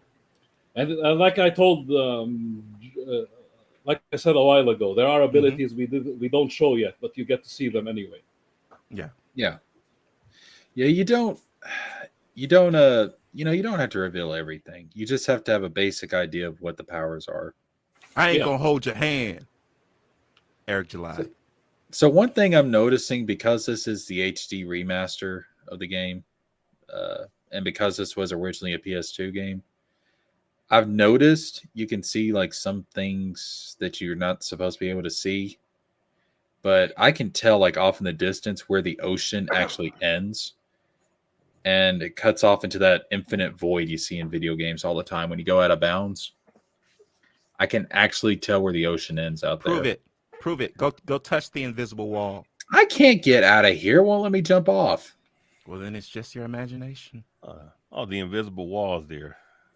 But no, you can see the curvature of the ocean out there. To where? How's that possible? The Earth is flat. Motherfucker, this is a video game. Attack magic items drive. No, you know who? Hopefully, you didn't put Goofy on your team. No, you can. Well, you can switch him out. You can go to over here party, switch out Donald, and now you got Goofy. So they have these guys, but they don't have the Mighty Ducks on here. No. Yeah, the Mighty Ducks from the cartoon. You know what? They should have brought the Mighty Ducks. Actually, You know what now they that you actually bring it up, or a Tailspin. Remember You know what those? you know all what they those ac- Saturday morning cartoons that they used to have. Oh wow. Hey, you know what they actually did consider for the first game, but it didn't get in? What? What's that? Gargoyles. I knew it. Oh, Why? Gargoyles was up for consideration. Why? what about Roger Rabbit? If only. Damn. Yeah, there's a lot of cartoons that should still be relevant to the zeitgeist, but no one's doing anything with them. I wish they would bring Gargoyles into this fucking series. Man, Gargoyles should have had a remake already. No, they'll ruin it. Leave it alone. Darkwing Duck. They should bring that here as well. Stripperella. No. Stripperella, was that Disney? No. that was all. No, Stan it was Lee. just a Saturday. That was Stan Lee all day. Spike TV. I remember those days. I used to watch Stripperella, but I always be mindful if my mom was in the room or not. Yeah, that was. Yeah, it was always if it's like whenever your parent used to walk in, no matter what you were watching, it was always the most inappropriate moment. He just switched it to porn. It was easier to explain. Didn't Stan Lee make that? Yeah, he did. Yeah. That was weird. I think that's the thing about being an artist. Every once in a while, you have to make something out of your comfort zone. Like Rogue's fat ass. Oh, I mean, Rogue had some tits and ass though in that series, man. Like, damn. So I did see on Instagram someone compared all the. Could you look up a comparison for the X-Men 97, like how they used to look and how they look now? All the women look worse. They look Not good. worse, but different. How do in I say '97, you this? mean? Yeah. The men got out looking better, but they really toned down the women for all that. They did my boy Gambit dirty though. He don't look But nothing. the show's probably still good. I haven't seen it.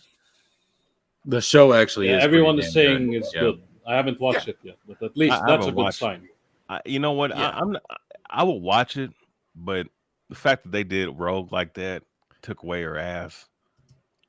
They gave Storm the fucking mohawk. Who asked for this?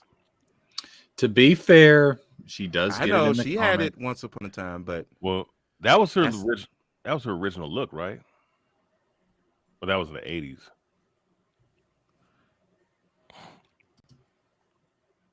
There we go. type in comparison after that. Why? All we care about is Rogue's ass, isn't it? Damn, why? Hey, why is that the only thing that Yo, Wait, is that from the new one? Yeah. No. The top one. The top one is the old one. Hold up. The Oh. top one is the old one. The bottom one is the new one. Oh man. Oh, Wait. Come on. I actually bothered myself to take pictures of the actual series. You guys will laugh. okay. Hold on.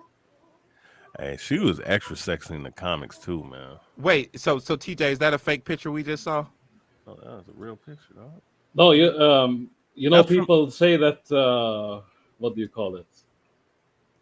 That Rogue used to have a big ass the entire show. I'm here to prove you wrong.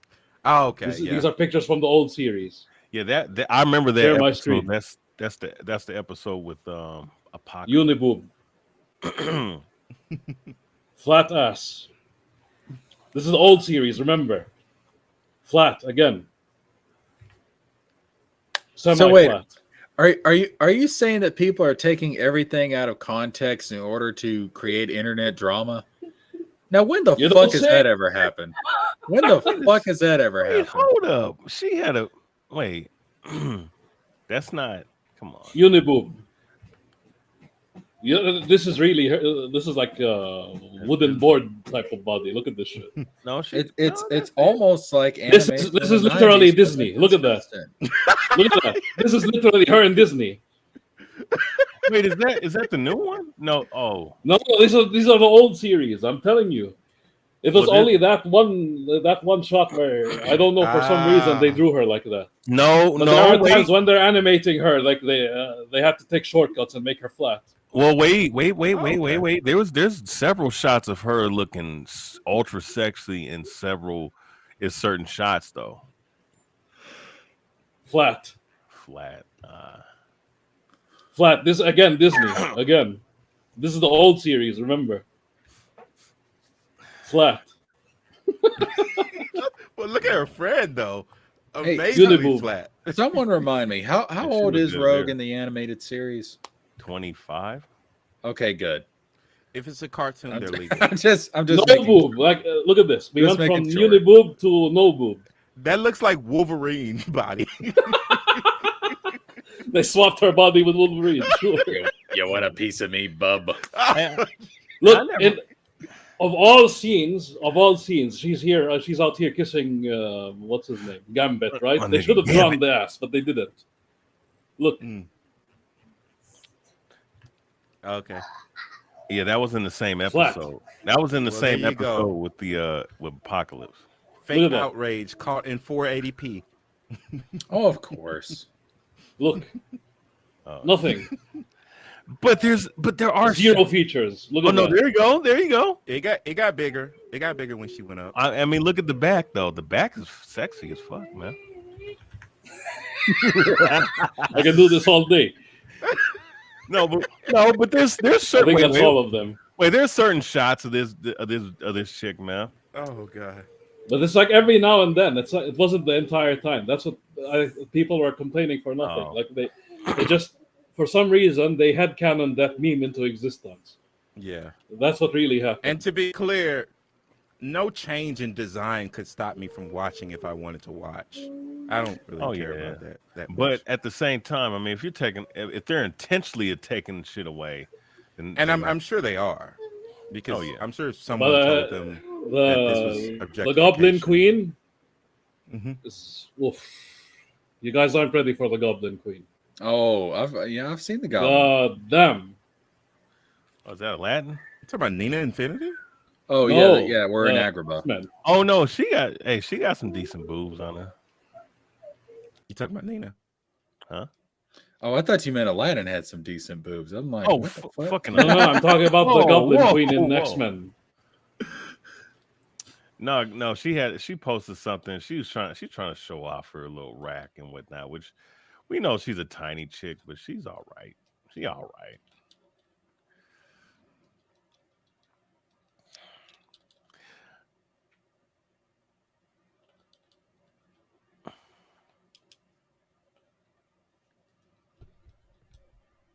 So TJ, did you watch the new X-Men?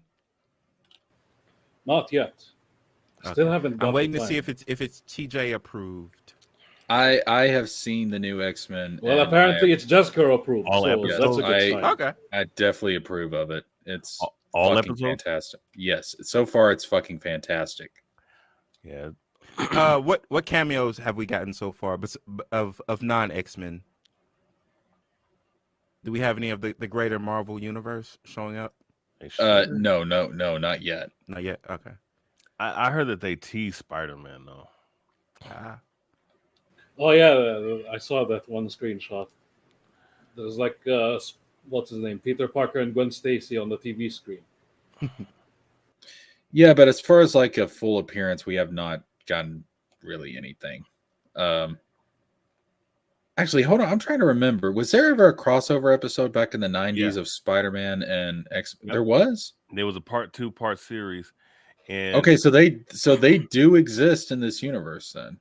of course, she had Yeah. Fantastic Four, Captain America, Captain Marvel. Captain Oh, Marvel. yeah, didn't they do like a Miss whole Marvel. episode where they had a bunch of these animated series crossing over? Yes, there was one episode where Spider-Man.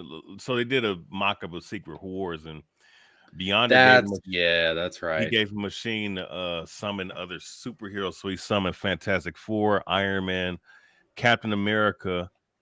For whatever reason, he summoned the Lizard. And then he summoned Storm out of the X-Men because he's like, I need someone with godlike powers to fight what you call it. Nice. Did you No, see there- that Toonami did a dedication to Toriyama? Yep. I did, and that was fucking that was that cool. was beautiful. Because here's the thing, Dragon Ball Z is what made Toonami big, and Toonami is what made Dragon Ball Z big. They had kind of a symbiotic relationship there, so Damn. they owe a lot to each other. Yeah, they do. That was cool. Yeah, that whole era, that 98. You can't beat that shit, man. When that first came out. And don't get it twisted. It was on the Kids WB block. After Kids WB block went off air, ironically. For whatever reason. By the way, it's officially April's Fool's now. So that's right. Watch out for shit you see. Oh shit. Oh yeah, trust me. As a Kingdom Hearts fan, I know. Wait, is it April Fool the first day of the month? Yeah. Yeah. It's the first day. Wake up, wake up, wake up.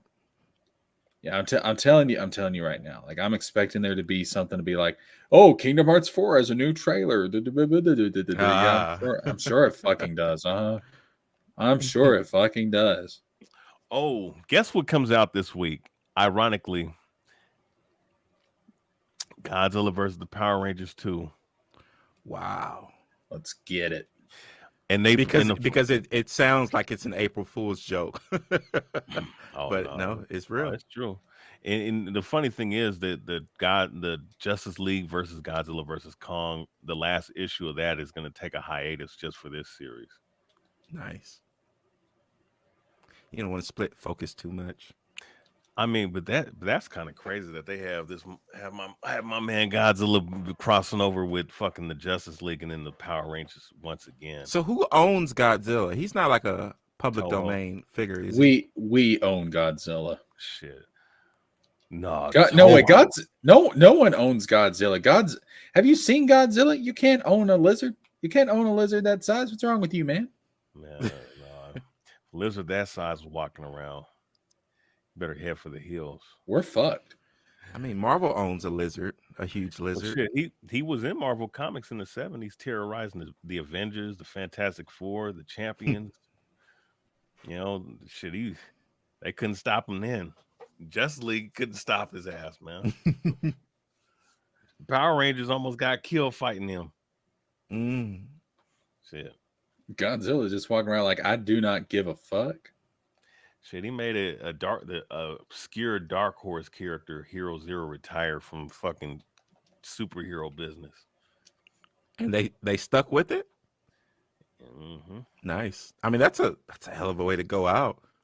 well, if you think about it, Godzilla has been, if you talk about crossovers as far as challenging the greatest superhero teams, I don't think there's another character that you could say has fought the Avengers, Fantastic Four, the Champions, it's part of Marvel comic superhero team, the Justice League, and the Power Rangers.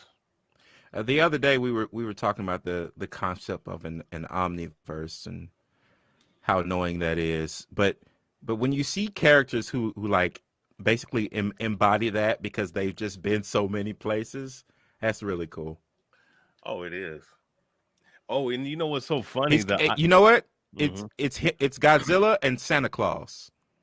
Oh shit! Oh, wait a second. You know who else he crossed over with in the 90s during the Dark Horse run? What? It's a real life character. Take a quick guess. I was gonna say Sherlock Holmes, but you said real life characters. He played basketball. He was a great Michael star. Jordan? Nope. Kareem Abdul? I'll give you 2 more chances. LeBron James? LeBron James was in the 90s. Oh, 90s. Oh. It couldn't have been Kobe. Fuck no. Charles Barkley. What? Charles the fuck Barkley. versus Oh. Godzilla. That's why he feel like he can do anything now. Speaking of which, my beagle, that's what I named him, Charles Barkley.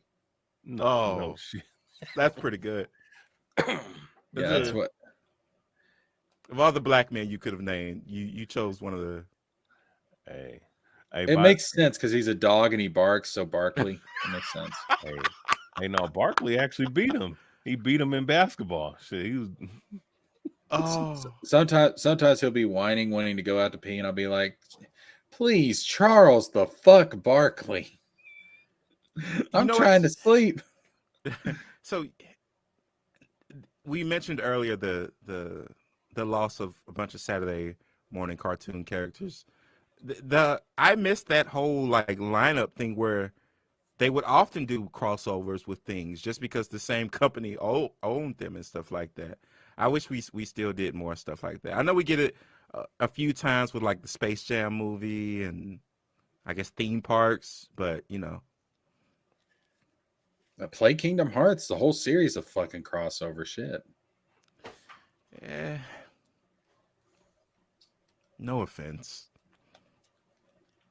How many times are you going to see Donald Duck and Goofy teaming up with fucking Aladdin? I don't know that I ever asked to see it once. You didn't have to. You were going to get it anyways, whether you want it or not.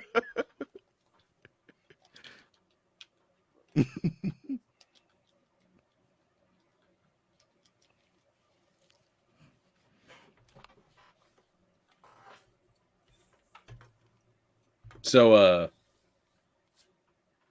now though, trying to think of a topic to bring up. Well, I noticed that you don't actually seem to be working on your Theo and the gang anymore. No, I am. It's just, like I said, you got new AI art for it. That's something. Oh man, that tells me that you've at least thought about it. No, like when I reveal this, I don't want it to be. I want everything to be kind of solidified. Oh, okay. You're doing the Eric July method, huh? No, if I was doing the Eric July method, I would just put out the first draft.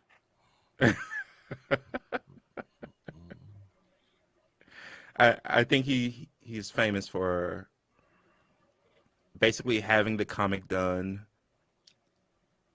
I guess he was like one of the first to do that. Apparently, I think that's his marketing anyway. No, Eric July's marketing is I'm Eric July. Buy my shit. Eric July's marketing is very confused, and I don't think it is what it used to be. So it's sad because it's sad, but I mean, deterioration comes with not being able to adjust and adapt, man. And he's not adapting to, not only the criticism that he's received, but usually you go to the drawing board, man. Especially when this is your first time doing this shit, and you're assessing, well, why am I fucking go to 45 something thousand buyers to less than 10,000? It's because he kept putting out crappy books. It's a shame, man. But I do genuinely think he's getting better. Like, I think he's trying. Not him better. I mean, well, when I say getting better, it's like there's signs that he is. Well, we know he hears the criticism, but there are signs that he's actually taking steps to change. For instance, hiring the art director to basically make sure there are no more 3D assets. Yeah, but why can't he just admit it? I mean, that's my whole thing. We know he's a man with pride. That's why a lot of people liked him in the first place. He's not gonna. The only thing he's gonna give up the pride for is to his own employees. That's it. So if we ever find ourselves in positions where we want him to do something, ask ourselves: is is it something that can take away from his pride? Because if so, it's not even an option. Like That's asking him to like admit a mistake, it's not possible. but that's how you grow. But he does seem to have gotten some sort of media training. Maybe after I want to say after the Alex Stein shit, he had to take some sort of media training where they taught him to behave like a human being. Hey Eric, he took him outside of the streets and they was like, "Hey Eric, see these people right here? These are called humans. Act like them."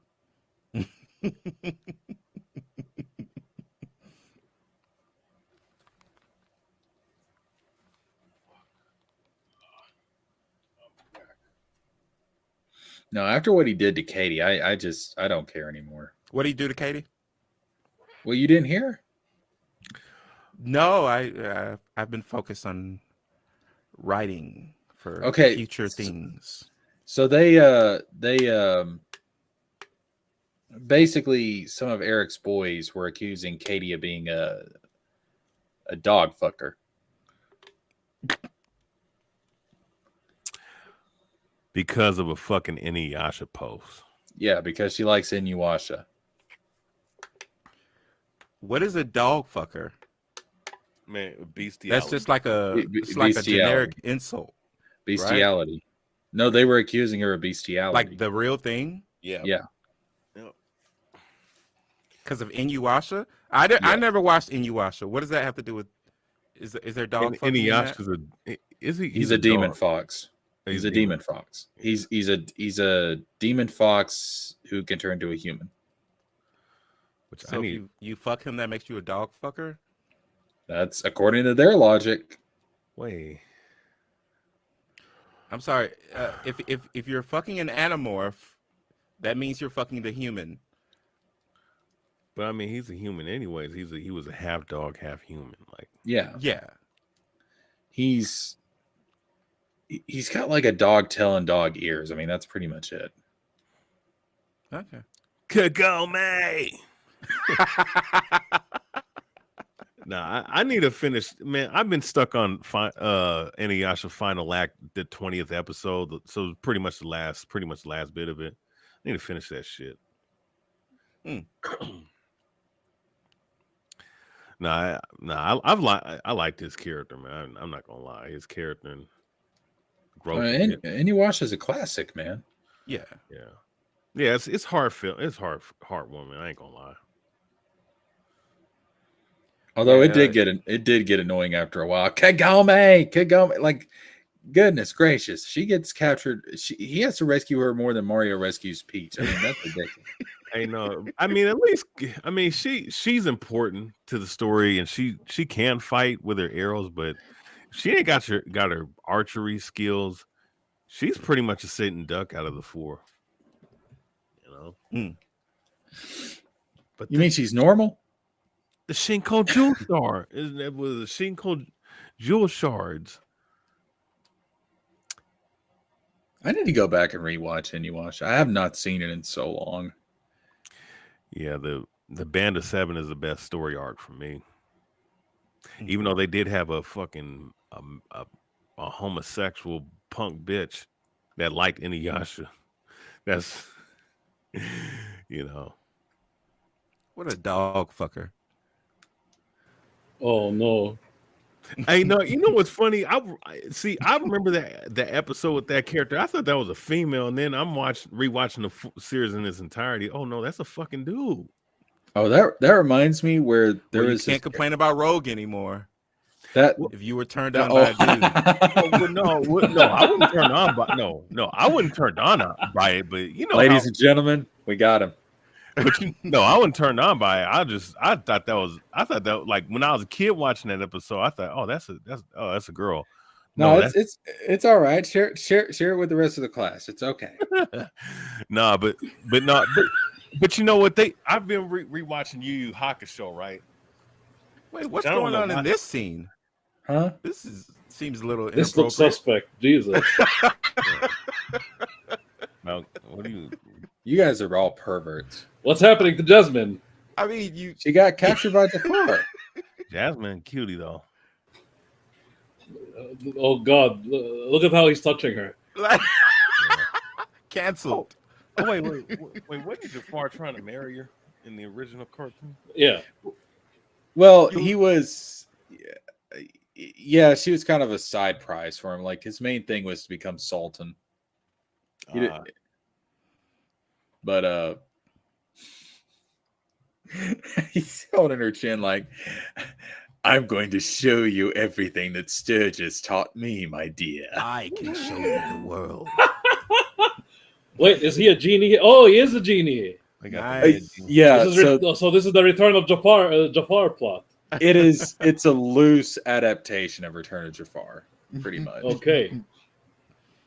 I was wondering why Iago was with the good guys and he got blasted by Jafar. Yeah. They did the first game got its plot done in the first movie was done in the first game. So who was it? Who killed Mr. Rogers or what the fuck? Not Mr. Rogers. Roger Rabbit. Roger Rabbit. Mr. Rogers? What the hell? Was it who Mr. Roger Rabbit? Yeah. I don't listen. Who framed Roger Rabbit? I don't know who killed Mr. Rogers, but whoever they they're a dead man. I'm gonna hunt their ass. Oh, I mean that would they would be as hated as Osama bin Laden. Oh my, absolutely. Maybe. Oh yeah, you talking maybe about more so. You talking about the dude? You talking about ex? Well, wait a second. You talk about killers. I mean, that dude was an ex sniper, man. That dude was. Oh yeah, Mr. Rogers. He was a secret badass. Yeah, he was an elite sniper. Yeah. What the hell? Yeah. Oh, He's always the nice guys. You got to look out for. Mr. Rogers. but no, Roger Rabbit. Mr. Rogers was James Bond in another universe. It's a beautiful day in the neighborhood. Beautiful day in the neighborhood. Watch your ass. Now, so in that cartoon movie, did they have all the Disney and was it all the Disney and was it the Disney Tom and Jerry characters and the Looney Tunes and the Looney Tunes? So they had them all in that one little. That was a rare crossover of companies and IPs that we will probably never see again. Exactly. Well, Player One. Oh, Ready Player One, yeah. They had a whole bunch. It's cool that this shit is still possible. Yeah, that's probably the only crossover. They sort of had that in that Chip and Dale movie. Little bit. Nice. Yeah, they had characters from different properties, but they found loopholes. It's like the ugly Sonic isn't really Sonic because he's called Ugly Sonic, right? That's how they they had Sonic 2. Yeah, exactly. They might as well have put Sonic 2 in there by calling it Ugly Sonic. Okay. Even though we know what they're talking about. Oh. Okay, so I'm surprised Eric didn't put that in that video when he comparing Sonic the Hedgehog to the Sonic drive-through.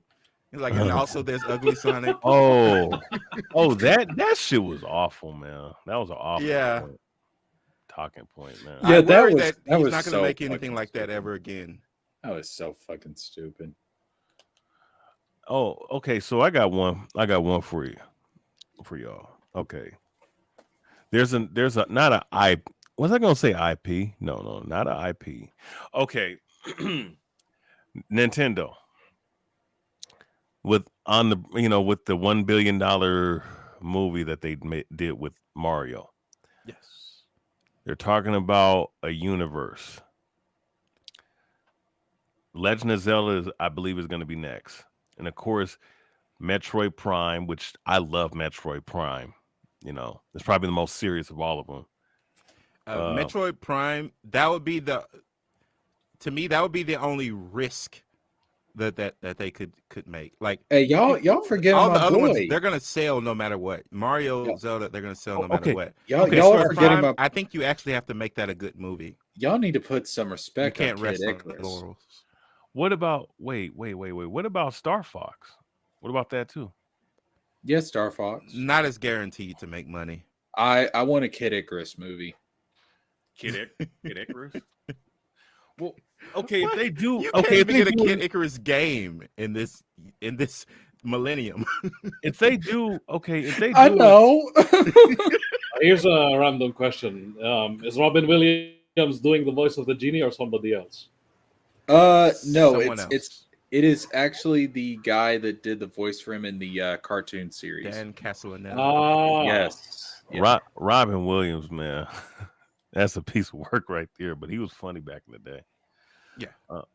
But no, okay, the Nintendo universe, it, the Pokemon, they had a Pikachu movie already. Yes. Can they possibly utilize Pokemon in the Nintendo universe? I mean, that's what they need to do. Nintendo owns 1/3 of Pokemon. Oh, so they're not. It's not their official IP. No, not wholly. No. So, okay, But they got a lot of history together though. so the basic shit, like Pikachu and them, that's what they own. Okay. No, they literally own 1/3 of the company equally with Game Freak and Creatures Inc. Game Freak is still around. Hmm. Yeah. Okay, so Nintendo. Okay, so you have the Mario universe. You have Donkey Kong, obviously, and he appeared in there. Donkey Kong, and then you have who else?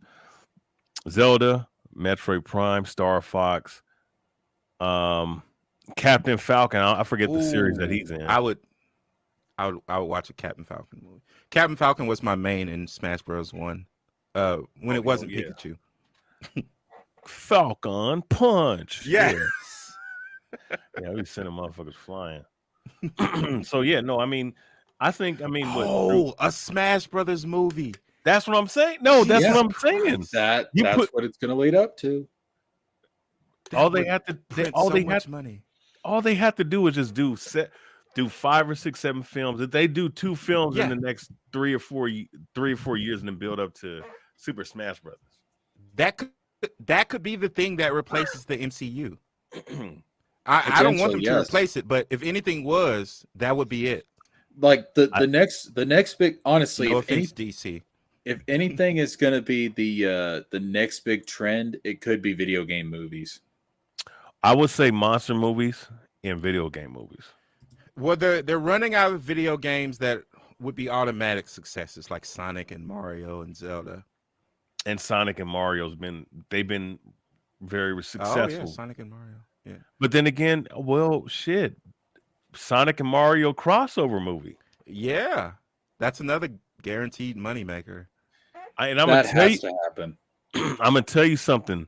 You think this Godzilla, the Justice League versus Godzilla versus Kong? That's I'm telling you right now, that's a comic book right now. But I do think that might be a draft board for a potential movie down the line. Wait one goddamn second. Why don't we have a huge Power Rangers game with where you can play as a Power Ranger from any era? They do have that. It's the Grid or something like that. Oh, okay. Oh, Battle for the Grid. Yeah, and I think there's there's some Street Fighter characters like Ryu and Chun-Li in there. What? Yep. Chun-Li. Yeah, now that's my bitch right there. Ain't nobody touching them thick ass thighs but me. she and what I mean by that, she can throw a nice little wushu kick, right to my solar plexus. I won't defend myself. Well, no, what's her move? Spinning bird? Was it spinning bird? Wow. The spinning bird kick. Full disclosure, I'm watching that trailer, the Grid trailer with Chun-Li. They have a Chun-Li like Power Ranger.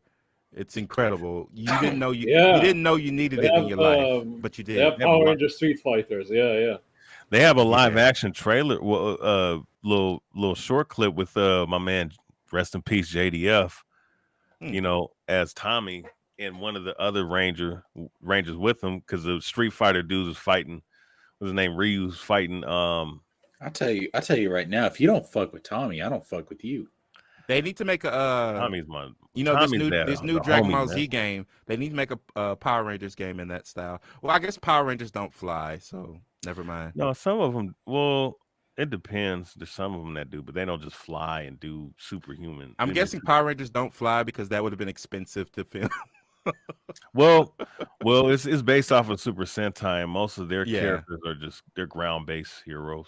You know, it's kind of wild when you think about it. They must have made so much bank off of Power Rangers because they could reuse all that Sentai footage. Yep, and it, Yeah. and So That's all Not they to have to mention do. the toys. it was such a cheap And then series. they had to create. film their own footage. Like it's just people in the high school. That's all. That's Yeah. all they have to film. You know Fox and Saban. Y'all they were like, probably y'all were Power Rangers background artists one day. yo, man. Yo, it's kind of wild when you think about it. You know, Saban and Fox was like, yo, we about to make bank, baby. Oh, God! I wonder who owns the rights to make modern Power Rangers now. Hasbro. Ah, I hope they do something cool with it. Well, so the last Power Rangers series they did, Cosmic Fury, is supposed to be the end of the continuity that's been going since Mighty Morphin. Yep. And Yeah. But they normies haven't- won't know that though. If you put out a movie, they haven't decided what they want to do yet, if they want to reboot it or whatever. So, which I mean, given how it ended, I'm fine. that's so freaky because you have Zordon on the screen right now. don't in you in the ever middle. compare Zordon to freaking the Master Control program. And that's just fucking He looked Zordon. like- he You're looked- on this ship. He looked like Where's- Zordon's angry brother. Where's Alpha? Right there, Zordon. man. Knock the fuck out. Oh You yeah, knocked him the fuck out. Nah, Zordon's that dude, man. yeah. Well, I won't spoil anything, but let's just say there's a lot of callbacks to Mighty Morphin in the final series. Wait, so the final series is done. Yes. The final villain was Lord Zed. So the final villain was Lord Zed, Yeah, they brought him back. and I know that Billy Yost came back. Yep. Lord Zed was just So in that Chun-Li trailer I just I'm- watched. So I'm pretty sure that there was no other Ranger teams that came out and helped them. I don't think so.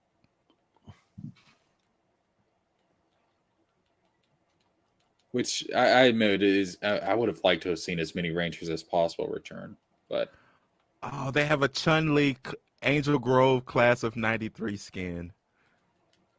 Wow. no, they So whatever Hasbro is saying about it being the end, it literally can't be, because I'm pretty sure the shareholders wouldn't be like, okay, now Power Rangers doesn't mean what it used to mean. no, I And think we're I think fine with that. I think what they're wanting to do is they want to reboot it so they have more freedom and they don't have to stay tied down to the continuity and canon. Well, What we don't- continuity? There's been so many. well, no, No, but they all take place in one continuity. it all takes place in one cosmology. Like yeah. like from Mighty Morphin all the way through to this latest one, that's all one timeline. Because they've had Rangers from the past come back multiple times. The only reason you do it is because you want to reboot Mighty Morphin. That's it. That's probably it. That's Yeah, probably that- that's probably what they'll do is bring that's they'll- what they're trying to do. And Yeah. I mean, we're And not what they're- gonna forget Zach and Tommy and the rest of the gang. No, but that's what that they're using those they're using those characters as they're going to go back to the Mighty Morphin, and what I hear is that they're going to make Tommy a villain,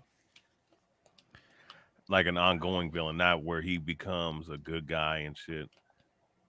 So I mean, eventually we know he's gonna become a good guy anyway. no, Because they want to sell more toys. have you seen Lord Draken? Lord Draken's that's the greatest villain they ever came up with. Yes, it is. My God. This motherfucker killed every Power Ranger team and then killed the multiverse, man. Like that's fucking. Yo, man. He killed fucking Rita. He was like, nah, bitch. Hey, he You're said, doing that. "Get out of there." Hey, she thought she had control of him. Up, stabbed that bitch with my dagger. It's like, well, you wanted an evil ranger. This is what you get, bitch. Look, Boom Studios. If you're talking about one comic book franchise is doing well, that Power Ranger shit is god tier in terms of their storytelling. Wow. Yeah, it really. Yeah, that the Power Ranger comics have been on point. You know, but you know what's gonna be crazy? That you know this new Godzilla and Power Rangers series is that they're pretty much connecting all the multiverses of Godzilla and the Power Rangers together. Power Rangers could have been a theme park. Oh, they could have. Oh, that reminds me, they're making a Dragon Ball theme park. Nah, it's too close to live action. Are they gonna be cartoon based? Yeah. Okay. Because otherwise, the characters would be unrecognizable. Shit, man, was it two of the original six are gone now, unfortunately. Yeah, man, it's so weird when you think about how you grew up with these people and then you see them years later. You know, they're old and everything. Well, no, they're Well, not that's old. your fault for Sorry. living so long. Oh, You they're lived too old. long. No, they're in their like they're either in their 50s or late 40s. Like Kimberly, that what's her name, Amy Jo, she still look good for her age. Yeah, she has aged very well. Yeah, she has. I guess you got to if you're the Pink Ranger. I'll never forget when Zordon said there's too much pink energy. Did he say that? Yes, he did. Wait, he actually said that? Yeah. Damn. Oh, I'll pull it up here in a second. He actually That's an amazing quote. There's too much pink energy. My second favorite Pink Ranger was the one from Time Force. Oh, yeah. She was the leader, man. I don't care what anybody says. She was the leader that season. Oh, she was the most intelligent of the ones. Shit. Hey, what the fuck? Do the reaction command, sort. Damn it. I can't kill this guy. Tron, wake up.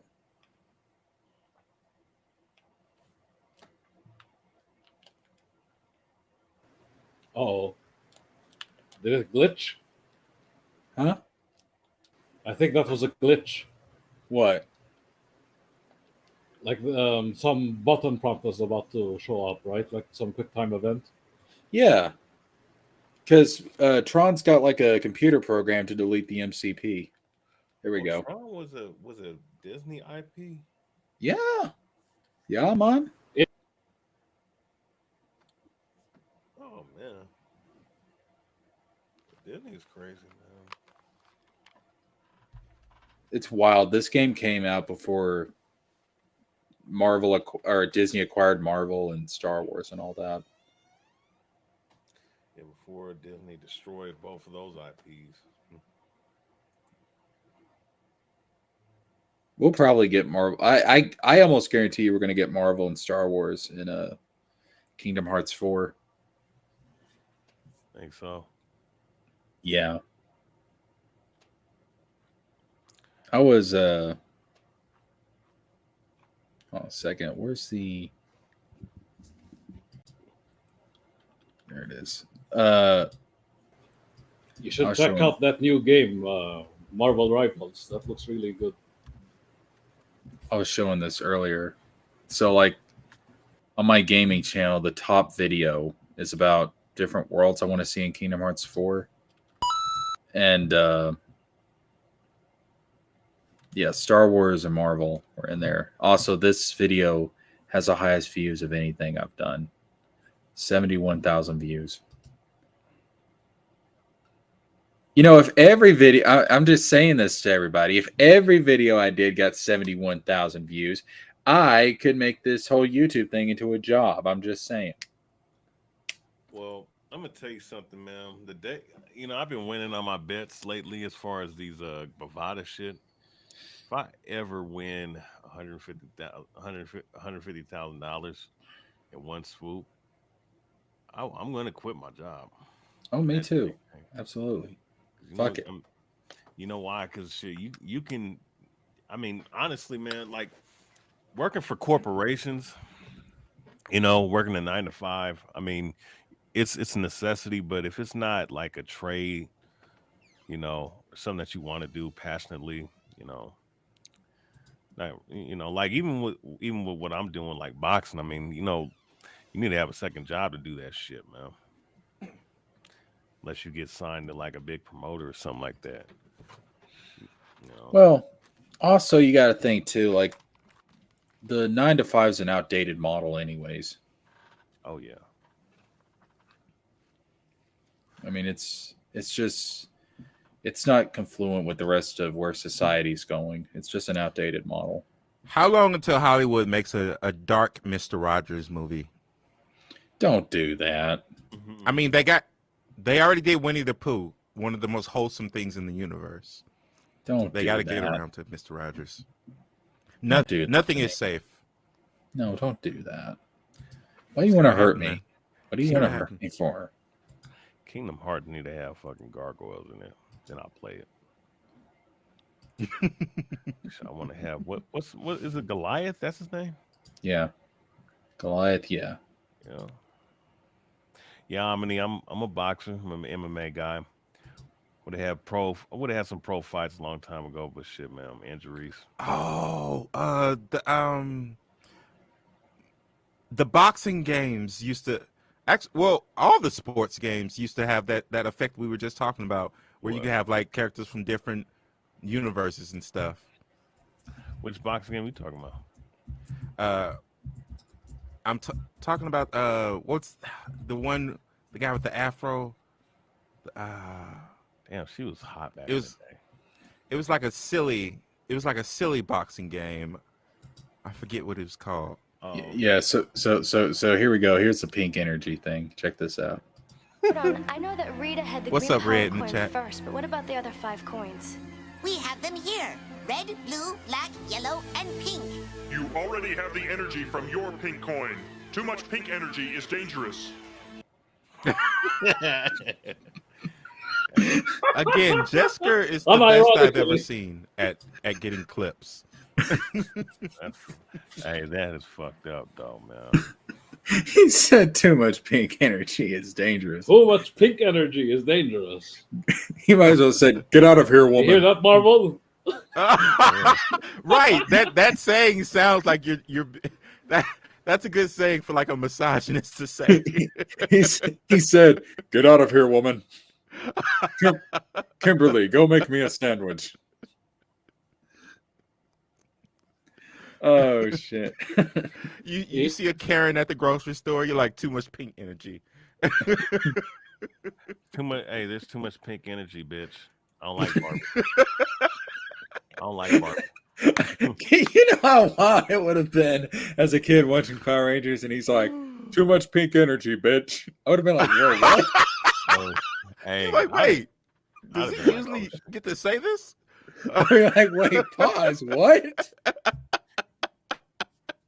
But you know what though? Hey, Jessica, we gotta think, man. The Japanese, like kids in Japan, when they grow up and they watch anime and their cartoons, and they see and watch stuff that we would consider to be PG and 14, but they're watching it when they're 8, 9, 7. Oh yeah, yeah. They're not as kids are watching more mature stuff in Japan compared to what we are. Absolutely.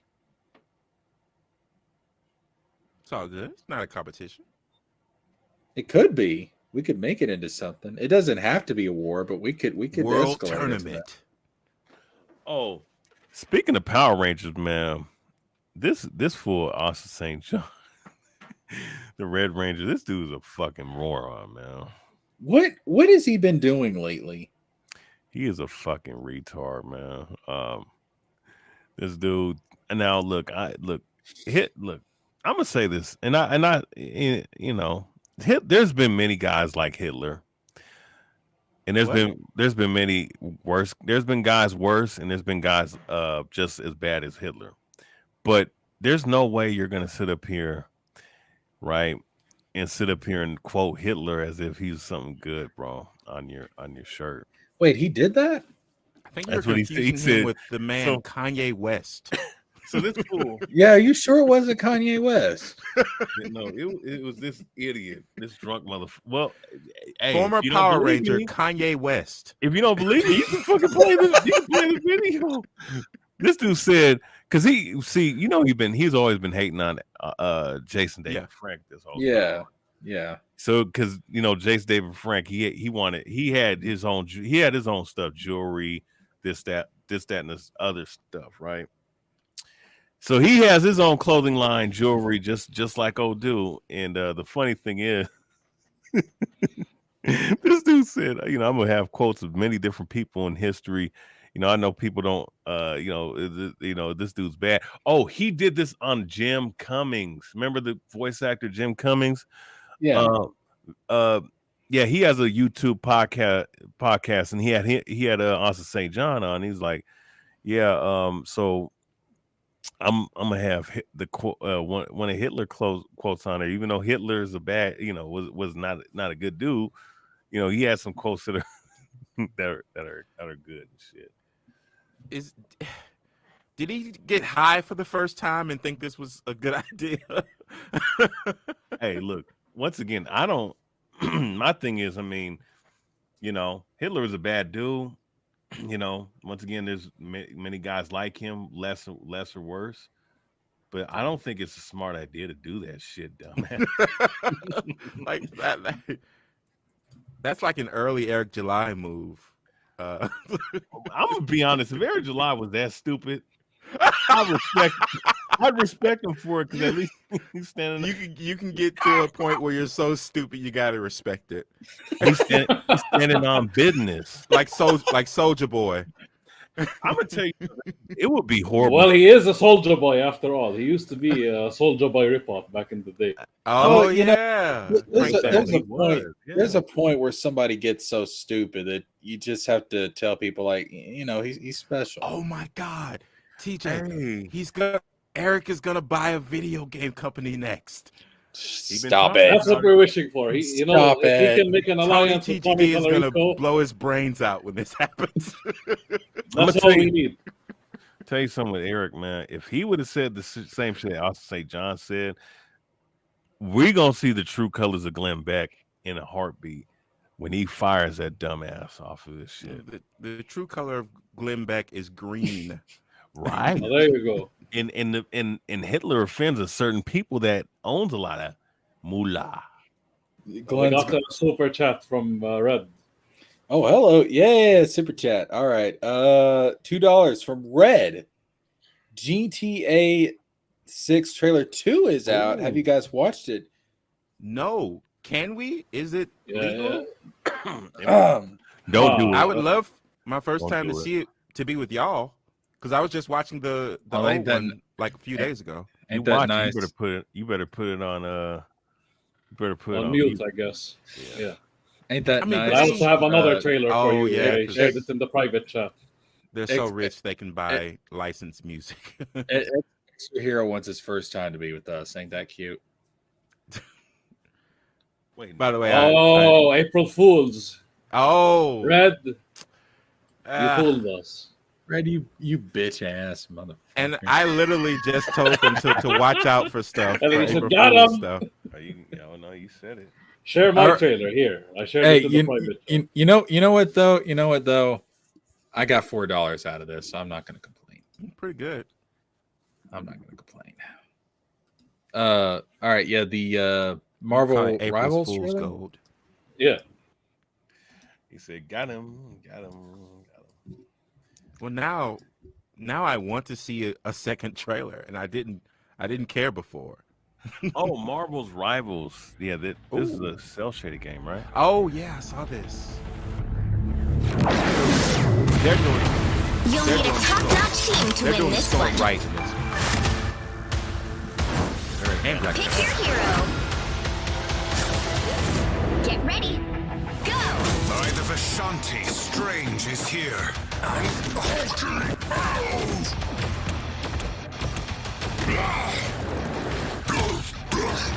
Smash it. It's nano time. They had Hulk change. I hope there's a point to having Bruce Banner there. I hope Friday got that on video. I'm opening a portal. Don't mess with the amazing Spider-Man! Be strong together. Join together! Drown them! I'm everywhere. Your powers are mine! Tremble before fast! I got you! Behold, Dark Child! What was that bitch? I am Groot! Hey, mind if I join you, pal? Maximum pulse! Iron Man. Kitty Parker. By the eye of Agamotto! I am ready to put on a show! Charge! For Wakanda! Spider Swing!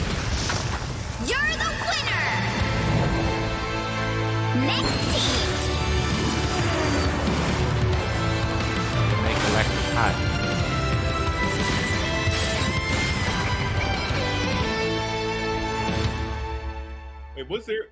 There was a female Galactus? Yeah, man. I gotta tell you right now. Apparently, that's Galactus's daughter. Apparently. Oh. I've never said this before, but I want to fuck Galactus. You sure you've never said that before? I'd fuck the life of that bitch. You've That's a thought good about version of an MCU. Look at that. I know having a galactic. Wait a second. So I would have an intergalactic fucking child. Yeah. That swallows worlds, sure. Galactus says, Control your kids, man. Red says Galactus is a she now. Woke. I don't care how. Fuck it, man. That Galactus was hot. I'm fucking it right now. I think she looks good. All right. She went to. Yeah. They went to the right consultants. Okay.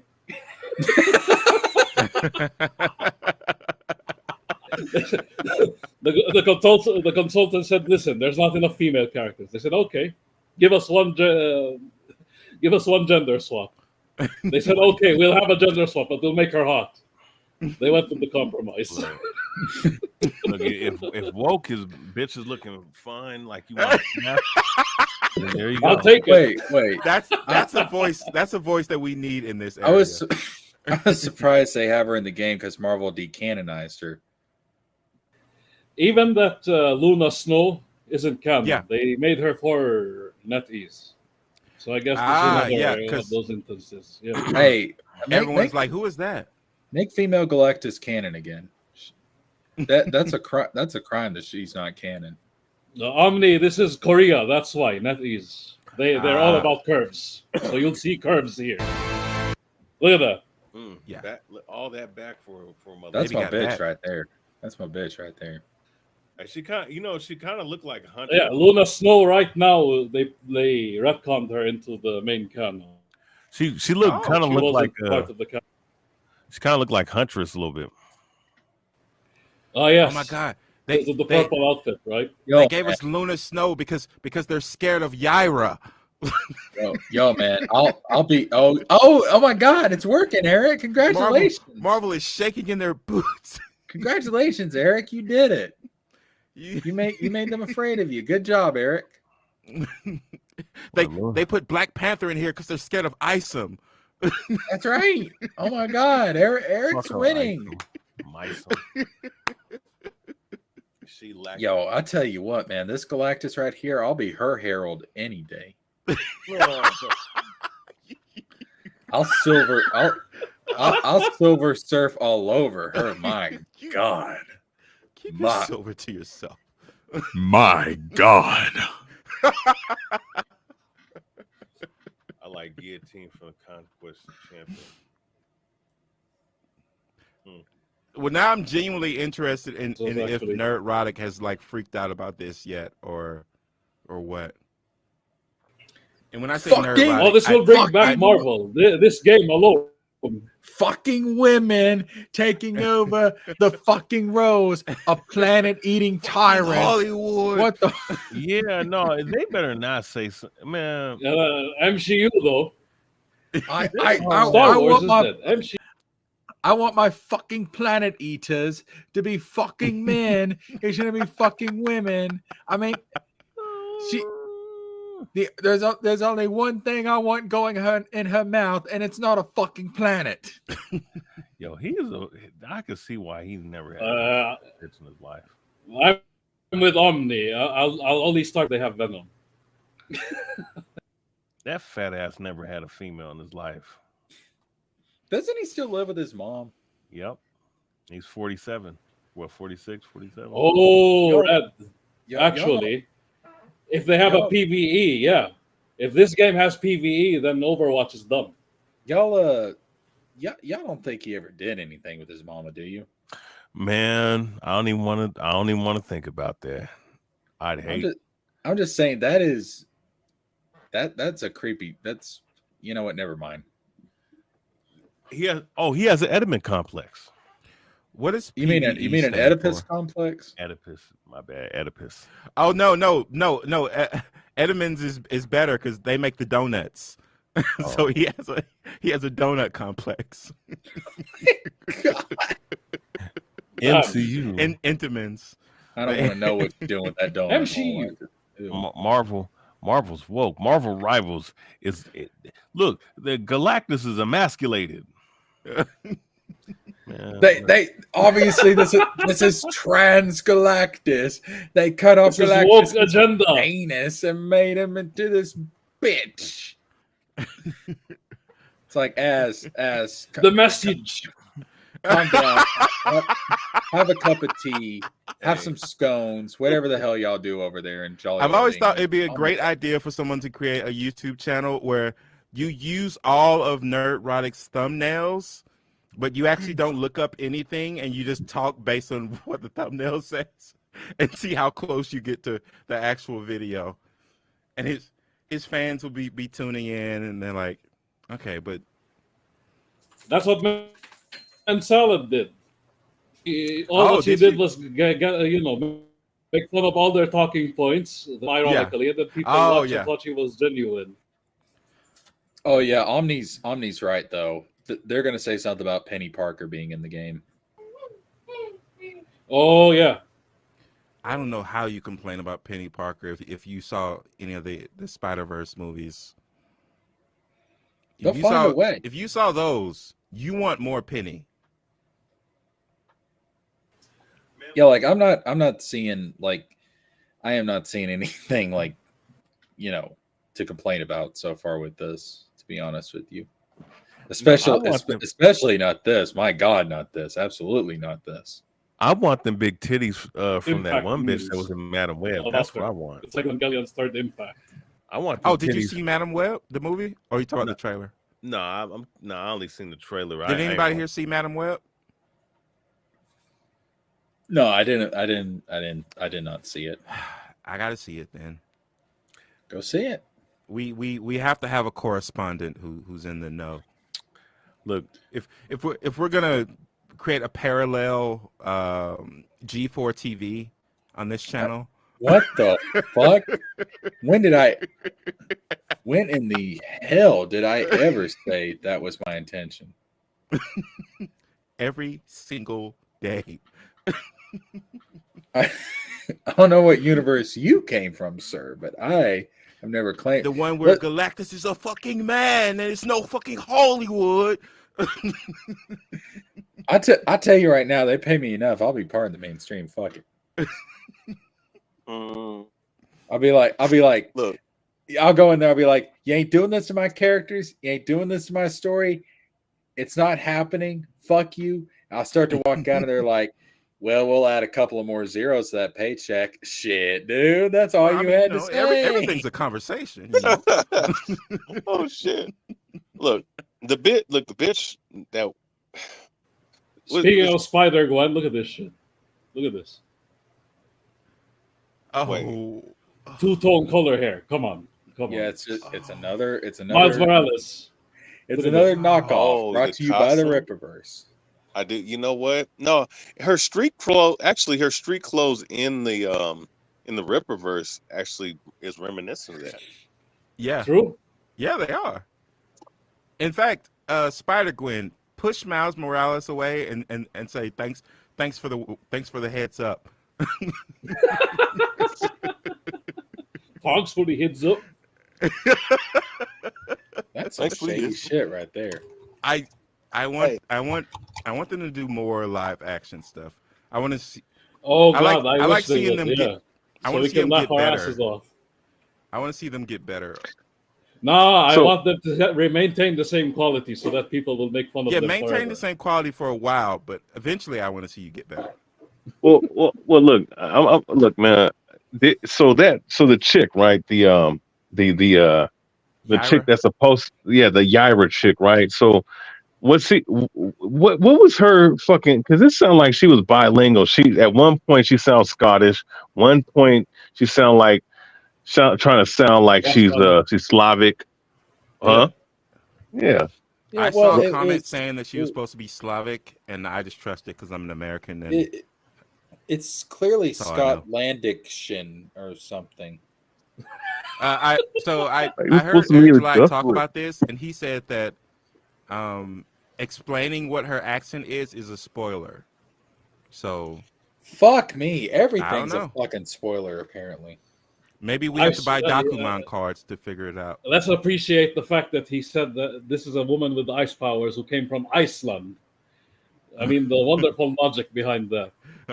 You know, Ice. I bet the logic was, Oh, you know, that's because it's Ice, Iceland. because ice, you know. Everybody from Iceland has ice powers, don't they? No, Eric. No, they don't. You're thinking of Greenland. Everyone from Greenland has ice powers.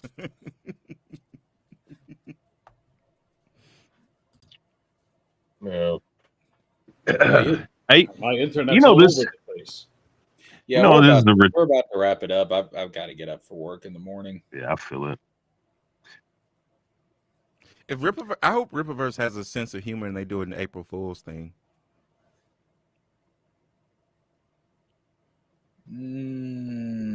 Because usually their sense of humor comes in the form of shirts, hamsters, t-shirts. pigeons. I think Yeah. you know the usual memes. The Do something NBA. actually funny. Well, you know, Eric July, man, for him, it's hard for him to even crack a joke whenever he doesn't like get what he wants. He just, you know, he Yeah. curls up like a little girl. You know, man. the only time I've seen him genuinely laugh. Well, this is the sad part. When he heard about Liam making a rant. That was the only time I've seen him, like, you know, crack up. When he sees somebody in misery, that's when he laughs. Like, how evil is this guy?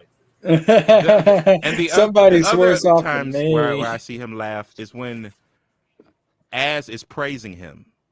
He'll sort of laugh when he can turn that praise into more attack on Marvel and DC. So what you're saying is there's closet activity between them. You know what? Working for Eric, working for Eric July has to be a more toxic workplace environment than working with Dan Schneider. Yeah. I guess I'm glad that they don't switch closets because I wouldn't want to see Az in a wife beater. That would be a little too much for the internet. Jesker's theory is they both go in the same closet. Yeah, I think Eric, Az, and Steven Crowder are all in the same closet. And it's gonna be a porno called 3 Men, 1 Closet. What it could also be called 2 Men and a Baby. Oh. Oh shit. And Sturgis isn't invited. No, like I said, that's the saddest part of all. Sturgis has to wait outside the closet and just listen. Oof.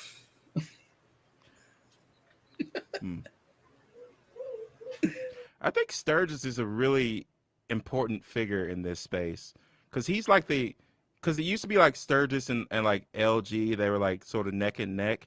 I think he's been taking the brunt of all the stuff.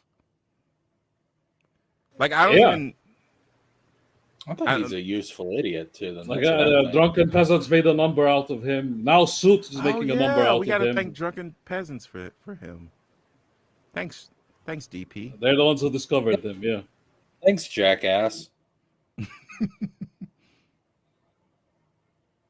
Suit with all the 3D animations of Sturgis. Princess Sturgis in the new Star Wars trailer. What the fuck? Oh yeah, there's a character that looks like Sturgis. There ain't no fucking way, dude. Hold up, really? Oh man, we got to go from this hot piece of ass to Sturgis. I don't. She's sexy. What is it? The Acolyte trailer? Yeah. She's an Actually, Galactus is an there. alien. You see that? You shouldn't be fantasizing about aliens. Yeah. They're the enemy. Oh wow. There he is. Oh wow. He made it. Wow. Oh Look, shit! if you can't beat Hollywood, you join them. Are you talking There's about that somebody here? who actually gave him the droopy eye, and it looks more like Sturgis. I just He do look like yeah. I just wanted to be like, did you ever hear the tragedy of Darth Ripper the egotistical? You think there's a Rippaverse logo hiding behind that beard on that shirt? Oh, Rippaverse merch inside that robe, sure. What is? Hold up. What is the Acolyte actually about? Good question. In an age of light, darkness rises. Wow, that says a lot. Right. So the Sith. I mean, I know it's supposed to be before Phantom Menace. So Sith. A bit Sturgis. TJ, there, that sentence you just describes literally every day. Right? It's an age of light Exactly. and darkness. Okay, where's the Sith? Like, hold up. That's how it is every nighttime. Yeah. Hollywood has taken over the day-night cycle. Wait a minute. The Acolyte takes place before Phantom Menace. So shouldn't we be seeing like young Palpatine and Darth Plagueis? Like, what the fuck? You never know. That's what I want. I want a fucking Darth Plagueis series. And I want to see Palpatine training. That's what I want to see. Darth Plagueis. You want to see? Did you ever hear the tragedy of Darth Plagueis the Wise? Hey, tell me this. Would y'all ever want to see something featuring a character that you know has already died? Like, would you ever want to see a prequel of them? Yeah, it's Darth Plagueis. Maul, I guess. I'm curious about him. Say that again. Darth Maul. Yeah. Go read the Darth Plagueis novel. Yeah, because Darth Maul, he died too soon. It seemed. It's like, But he comes back. No, he comes back. we hardly knew ye. He comes back in the series, right? With the in the Clone Wars. Body. Yeah. Oh, okay. But no, if you read the Darth Plagueis, so the Darth Plagueis novel starts out where Plagueis kills his own master, Darth Tenebrous, and you stick with Plagueis for a while until he meets Palpatine, and then Palpatine becomes his apprentice, and it goes through most of Palpatine's life, and it goes into episode 1. So you have like a Palpatine acquiring Darth Maul and training him, and it covers a lot of shit. Oh, so it's all there. Yeah. They essentially Palpatine acquired Maul when he was a baby. Interesting. It actually, it ends like right after the events of episode 1. You get to see like what he was doing the night where right before he became chancellor, right before the vote happened. And it also explains like Anakin's creation, like how Anakin came about. Yeah, thank goodness for books. Gives us more opportunities to make everything more convoluted. I'm telling you, maximum dude. retcon opportunities. I'm telling you, dude. The Darth Plagueis novel is it makes the prequels 10 times better.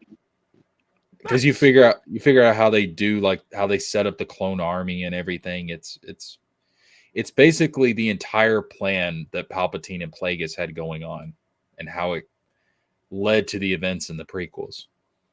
Huh. Yeah, I'm working on something similar. What are you working on? Yeah, I'm curious now. Uh, Is it a space opera just like Star kind, Wars? no, it's like a Pokemon project. Interesting. A long time ago, in a region far, far away. Yeah, like I think I'm gonna change the game.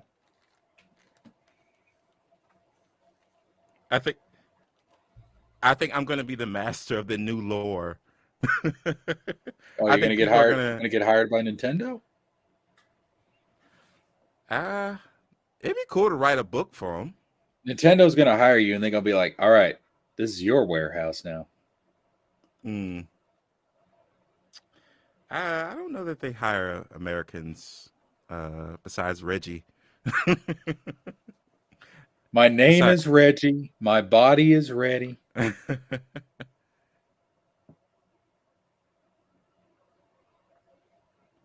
But so I think we're gonna wrap it up here. It's been a good stream. It's been almost 8.5 hours, dog. Like, I can't believe I've been here for 8.5 hours. Yeah. Well, you I weren't have just shit to do. lurking in the shadows. No, I wasn't. I was about to say that's kind of creepy, extra hero. But no, yeah, appreciate y'all coming out. It's been fun. I didn't really have any main topic for this. I just was like, I'm bored as fuck. I might as well do a stream. It's been a long time since I left. It has been a long time. Yeah. Yeah, I was doing anime stuff the last couple of Sundays, so. Oh yeah, how's that going? You decided to do reviews of new books. Yeah, I said fuck it. Because I've been keeping up with Dragon Ball Super and One Piece. I was like, you know what? I'm just gonna start reviewing this shit. Fuck it.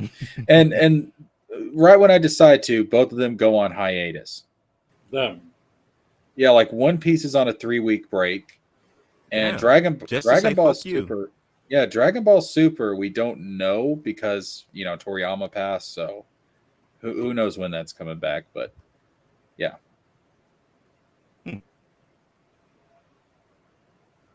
Right. But interesting. The character designer for the last Pokemon games is an American. Yes, James Turner. All right, so you got hope. There you go. You got hope. Yeah, James Turner. He came on around the first black and white game, which was the very last Nintendo DS Pokemon game. When I say last Nintendo DS, I mean before the 3DS. I'm counting that as a whole new world. A whole new world. And it all comes back to Aladdin. It all comes back to Aladdin and restrained Jasmine.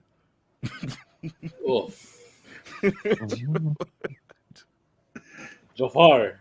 Who's a bigger creep, Jafar or Jafar? Frollo? You went too Frollo. far. Oh my Frollo. god. Oh my down, god. Right? Hunter back in Notre Dame would never get made today. No, definitely Frollo. Jafar, Frollo you're reminds get locked behind Jabbar. all these jackasses we were making fun of. They all remind me of Frollo. They all pretend that they're clean and shit. They're sanctimonious. They're like all holier than thou. But deep inside, they're disgusting perverts. Beata Maria, of my virtue I am justly proud.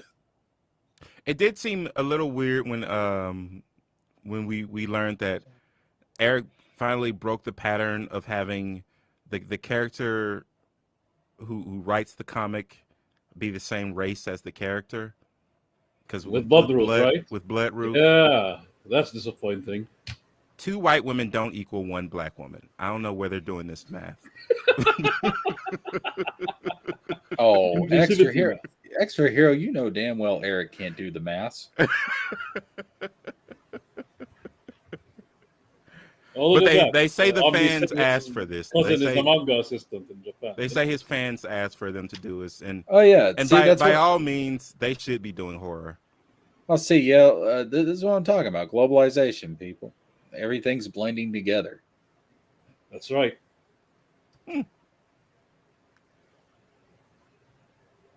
There is something we're doing involving manga, but I won't say more than that.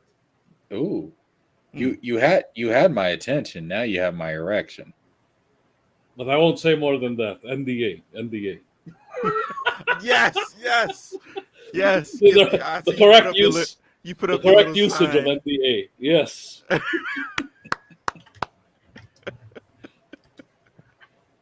All right, it's been real, people. I got to go to bed. I have to work tomorrow, unfortunately. Send me money, and then I don't have to work anymore, and I would appreciate it. You don't get anything out of it except more videos from me because I have more time. But send me money. Send me all the money. Send me your whole bank account. Just Anyways. You don't want to become corrupted, though. Be right? Sturgis. Hell yeah. Let me sell you 8 pages of shitty artwork for $75. Sure. God damn. How this guy can sleep at night, I don't know. He doesn't sleep. That's why he looks the way he does. Oh yeah, that's true. That's why he overeats too. Damn. All right, Oh, it's been real, people. I'm calling it a night. Y'all take care. Peace out. Be good.